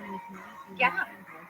That would have been weird to me to see Jan with dark nail polish. I would have been thrown by that. Well, Jenny Tan said that while they were shooting this scene, they gave Melora and Steve the option of doing alternate endings, and that in one, Melora threw something, and in another one, she growled at him.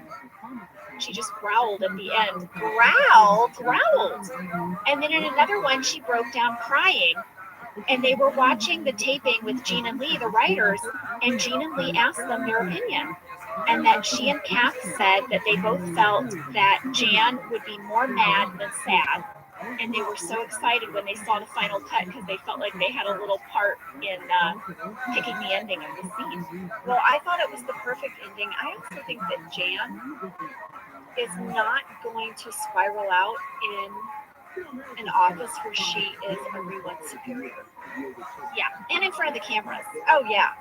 I feel like the part, like once she got in her car, maybe it was a different story, but she wasn't going to let them see too much. So the episode is wrapping up. We have Michael's talking head, and Gene and Lee said this was actually a series of 3 talking heads that they meshed together. And then they had all this B-roll when he's like, he wished for Jan to get over him, and Phyllis to get a plasma TV, for Pam to get courage, and Angela to get a heart, and Karen to get a brain. Yeah, all of these moments. I just loved it. I thought it was like such a great way to wrap up the episode. And now, Jenna, let's discuss the tag. This is amazing. Lee Eisenberg told me that it was actually Randall Einhorn who pitched this tag. Yes, who pitched the idea of the Sharpie on the mirror, right? Yes, so in this tag, Jim calls the sex predator hotline. He has information. Dwight answers the phone, and Kath noted in her blog that it took Rain 6 takes to get out the line Dunder Mifflin / sex predator hotline. This is way true. He had a really hard time saying it, like, because it was making them laugh. And Jim tells Dwight that he saw the perp in the woman's bathroom above the sink. And this is Jim. This is Jim and Pam having a prank with each other without even knowing it. They're just missing each other. Because Dwight runs in the bathroom, he looks in the mirror, and this was Randall's pitch, that there would be a little Sharpie mustache, and Dwight would take off his glasses and realize that he is the person on the flyer. It's so great. It's so great. You know, I think it would have been funny without the Sharpie, but the Sharpie nails it. The Sharpie makes it. So that was a phenomenal idea by Randall Einhorn.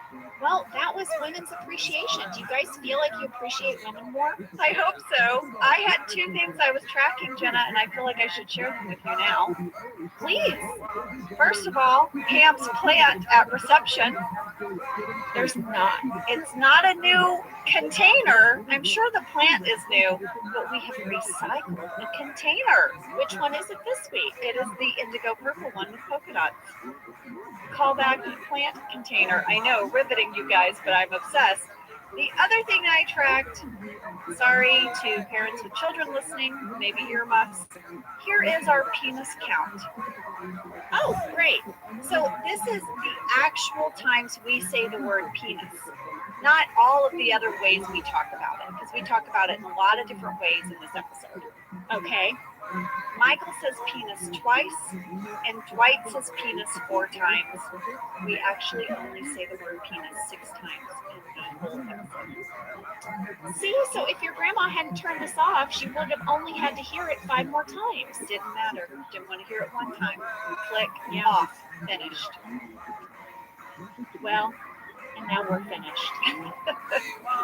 So we'll be back next week with Beach Games. Beach Games is so great, and Jen Salata is going to send in some audio clips. She has some phenomenal stories. I can't wait. Can't wait. We'll see you then. See you guys. Have a great one. And thank you for listening to Office Ladies.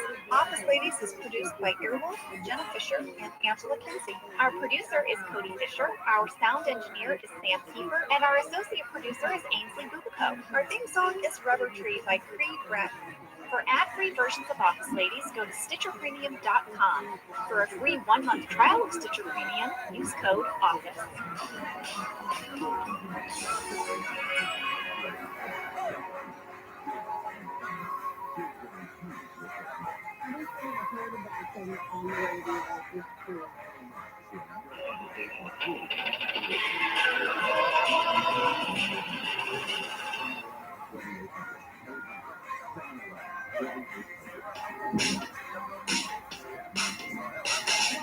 I'm Jenna Fisher. And I'm Angela Kinsey. We were on The Office together. And we're best friends. And now we're doing the Ultimate Office Rewatch podcast just for you. Each week, we will break down an episode of The Office and give exclusive behind-the-scenes stories that only 2 people who were there can tell you. We're the Office Ladies. Angela! Hey! We are so excited today, you guys. We're going to the beach today. We're going to play some beach games. Yes! Season 3, episode 22, written by Jen Salata and Greg Daniels, directed by Harold Ramis. It's Beach Games. We have so much to talk about. I kind of feel like we just gotta get to it. We should dive in because I took very diligent notes. And I think you did in real life. We'll get to that. All right, here's a summary. Michael is invited to interview for a job opening at corporate. Certain that he's a lock for the job, he takes his employees to the beach at Lake Scranton and holds a series of challenges to determine his successor. At the end of the day, Michael sets up a coal walk as a final challenge. Pam does the coal walk and summons up the courage to tell Jim and the whole office her real feelings. Oh man, that was so tough to watch. It was beautiful, Jenna. Pam broke my heart in this episode. Yeah, I had not seen this episode since it aired, and it shocked me. And I did it, and I was still shocked. Isn't that funny? Like the way the brain works, where you're like, wait, I did all that. That's crazy. That's kind of cool. Yeah. So fast fact number 1, Angela, our beach games is set on Lake Scranton. Now, obviously, we didn't go to the real Lake Scranton, but I did want to just talk a little bit about it. Oh, let's hear it. Well, Lake Scranton is actually a reservoir, and it was built with a dam in the early 1900s. The dam was built by William Walker Scranton, and the body of water it created was originally called the Burnt Bridge Reservoir, although the public calls it Lake Scranton. Well, Jenna, you and I have both been to Scranton, and one of the times that I went, they drove me around Lake Scranton, and it is so pretty. So pretty. There is a running track around the real Lake Scranton, and it's absolutely gorgeous. But I did look up a few facts about it, Ange. Yeah. Swimming is not permitted. Boating is not permitted, but canoeing and kayaking is allowed. I wonder why you can't swim in it. Like, I get the no motor, right? That's like, Right. Like, I think that's sort of really cool, but I wonder why the no swimming. I don't know. I'm not sure. We're intrigued. Scranton, write us. Tell us why you can't swim in your lake. Well, this leads me to fast fact number 2. I brought up all these facts about Lake Scranton because we had a fan question from Sophia B, Aaron W, Dana D, Marin B, and Faye B. Where was the beach that you filmed this episode? Was it a long commute, and how many days did you film at that location? Well, I will tell you. Tell us. I know, I remember 1 or 2 things, but I bet you got all the details, so let's hear it. Well, I reached out to Kentopedia, and here's what he told me. We filmed at the beach at the Hansen Dam Recreation Center in Sylmar. We shot there for 4 days and nights. Well, you mentioned that you've been to the real Lake Scranton. I've been to this real Hansen Dam Recreation Center outside of us filming. You have? And yes, because there is this museum, this children's museum called the Discovery Cube that's right nearby. And when you go through this area, there's also like an equestrian center, there's an aquatic center, there's a playground. Because, lady, the place that they put us to film this episode was like, I had no idea all this stuff was there. My memory of where we filmed was, it was like a chemical pond runoff, like from a dam, where I was like, are we like breathing in fumes? It was really like gross. They maybe the only place they let you film is in this like weird chinky corner of this area where the runoff water goes. Yeah, because this recreation center is actually really nice. But here's something I found out too. The lake where we filmed is filled with circulated drinking water. What? Yeah, circulated drinking water, and it offers fishing and public boating. Oh my gosh. So when Ed is out there floating in the water, he was in some recycled drinking water. Oh, that's good to know. All these years I worried for him that he was going to get like some kind of weird rash.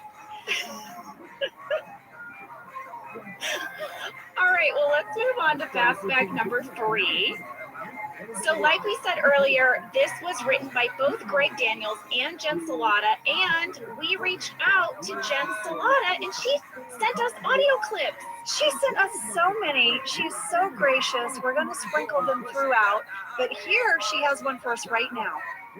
Yes, she is going to tell us a little bit about the inspiration for this episode and what it was like to write a script with Greg.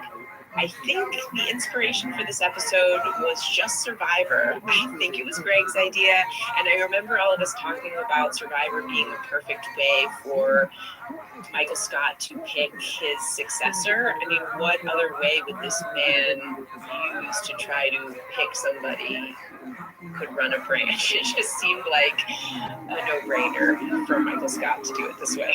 And then we tried to sit down and write the whole thing together, and we were like, this isn't going to work. So we divided it up.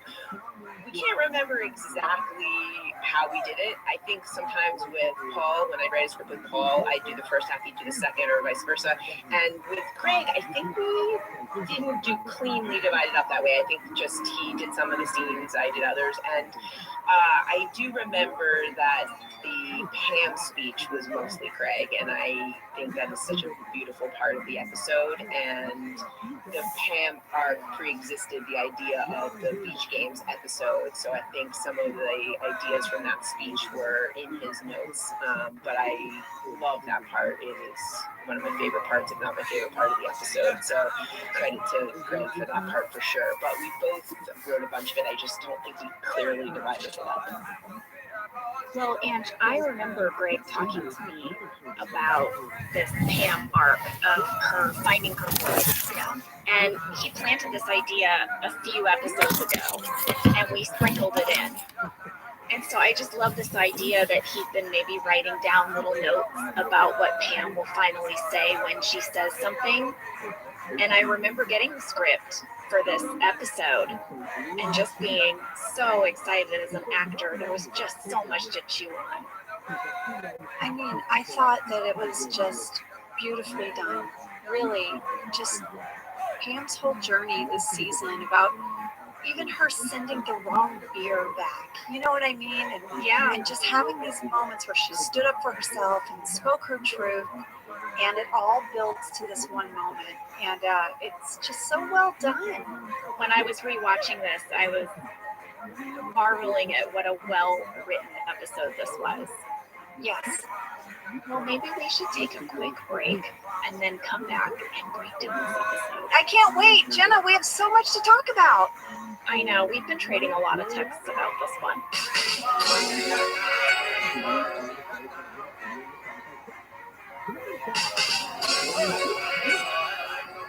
All right, so this episode starts with this very funny cold open. It is Dwight and Michael. They're in Michael's office, and Michael's convinced that he's sick, you guys. He's convinced. They're scrolling through a website. It's like WebMD or something, trying to figure out what he is sick from. Dwight's very concerned. Yes, Pam has a talking head where she explains that this happens about 40 times a year. Michael is sick but has no symptoms. Yes. Well, Jen left us a really great audio clip about this, about the inspiration for this cold open. Sam, can you play that? Greg and I wrote the episode together, and it was really fun. I remember being really curious, what is Greg's process going to be like? Because writing scripts, it was such a solitary part of what we did, and so I was always wondering, like, what are other writers like when they go off to write a script? It became quickly obvious that his process at the beginning was like mine, which is like every other writer I've ever met, which is there's a fair amount of procrastinating right away before you have to get into the hard work. It's figuring out what you want to eat, it's sharpening your pencils, it's figuring out the temperature of the room. And for both of us, we started focusing on ailments, like what was wrong, how we weren't feeling well, like my ear was bothering him and he wasn't feeling super well at the time. And so we went on WebMD and we tried to diagnose ourselves and each other. And they used to have a little body where you could like point to the part of the body that hurt and that was bothering you. And so he diagnosed me with an ear infection, or at least inner ear congestion. And he ended up putting some oil from the kitchen that we found in my ear. It turns out you can do this. It is a home remedy, and it helped. It helped my ear, and I think we diagnosed him with walking pneumonia. So we did this right when we were sent off to write the Beach Games episode, and it ended up becoming our cold open because we were probably looking for a cold open, and we're like, what about what we're doing right now? There is so much about that audio clip that I love. It's so relatable. It's like whenever you sit down to do something, and it doesn't matter what it is. I mean, theirs was this writing assignment, but all the different ways you procrastinate before you get to that thing. Yes. Well, Angela, you and I are working on a project that we can't say exactly what it is, but it involves quite a bit of writing. And every time I sit down to write, I will write one sentence, and then I will get up and get a snack. And then I'll come back and write a sentence, and then I'll be like, I need more coffee. Yeah, it's like the procrastination. I loved that she shared that, because I think my perception is always that creativity comes easy to people who are successful. I always think like it must pour out of them. And it is such a slog. So I loved hearing that. But then the other thing I loved was that their procrastination, it got turned into a story idea. Like, it's worth it. Like, all of that nonsense, it produced something. Right? Well, I had a writing professor in college that used to always say, write what you know. Write what you know, and it will be honest. Oh, well, I just loved this opening. And, you know, before they can really diagnose Michael, Pam walks in the office and says, David Wallace is on the phone. Yeah. It's very clear that David Wallace does not call very often. No, it's a big deal. Well, Michael gets on the phone with him. Oh, my goodness. Michael, what are you doing? Michael, the way Michael talks to his bosses, or even when he goes to New York to corporate, there is such a casualness to how he relates to them that is so not work appropriate. It's so true. Well, we find out the reason that David Wallace is calling is because there is a job opening at corporate, and he would like Michael to apply. I can't believe he still wants Michael to apply after this phone call, but I think Michael has a very, very good sales record and a good record of connecting with people out in the sales world. Yeah, he's a really good salesman. Here's a little interesting tidbit, Jenna. There was a scene that was deleted right after this phone call of David Wallace and Michael. David Wallace calls Jim and tells Jim the same thing. I saw that in the script. And they chose not to use it. They chose to reveal it later that it's Jim calling. It's Jim being more proactive in his life. But there was a version where David calls Jim. Yeah, I noticed that in the script because that scene on the beach with Jim and Karen calling David and kind of asking if they could go for the job as well, that was not in the original script. So that must have been something that they added later. Well, I remember when we were at the beach, there were a few scenes that sort of happened on the fly. They were kind of pitched in the moment, and that was one of them. Yeah, so now it is beach day, and at 2 minutes, 28 seconds, you get a fantastic look at Michael's outfit. He clearly bought everything he could at Sandals in the gift shop. He's got a t-shirt, he's got a hat, he has a necklace that he probably bought there, a little puka shell necklace. He's really ready, and he tells everyone they better go potty before they leave. I'm just like, Michael's so ready to be a dad. You know, he just is, bless his heart. Yeah. And you get to see everybody in casual attire, and I just loved it. Well, I noticed something about our wardrobe. What's that? Do you see how many layers we all have on? Oh, well, that was for a reason. Yep. It was because we shot this episode in March, and we knew that that location was going to be perfectly warm and lovely during the day. It turned out to be hot as F. There was a heat wave. There was this crazy freak March heat wave. It was 98 degrees. I wrote in my journal that it was 98 degrees our first day. Yeah. But then when the sun went down, it was freezing cold. Yeah, we are in this valley, so it was like these really huge swings of temperature. Yeah, so wardrobe tried to give us layers to help take us between these two extreme temperatures. And I noticed when I was looking at everyone's beach attire. Their layers. Well, you know what I noticed? This was really, really fun to me. Toby and Angela almost have on the same outfit. What? I did not notice that. They're both wearing these beige tops. They have huge beige floppy hats and like sort of like just like pants on, but like, and they're also both obsessed with sunscreen. Both of them. Well, I noticed that both Andy and Stanley are wearing a red polo shirt. Oh, yeah, I did not catch that. But guess what I did catch? And I know it's your favorite moment of the day. Is it a new plant at reception? Because we need a sting for this. New plant alert! 3 minutes, 32 seconds. It is a red flowering plant. There are big red flowers on this plant. Okay, I'm sorry. I see that as a metaphor because Pam is going to bloom in this episode. That is so good. Pam's going to flower. She's going to bloom. Well, we forgot to talk about how Michael has told Toby he can't come on the beach day. Oh, that was so good. Toby's disappointment. He doesn't get to see you in a two-piece. Jenna, I wrote, how did you get through that scene without laughing? How did you do it? Because you were like, oh, thanks, I'm going to wear my two-piece. His face is so good. It's so funny. We also didn't mention, and I'm tracking this, the Meredith flash count. This is flash number 2. Yes, Meredith has that great talking head where she explains that she wore her bathing suit to work. Yeah. And she lifts her shirt to show you, and she's like, oh, shoot, it's in my purse. Michael has a special assignment for Pam on beach day. Of course, because she needs an assignment. Yeah, Michael tells her that she has to take notes all day on people's character, humor, charisma, and the indefinable qualities that they possess, but not their hotness per se. I loved that line. Yeah. Per se, like she could add that if she wanted, but it's not 100% necessary, I guess. But he also doesn't tell her why she has to do this. No, he just needs to find out which of his employees has the skills to be a chicken with a head. That's right. That makes sense. What? Yeah. What? Well, let's see. Now the gang is all going to board the bus.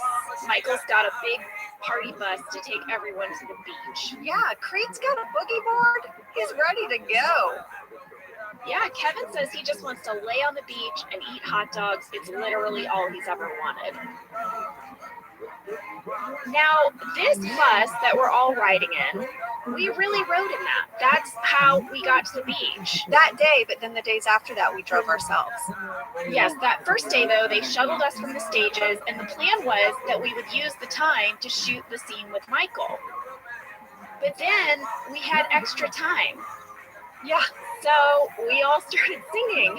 Well, listen, I watched the DVD commentary for this, and I thought it was so sweet because Harold Ramis is on the DVD commentary, and Jen Salata was on it as well. And Jen was like, you know, Harold said I'd never been on a bus where we didn't sing.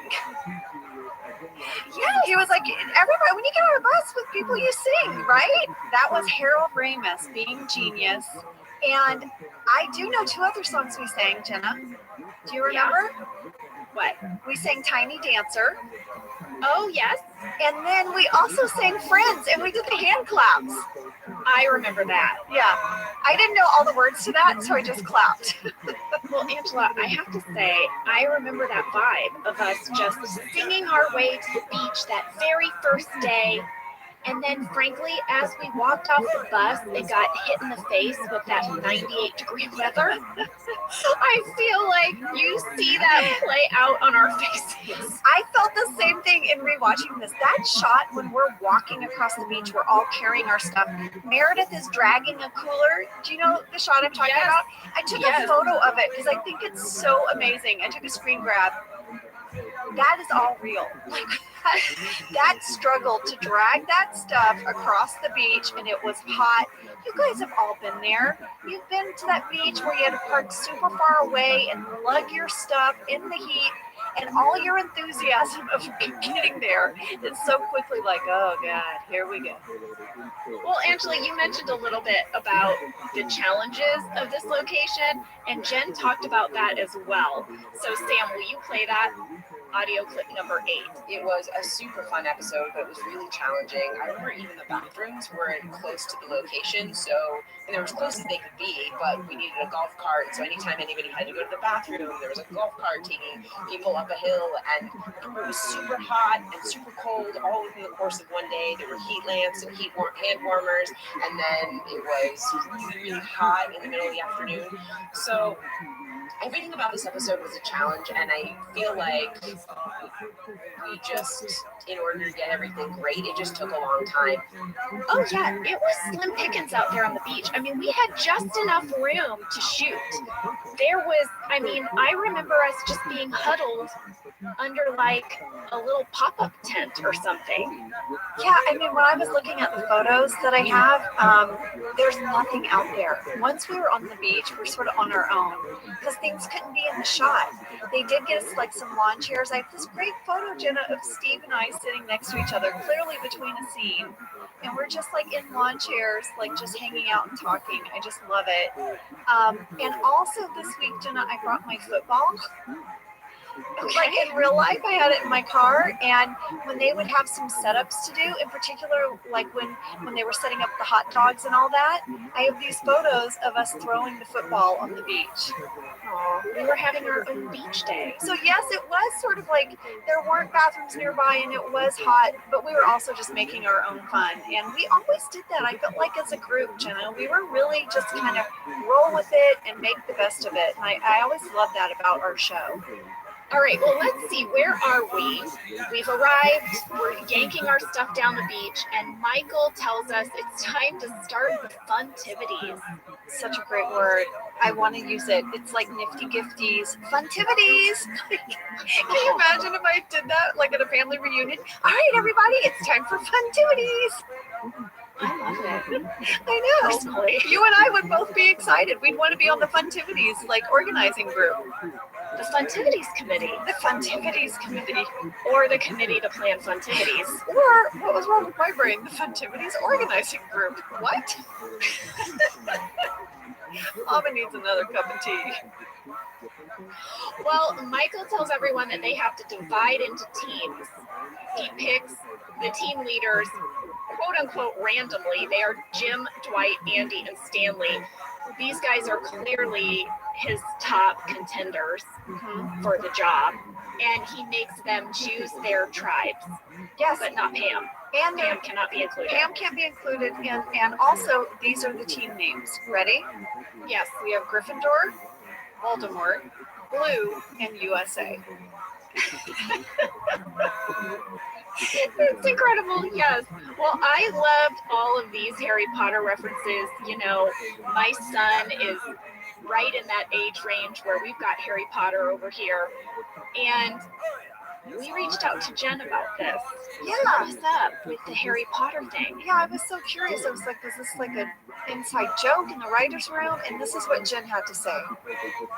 We had a bunch of Harry Potter fans in the writer's room, and even evolved to a situation where we had chopsticks hanging around the room from takeout, you know, because we ate a lot of our meals in the writer's room. And so one afternoon we decorated our chopsticks while we were probably pitching stories and jokes. We each decorated chopsticks, and then we were pretending that they were Harry Potter wands, and we would do spells on each other, just comedy spells.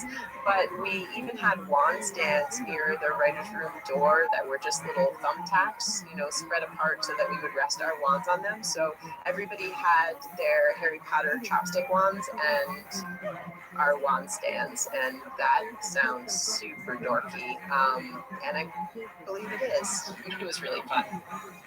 Once again, what the writers were doing to procrastinate made it into a script.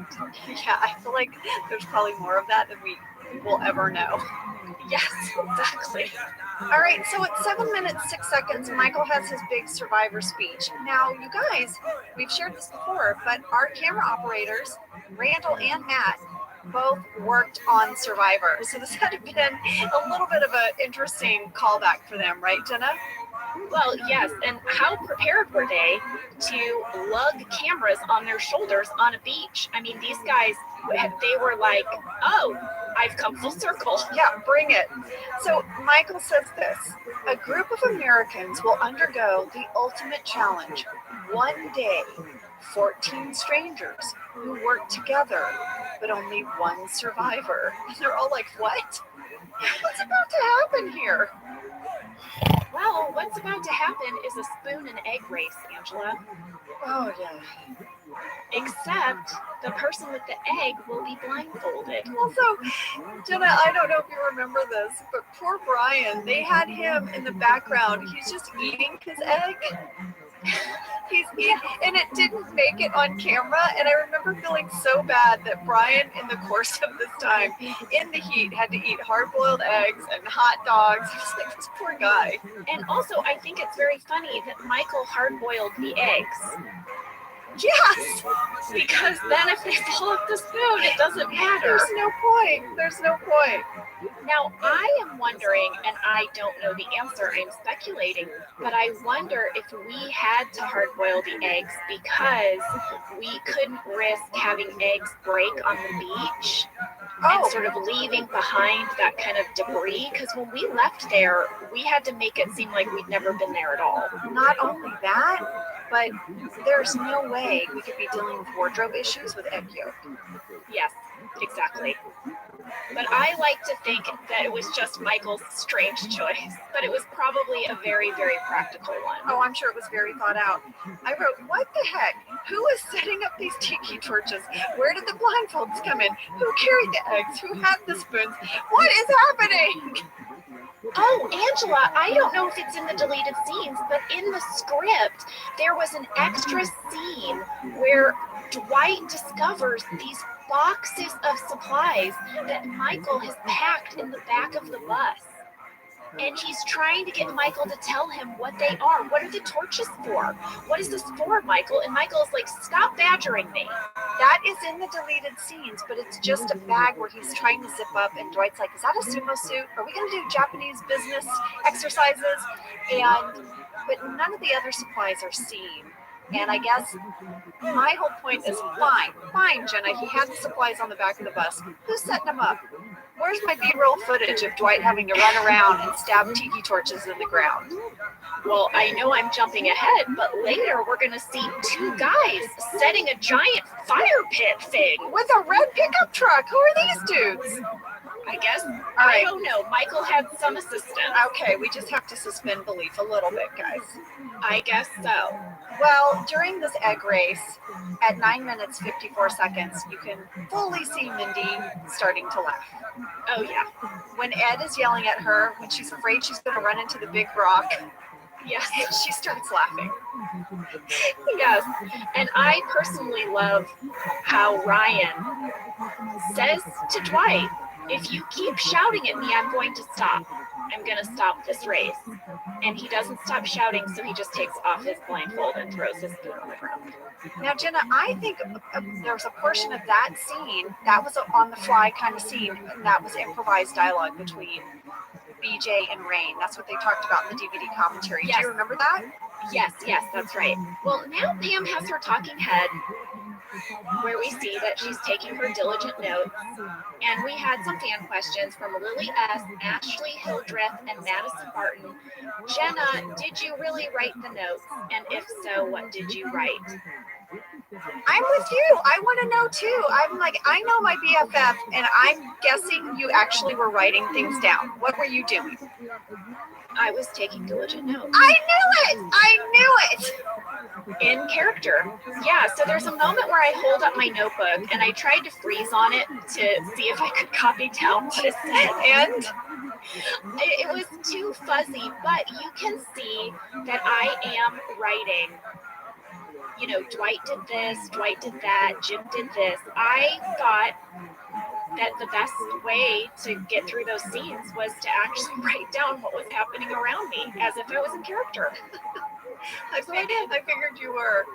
So you can see Michael is losing people. Like Stanley is so happy Phyllis dropped the egg. He's going to go sit down. He's going to do his crossword on his lawn chair.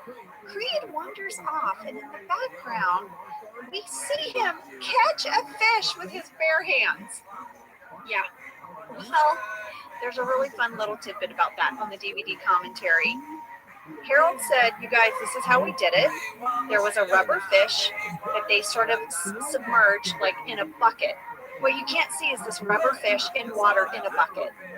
And they really were able to cheat it because Creed's a little bit over the hill, you know? Yeah. And he reaches down real fast and he pulls it out. But I thought Creed did a great job of selling that. That was some good hand acting. It was. And Harold said, true to Hollywood form, this gag, that rubber fish, cost $500. Well, here's an interesting tidbit. Fishing is not allowed on Lake Scranton. Oh, that's true. But maybe if you're Creed and you grab it with your bare hands. Well, you know what that scene reminded me of, Angela? What? The edge. Oh, good Lord. Having to just get the fish. You gotta. I mean, I don't know if anyone actually catches a fish with their hand in the edge, but I mean, that's a survival. Maybe the bear did. The bear did. Oh, I won't bring up the bear. I know it's a trigger for you. I really think you need to watch the series alone about these survivalists in the woods, because that's what it made me think of now. Maybe I should. Okay. I'm currently really obsessed with the Chef Show. The Chef Show. Okay, so Jon Favreau, who incidentally directed an episode of The Office in season 9. We'll get to it. Yeah. He has this movie called Chef, and it's so good. Came out several years ago. It's one of my favorite movies. Well, he is obsessed with bread baking and cooking. And so he has started this series called The Chef Show, where he goes and he interviews different chefs while they make their signature dishes. I can't get enough of it. You must love it. Now, this is a total tangent, but Isabel and I love The Greatest British Bake Off. We love it so much. And it checks off all my boxes. It's like in the beautiful English countryside. Yeah. And I love everything, like, especially when things don't go well. They'll say, like, it's a bit of a disaster, wasn't it? Yeah, it's quite fell apart. I know. So matter of fact. I love that show as well. That show is the show that got me to start making bread. Oh, I didn't know that. Yeah, that's my bread origin. Your bread origin story. My gosh, we are very off topic. We are very off topic, and we have a lot to cover. We've got to get to this hot dog eating contest. Let's do it. We have a scene.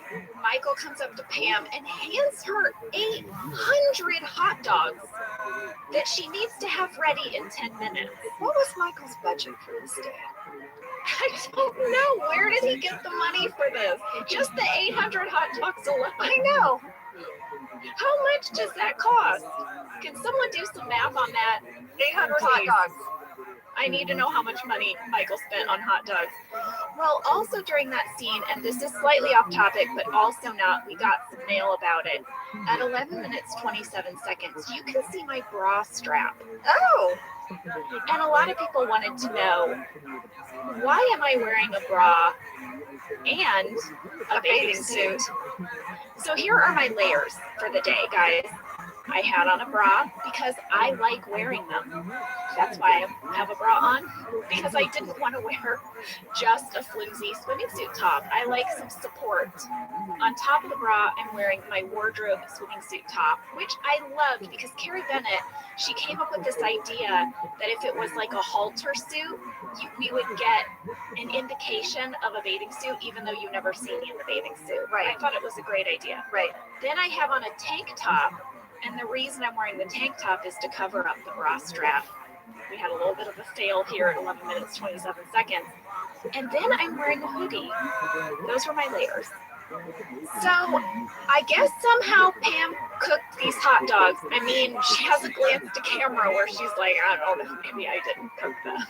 There is a deleted scene between Pam and Michael where she is grilling the hot dogs, and he comes over and he's like, speed it up, Pam, why aren't these done yet? And you're like, because there's 800 of them. Amazing. Amazing. So now it's time for the big hot dog eating contest. Where, by the way, Michael takes credit for cooking up the hot dogs. I know. And there is a wonderful deleted scene, Jenna. It wasn't scripted. It was a collective improv moment.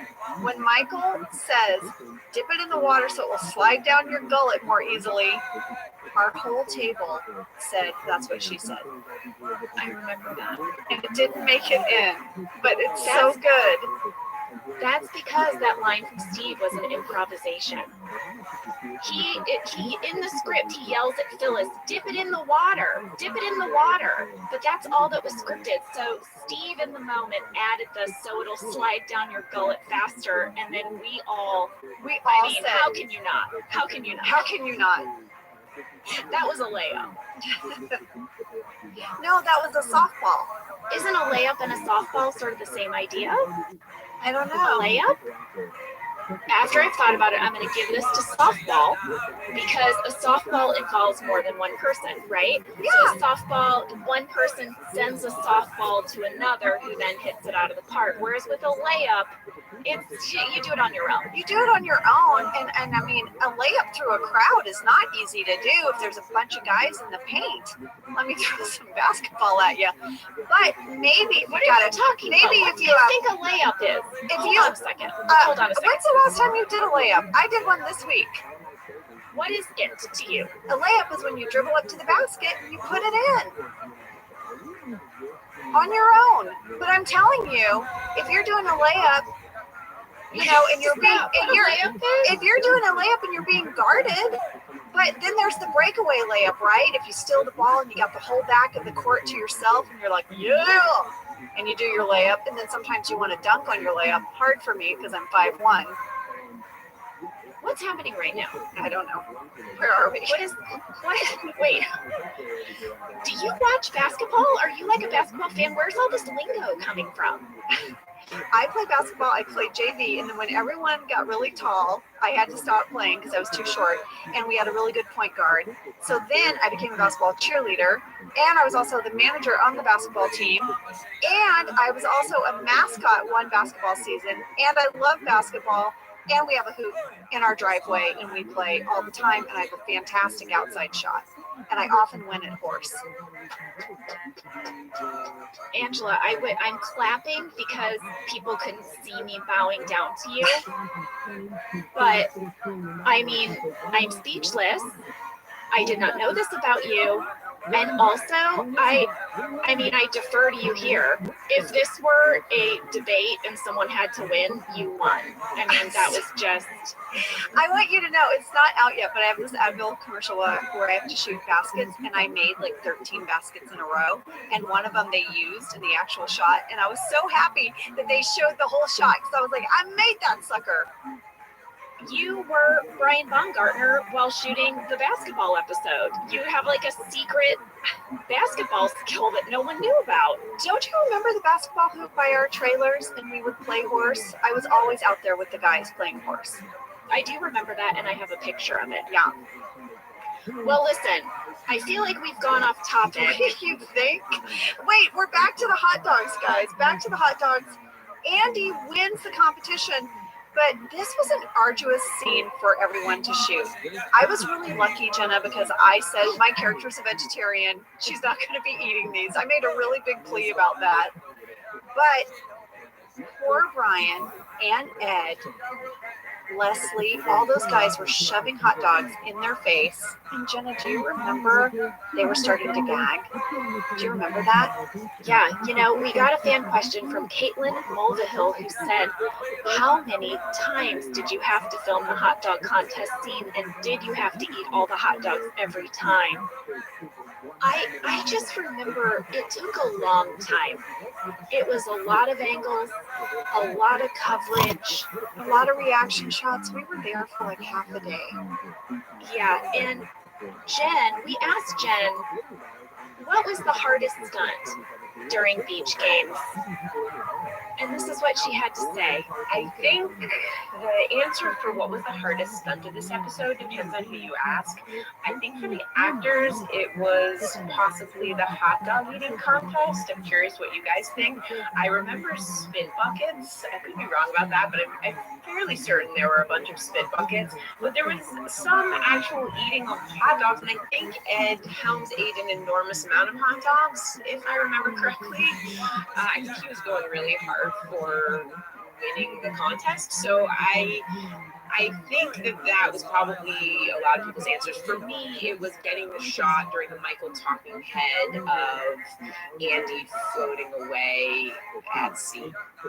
Yes, we will get to that. She sent in some more amazing stuff about that stunt, but I do remember the spit bucket scene.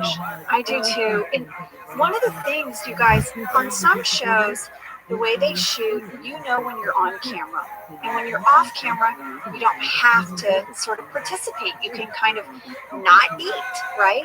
But the way we shot this, there was a huge group shot, right? There's a camera that's capturing everything. So these guys had to eat on every take because they never knew when the camera was specifically on them or not. And I remember when they would yell cut, immediately, like the prop guys would run over with buckets, and these guys would all start spitting in the buckets because they couldn't have the buckets on the ground. There was nowhere to hide them, right? And so the prop guys would run over with the buckets, and Ed said this thing in the DVD commentary. He said, first of all, spitting out food that I've been chewing and holding in my mouth, the action of spitting out this chewed food would activate my gag reflex. So I'd start gagging. And he said, but then on top of that, this bucket that they would bring around, several other people had spit their food out into. He said, just all of it. All of it, he said, like, they were all getting so grossed out. Well, this scene really reminded me of that birthday cake scene from Meredith's birthday, where we all ate cake. Chocolate chip ice cream cake. I can't eat it to this day. I can't eat it. Same.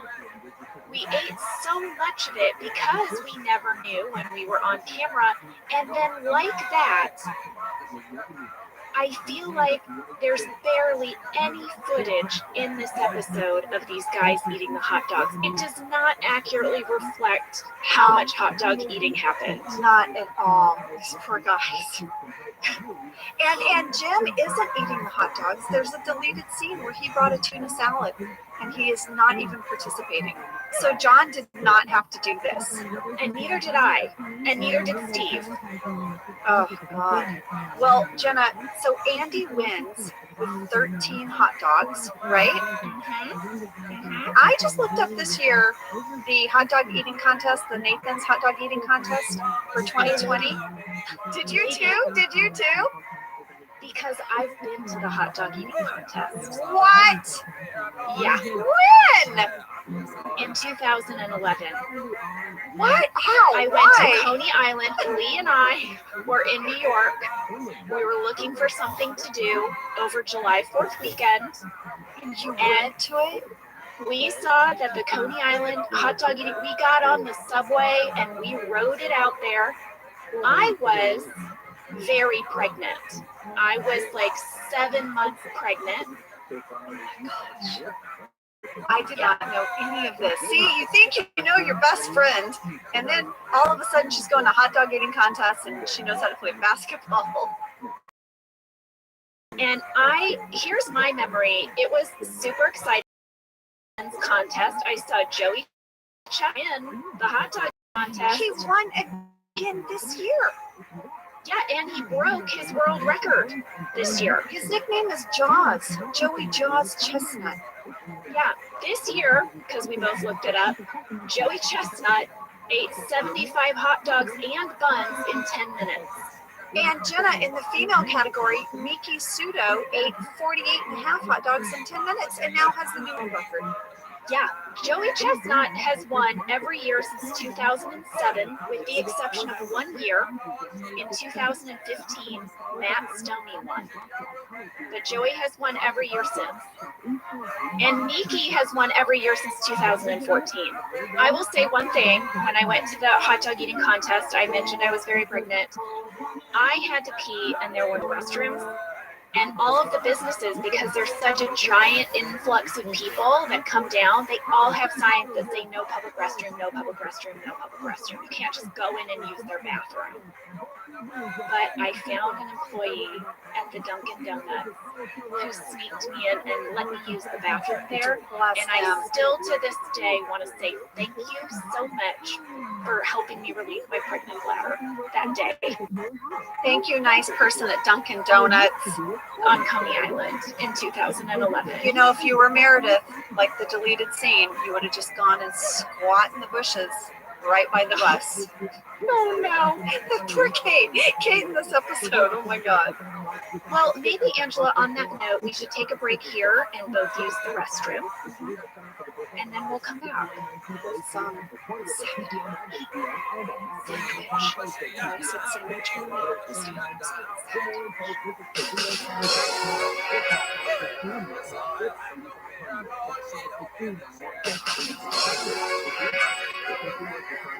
Okay, we are back, and oh, Angela, I love this scene so much. I rewound it and watched it twice.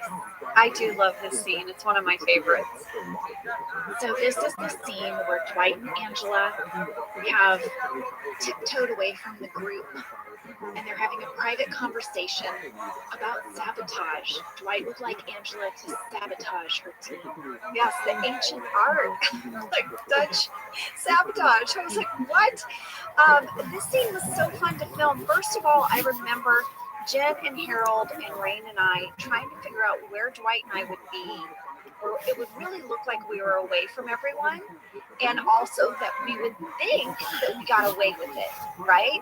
Yes. And that the spy shot would have to be far enough away. So we did sort of climb. There were these little sand dunes, Jenna. Do you remember? They were sort of small, and they had like big, sort of like tall kind of grass growing out of them. Yeah, like reedy grass coming out of them. Itchy reedy grass. Like it kind of cut you a little if it touched your skin. But we sort of tucked back in there for the scene, and there are some great bloopers, and it's mostly just me laughing because I could not get through it.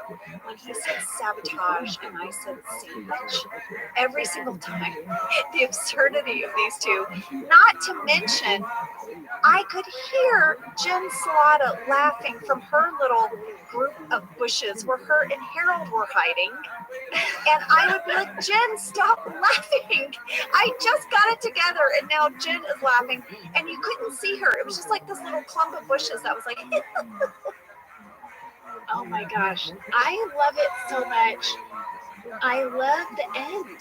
When Dwight says, if Michael organizes a group hug, stand next to me. Jen told me she loved writing for Dwight and Angela, that she loved their sort of suppressed love for one another. Yeah. Oh, it's such a good scene. Such a good scene. One thing about the scene that made it tricky that you might not think of is that this is one of the few times where Dwight and I have to be standing facing one another, and you really see our height difference. I knew it was a wide shot because it was a spy shot, but now it makes me think it was also that wide to fit you both in frame. Yes. And the other thing to point out, which I thought was really great, is you can really see that Dwight is wearing a Cooper's Seafood t-shirt. Hey, yeah, a local Scranton reference there. I know. Well, next up is the sumo competition. Oh my goodness, Jenna. Where to begin? I'll tell you, I did one of those like a guffaw. Is that the word? You laugh out loud, like it just like it takes over your body and you can't even suppress it. When I saw John in his little toothpick legs walk out in that sumo suit. Look at his legs. If you haven't, look at his tiny little legs sticking out of that sumo suit and his little head popping up. It made me laugh so hard. Now, I know that those guys were just so hot in those suits. Oh, yeah. They were dying. And we had these little fans that they would try to, like, cool them off with, but I'm sure that they were just so sweaty. But they also had the best time in those. They were like, they all turned into children, and they were loving it, I have to say. They couldn't wait to run at each other and like throw themselves at each other and all of it. They were having so much fun. But I do remember between takes, they could not sit down. Yes. They could not sit down, and people would run over with like little umbrellas and these fans to try to cool them off. And Jenna, I was hanging out with Rain, and I have this great photo that one of the things I loved is that I could lean on Rain's belly like I had something to prop myself up on. So I have this photo, and it's him and I casually talking, but I'm resting myself on his sumo belly. That's incredible. Well, we had a fan question from Freya McKenzie and Jesse Magison. Is it true that Rainn Wilson actually put Leslie David Baker in the hospital while shooting beach games? Yes. What happened was that during all this sumo wrestling, Leslie got sand in his eyes and they tried to flush it out, but they couldn't. And I remember he had to leave set. And I don't know if he went to the hospital or to an eye doctor, but he had a scratched cornea. Yeah, I thought they took him to a local, like the clinic, the nearest hospital. Every single day when you're filming, whether it's on set or location, they put in the call sheet the location where you're filming and the nearest hospital's location. Yeah, so I researched that ahead of time for this reason. So I think they took him to the nearest, whatever that was, clinic, right? Yeah. And he was in quite a bit of pain. And he was like, no, it's still in there. There's something wrong. You know that moment in your body where you're like, it's not right. Something's not right. And it had, in fact, scratched his cornea. And they treated him. And then he came back and finished filming because he's such a trooper. Well, I've had this happen to me, Angela. I got a piece of sand in my eye by using a face scrub with sand in it, you know. And I got a piece in my eye, and I was like, it feels like something's in your eye when you scratch your cornea, but I couldn't find it. So I went to an eye doctor, and I had scratched my cornea. So I feel for Leslie. It is a not fun feeling. I have never scratched my cornea, but one time I was eating jalapeno potato chips because I love them so much. And I bit into it kind of aggressively, and the jalapeno dust off the chip went into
Like airline kids in the pancake and flew 150 flights a day while an inspected fleet of Boeing 737 MAX 9s flew.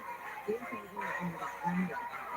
This announcement comes 20 days after a door plug blew off at a flight carrying eight ladies to Ontario. The flight was posted through this Saturday. MAX officials typically reschedule all its red flights and is introducing flexible travel policies that help those who want to cancel flights. Today, Bavarian tackle football for September 12th is past its first hurdle, and the field goal is expected next week in Sacramento. The Bears offense, Kevin McCarthy, spoke last week at the connection between tackle football and the risk of brain injury and said he waits to find out. The conference will still need an event of state week. The 65,000-pound external fuel tank has been moved back onto State Park Exposition Park and is expected to be lifted into upright launch position later today, next to two rocket motors that are already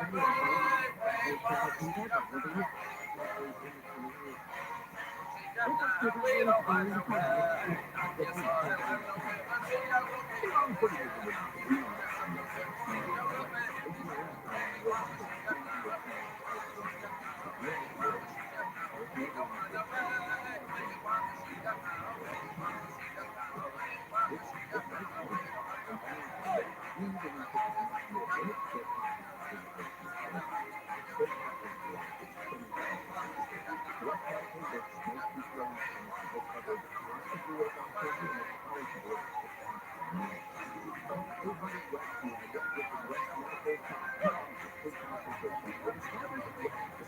With us to headlines and the headlines at the beat of We're in here officially now into Sydney time from 50 to 60 to 40 degrees in Ontario.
We're back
to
I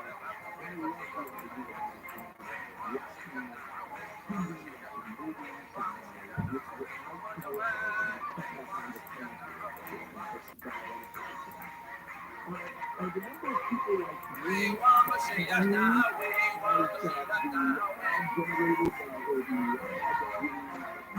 things.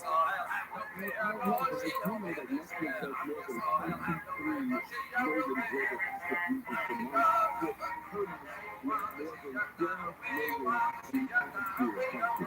So just across demographics, across age demographics, it is appealing, and I guess people are listening, and I'm happy to be glad to support this, but I postulate that people are willing to look at ads, and the content is more important than the ad experience getting in the way. Maybe I'm just kind of crazy, but I'm curious, like, and even historically, even with commercials, and I know this is a generation above us, we're just about me, living TVs, 26 working commercials in the 50s, 60s, especially 50s.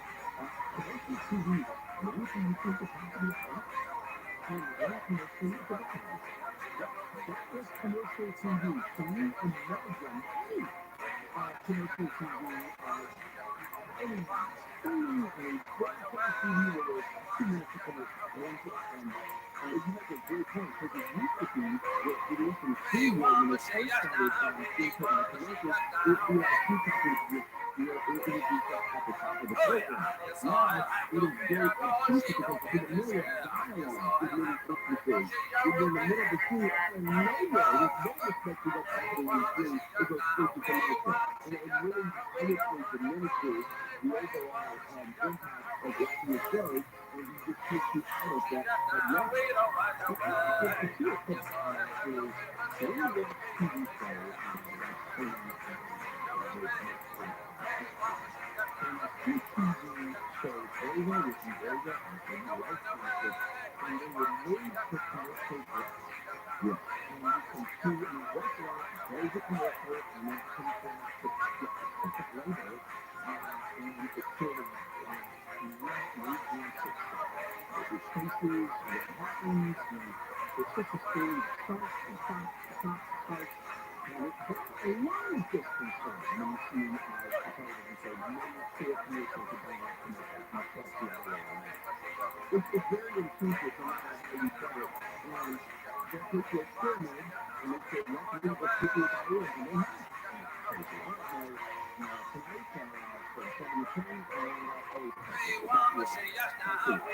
always Gary and Shannon.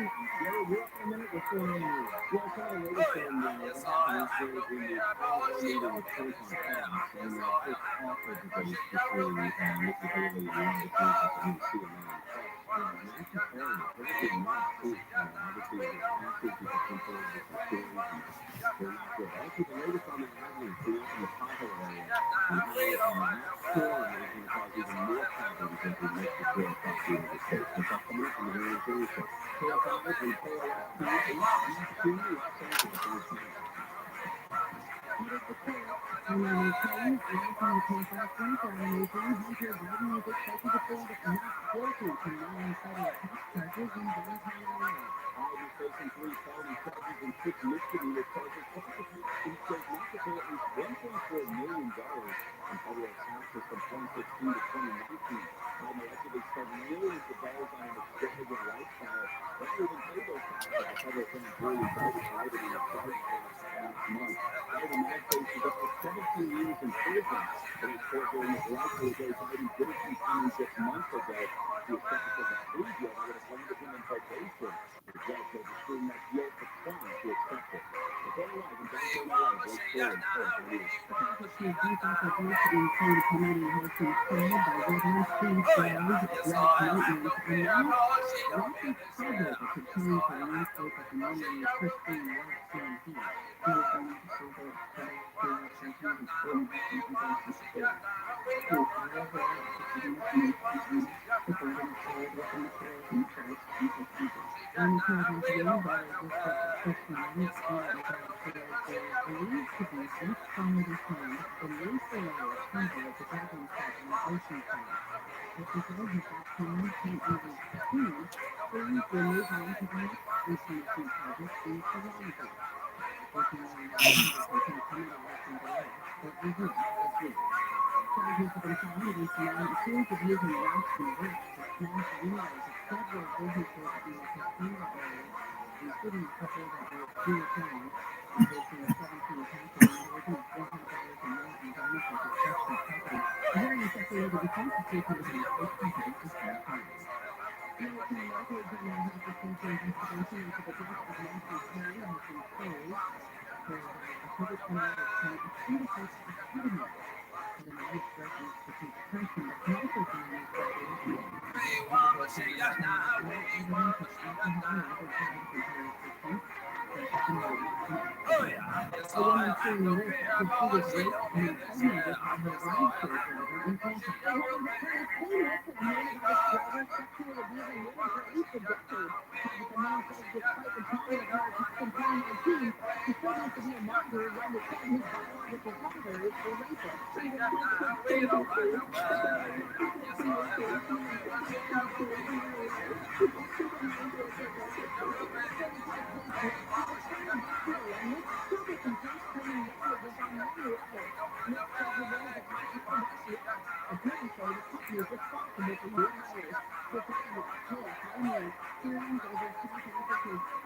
Israel is committing genocide against the Palestinians outside of the United Nations Court in the Netherlands. International Court Justice President John Banzer said genocide attacks claims Israel violated obligations under the Genocide Convention and its war against Hamas.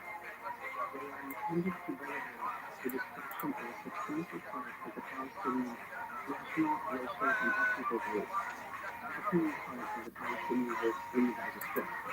His latest actualization dedicated to TRUMAN campaign is 17 countries. A number of people across the country responding to unemployment benefits has decreased to its lowest level in nearly 2 months. The Labor Department says celebrates claim applications for באופן יחסי לעזה ולעזה. מה יקרה עוד עשור, עוד 5, 6 שנים, 8 שנים, שנתיים? ייכנסו לשלטון שם האחים המוסלמים. הרי כל העם שם לא סובל אותך. מה יקרה שהאחים המוסלמים ישלטו שם עוד? רגע, אבל פרחי, זה קרה בתקופה של מורסי. תסתום יא מוסי אלכוהוליסט, תסתום שנייה. מה יקרה עוד 10 שנים שיפכו להיות שם בשלטון האחים המוסלמים? אוקיי, ואז המדינה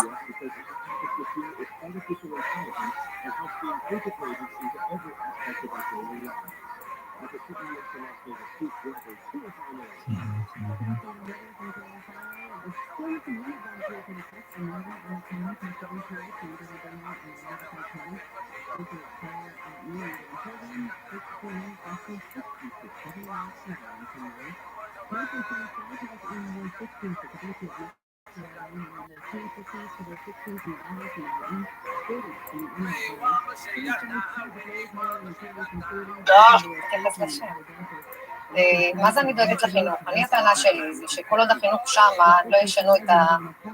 לא ידעו ילדים שאמור להיות ROTHSCHILD.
I heard the public insurance adjuster here on your account. You can try to negotiate with your insurance company your tax by full-time vacation. I've been working for years. Make sure you get the best possible outcome, not them. Team is team by dealing with insurance companies for many years. It's obvious you have experience and you can know how you need on your plan. Also, rated 5 stars, yes, Google Better Business Bureau. No one messes around with advertising schemes. If you're out there, call 818-997-5256, 818-997-5256, or visit advertise.com. That's ADNIGHT-advert.com to find my directory, 818-997-5256. And when you're the most efficient time, quickly, it's order to the area. It's a production by Whole Foods Market. And it's something you think, can't go on Saturday to come from the city and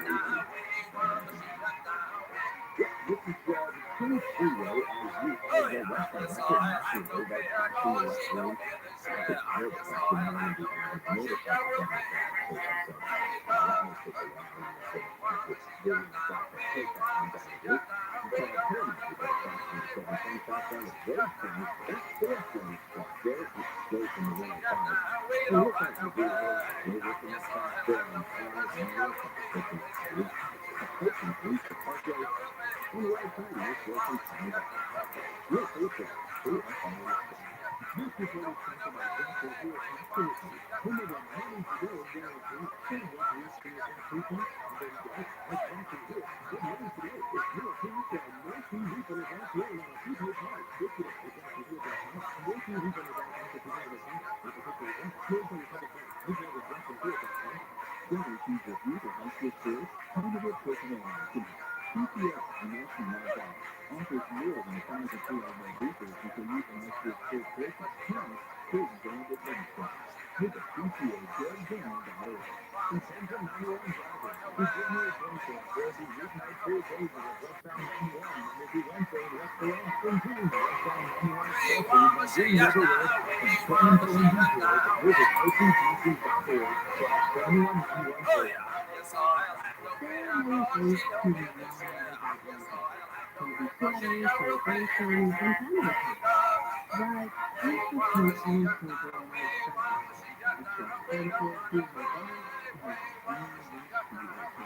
Visit OCGC.org/9191. If you can feel like you're trying to find a new relation, you can hope the right person comes along, or you can just use ZipRecruiter. And now you can try for free at ZipRecruiter.com/radio.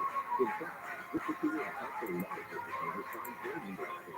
Like Martha, president of operations at Kelly Fires and Auto Centers. Because Kelly Fires has grown a lot in the last few years, Martha needed to hire everyone from a receptionist to a store manager to a home mechanic. ZipRecruiter wants to find all people even not fit for the job. ZipRecruiter helps me keep my business. Take it from Martha and millions of other businesses who use ZipRecruiter. ZipRecruiter can help you find the leader in the business. We want 4 out of 5 employees who post a job on ZipRecruiter get a quality candidate within the first day. And right here, you can find ZipRecruiter for free. That's right, free at ZipRecruiter.com/radio. That's ZipRecruiter.com/ROTHSCHILD. ZipRecruiter.com/radio. ZipRecruiter, the smartest way to hire. Don't bring your business market. Get 2 organic large chocolate towels for just $4. This time through January 16th. Wash them on shower day or into spicy black top pay for your place. Wash the top glass, check in-store online. Come visit. Hi, I'm Lisa Bear, and this is my Father's Day. This decision to love to talk about childhood and nostalgia and how it shaped us and the people we are today. You're absolutely thrilled that the first season of our podcast Childhood is now out and we're listening everywhere. Check out episode 97 with Will Fast, Jenny Slade, Tina Roosevelt, Jason Isbell, Stephen Thompson, and Rick Sordano, Keith Miller Studio, and listen to How Did You Get Here on Real Fast, KBN Players Network, on the iHeartRadio app, or wherever you get your podcasts. You find yourself asking questions about technology? Rich Camille here, join me for Rich on Tech Saturdays at 11. What is the latest and greatest news in microwave? Anything from home electronics to mobile phones. Listen, Thursday morning at 11 on Real Fast.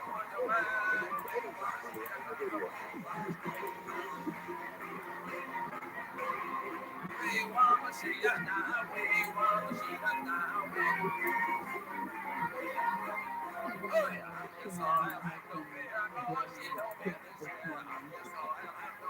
Phil Belichick talk, London, he goes, wow, saving, Belichick, telling, story, all the great.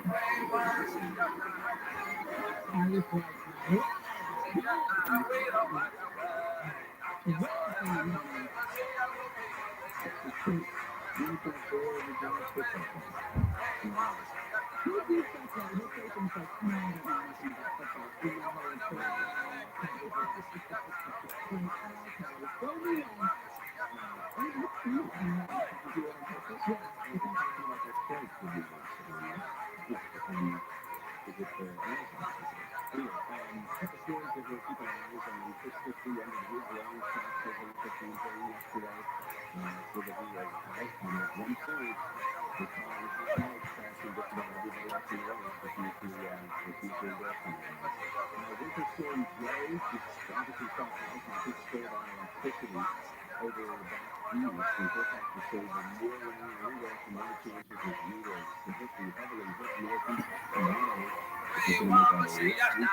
like,